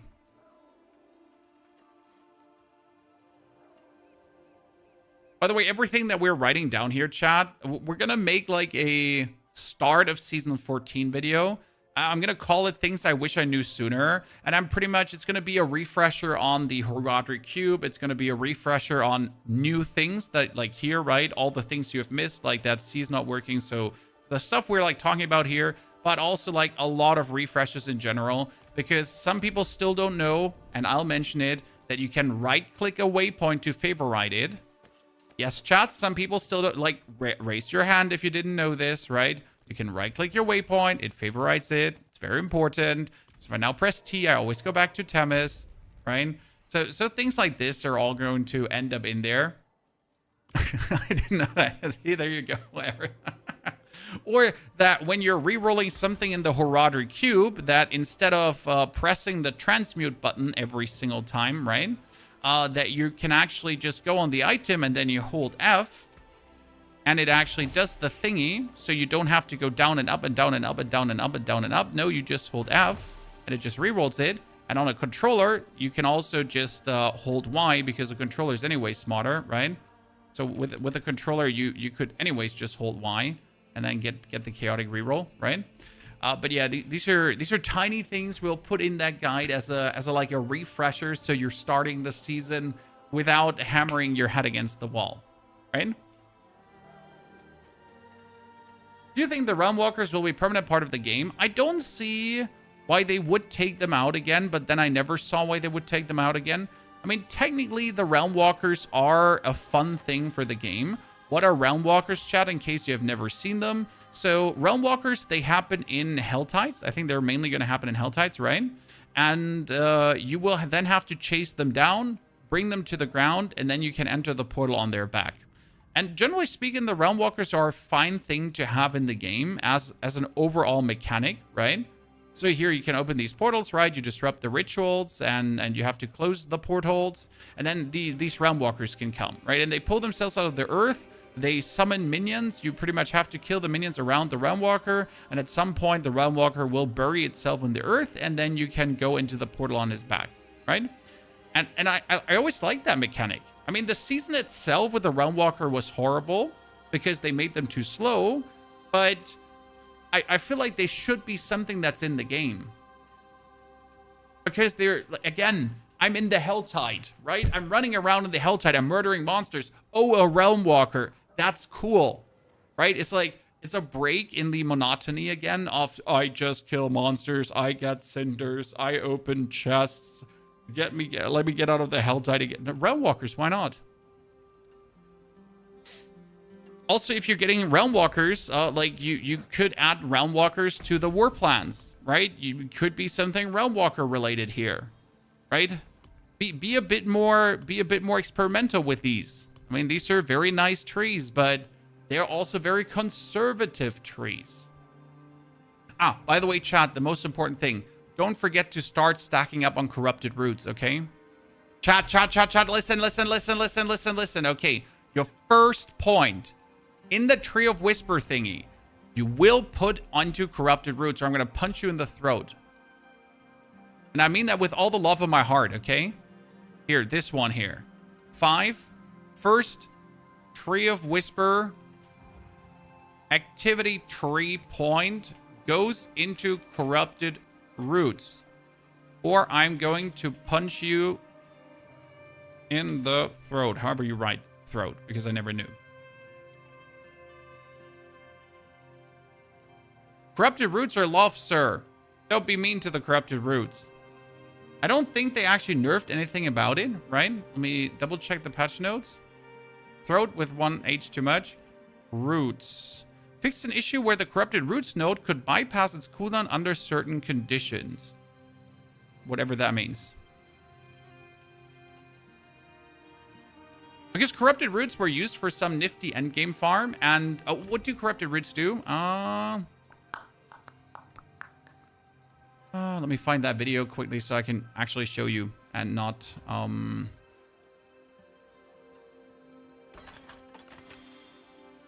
So...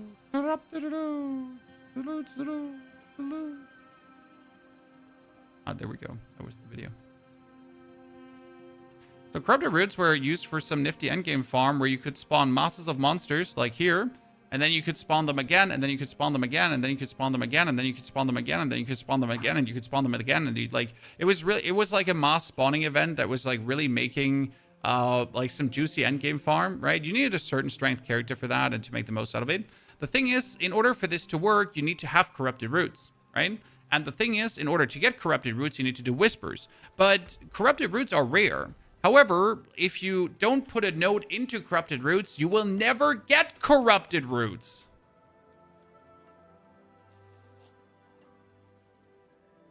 Right? The problem is that none of the other points is equally as much worth it as getting that corrupted roots node. Okay? They're just single-handedly the best thing. Even if you don't want to use them, you could get corrupted roots and sell them to people. Okay? I mean, hell, you could use corrupted roots. So, like, just for the people that really don't know this. It says, plant corrupted roots to grow an exposed root. These will attract nearby enemies and have a chance to grow larger and summon more fearsome enemies. You could use these just in Helltide. Okay? So you would go into the Helltide, you put the root down, and you would summon more monsters in the Helltide if you wanted to. It's possible, it's fun, it could be done. And also these roots could summon bosses that would drop whisper caches.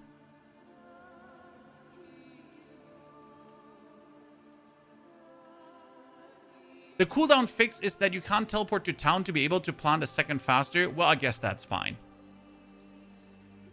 Steven, good to see you there, buddy. So what you used to do is, because they have an internal cooldown, is you put one root down, then you teleport it to town, teleport it back into the dungeon, put the second root down. Teleport to town, teleport to the dungeon, and put the... and so on. Right?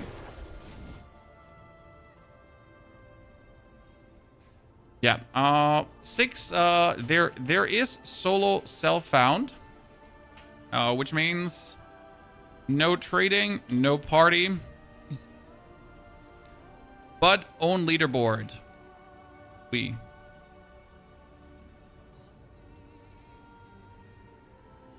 is good, right?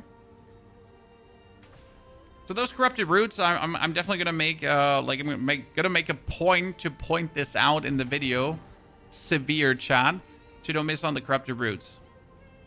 That's a good one. I almost forget that myself. Can you trade uniques now in D4? You could always trade uniques. You just can't trade mythic uniques. And also the new mythic uniques cannot be traded.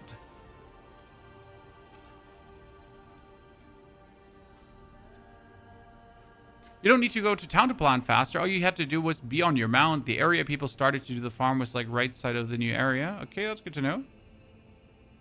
So mythics cannot be traded. No, mythics are untradeable. Also, the upgraded mythics are untradeable. How do you trade? Well, so for people that really want to trade, there's a website called Diablo.trade, and that is really the official website that everyone is using. I mean, it's not official, but it's kind of official. So you have Diablo.trade. You just simply log in with your account, and then you can explore the marketplace and search for stuff.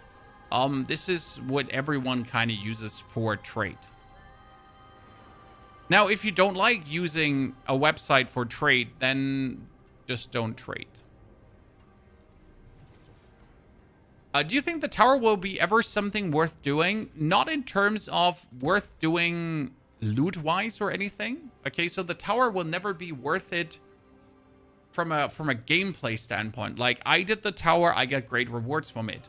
However, I think like the tower is now giving us, let me see. Tower, dominate the tower leaderboards and earn rewards. They gave us, what did they give us again? They gave us something specific. You'll be earning rewards. Rewards are granted to the next time you log in. Yes. They're adding cosmetics, actually. Yeah, exactly. So if you beat the tower, you get cosmetics. Each cycle, you earn the following rewards based on your best rank: a Halo cosmetic, a prestige title. And they're experimenting with more things to give you from the tower. So generally speaking, it's still not worth it. But I think we will reach a point where actually pushing the leaderboards will give you something more tangible to show off. I mean, that being said, if you're playing solo, who do you want to show it off to? Right? I mean, unless the tower gives you, I don't know, a glowing halo around your character that blinds other players coming close to you. Yeah. Ta-da.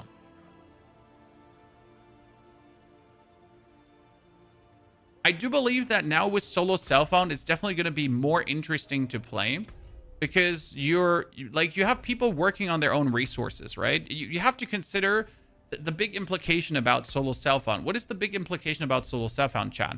So solo self-found means no gold trading. Solo self-found means not finding a good item and getting 99 billion gold, right? That's what solo self-found means. Ergo, in the leaderboard, it's not that easy now to just roll 200 billion times until you have the perfect stats on an item, right? It's not going to be upgrading 400 Hemid stones until you have a 4 greater FA's Hemid stone, right? Like, solo self-found is going to just make the whole outcome of a leaderboard different. And again, if you actually find a really good item, then you might be one of the few ones that has said really good item, right? Yeah, no RMTing your way to rank 1 is essentially what I'm saying without saying it. Yes. And I think that's great. And I'm really excited for that myself.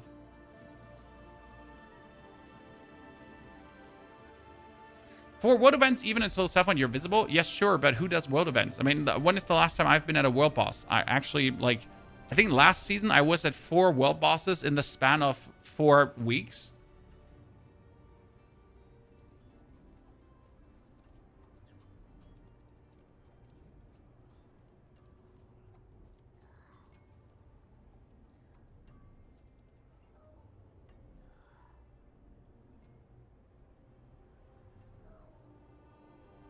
So yeah. What character am I going with? I will start with Warlock.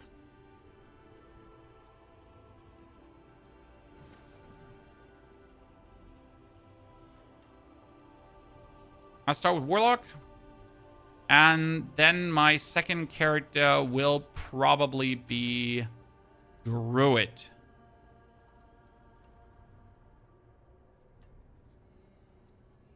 I do have planners, though, for you already, chat. So I have a bunch of planners that I will write into in the next coming weeks, days.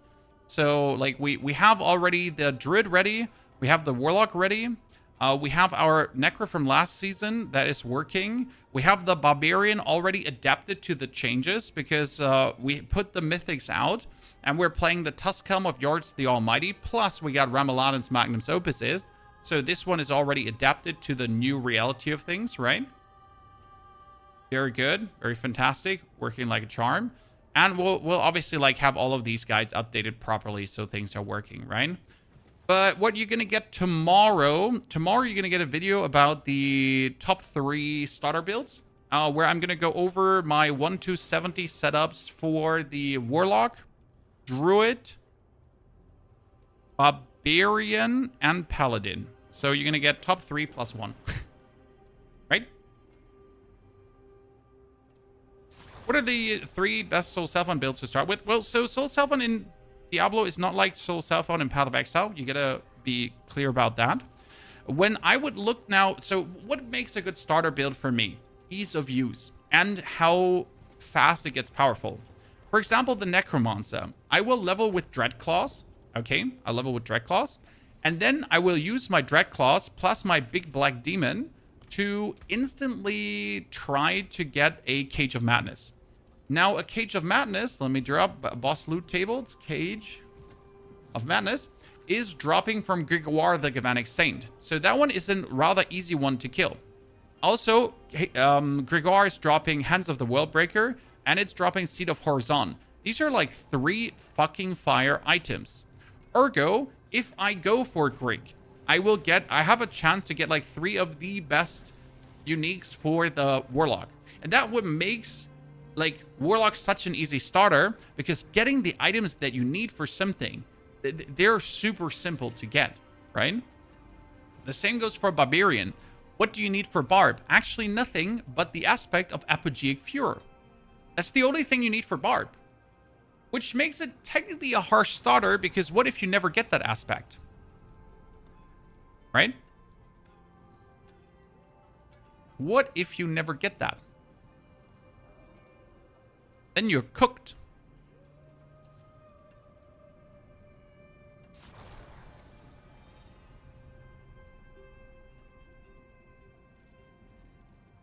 So technically, as good as Barb is as a starter, I would probably not start with the shouting build. I would probably start with a whirlwind build to then go over to the shouting build, right? Yeah. It's kind of that. So standard whirlwind into then the shouting build until you have Apogeic Furor. Because without Apogeic Furor, the whole shtick doesn't work of the Ancients. And then for Druid, it couldn't actually be simpler, because as Druid, you start as a Lightning Storm Shred build or a Lightning Storm Claw build. Then you advance into a Lightning Storm Shred build. And in order to get Shred strong... now I need to look that up again.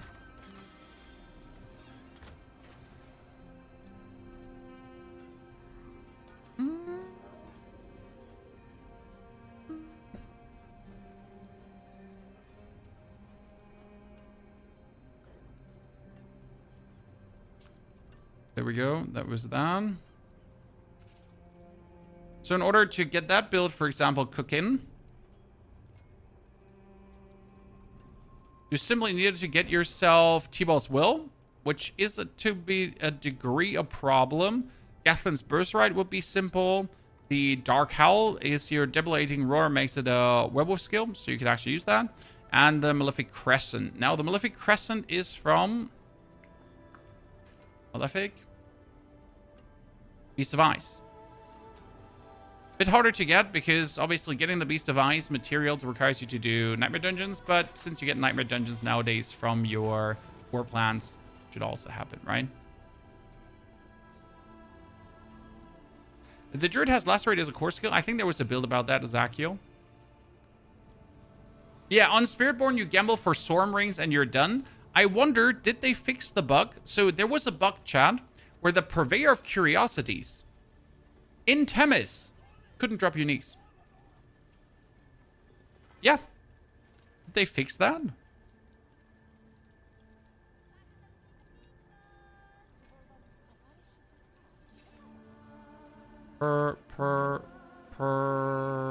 Purveyor?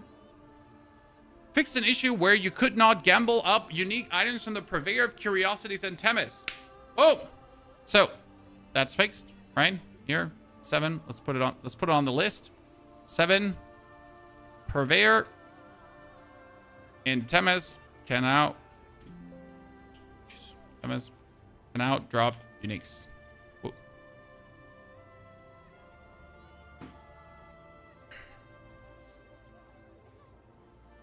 Militants, good to see you there. So yeah, that's fixed. That's good. We're excited. Like, we're really looking forward to this, right? Oh, by the way, also on a good news, chat, Obol cap increased. Obol and gold cap increased. Here. So you can now get 25,000 Obols. Woo! why is that interesting? So like this, it sounds silly, but why is this actually interesting? Because Nightmare Dungeon Escalation. Nightmare Dungeon Escalation OPOP. So in case you did not know this, you can get yourself a Nightmare Escalation Dungeon Escalation sigil like this one. And if you then upgrade your activities in Nightmare Dungeons to the lower one, you get more choices at the end of the dungeon to jump into other dungeons. Which means that I can now start, for example, with a Protection Shrine. And then on the second part of the Nightmare Dungeon, I choose Equipment Delve. On the third one, I would choose Obolts. And then I would get in one dungeon around 10,000 Obolts, maybe 15,000 Obolts. Which means as soon as you're in the end game, you could just run one escalation in Torment 4 or so, get yourself 5,000, 6,000, 7,000 Obolts in one run, and then go gamble away. And later in Torment 10, like if you really, really, really need something specific, right? The amount of Obolts you can just get in a matter of like 10, 15 minutes is insane. And I like that. Instead of standing there, back TP, use Obolts to spend ages clearing your inventory. It's not ages. It's not ages. I mean, you're going to go here. You're going to press that button, brab full. Then you're going to quickly disenchant. Then you brab full. It's going to be fine. The best part is you're just always going to have Obolts. Because how many times... Okay, so how many times did I leave thousands of Obolts behind? And I wish it wasn't thousands, but there have been so many times where I just couldn't be asked to teleport back. Right? I really couldn't be. It was like, it's enough. I don't fucking want anymore. So you're always going to have some amount of Obolts with you for gambling, and that's nice. Because who likes that feeling of leaving something behind, right? It's a nice little thing.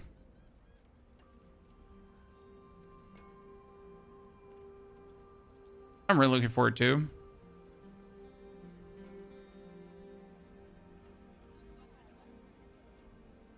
So,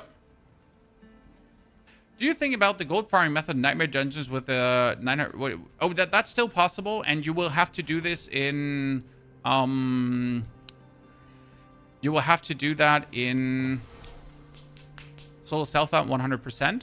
So definitely something to mention. Yes. Number 9. Don't miss out on the plus 900% gold seal. So that is something that a lot of people still don't know.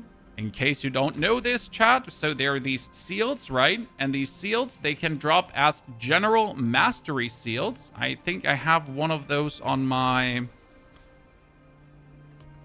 I'm not sure if I have one flying around here, but they can have plus 900% gold gained. Which means if you're going for activities that grant you a lot of gold, aka you would go for a Nightmare Dungeon Escalation gold farm, then getting that 900% bonus gold sigil is kind of like mandatory. That gold seal got removed, really? I'm sad. Robert. But why?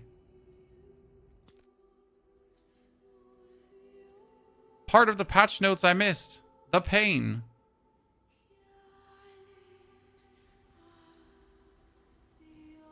Gold. Yeah, no, wait, it's in the patch notes, right?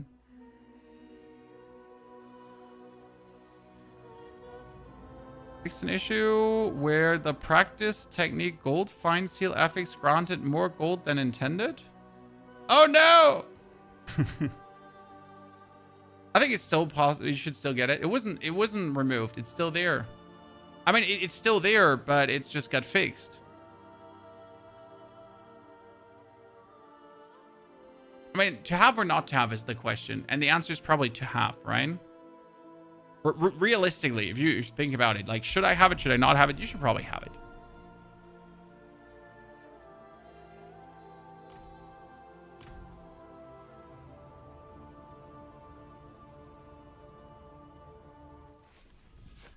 And I don't even know if I have one practice techniques flying around. Probably don't have one. Because I never bothered enough. You get a mythic gold find still in your story? That's because you're a gamer, sir.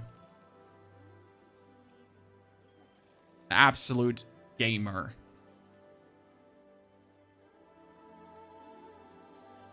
Good. I'll be expanding on this list, chat, towards Monday. But I would say we're going to cut the stream here. This list is going to lead to a video, but this is like kind of what I'm looking at build-wise. Again, for me, it's Warlock, Druid, and Barbarian as the 3 classes that I do recommend to start the season with. As much as I would like to say Necro, because Necro is powerful, it's just Blood Wave, right? You start with minions, you transition into Blood Wave, and I think that's probably the most boring transition in existence right now, that I'd rather shoot myself in the leg than recommend that to you. So I just want you to also enjoy yourself and not just like get bad mood by even thinking about playing Diablo, okay? Therefore, thank you very much for coming and watching today, chat, lurking and chatting. Don't forget to watch the video on the level method that I uploaded this morning. The level method works. It's tested and tried. It's amazing. It got me to level 70 in 1 hour and 28 minutes. Today, we did it with a Druid in 1 hour and 32 minutes. And I think we could do that even faster because I just screwed it up by dying 1 or 2 times too often. Therefore, take care. And see you all tomorrow, because tomorrow we're going to have another stream before the Season 14 start. And on Tuesday, we're going to have some more videos coming, but I'll be there at night when the season begins. And we're going to play all night long. Okay?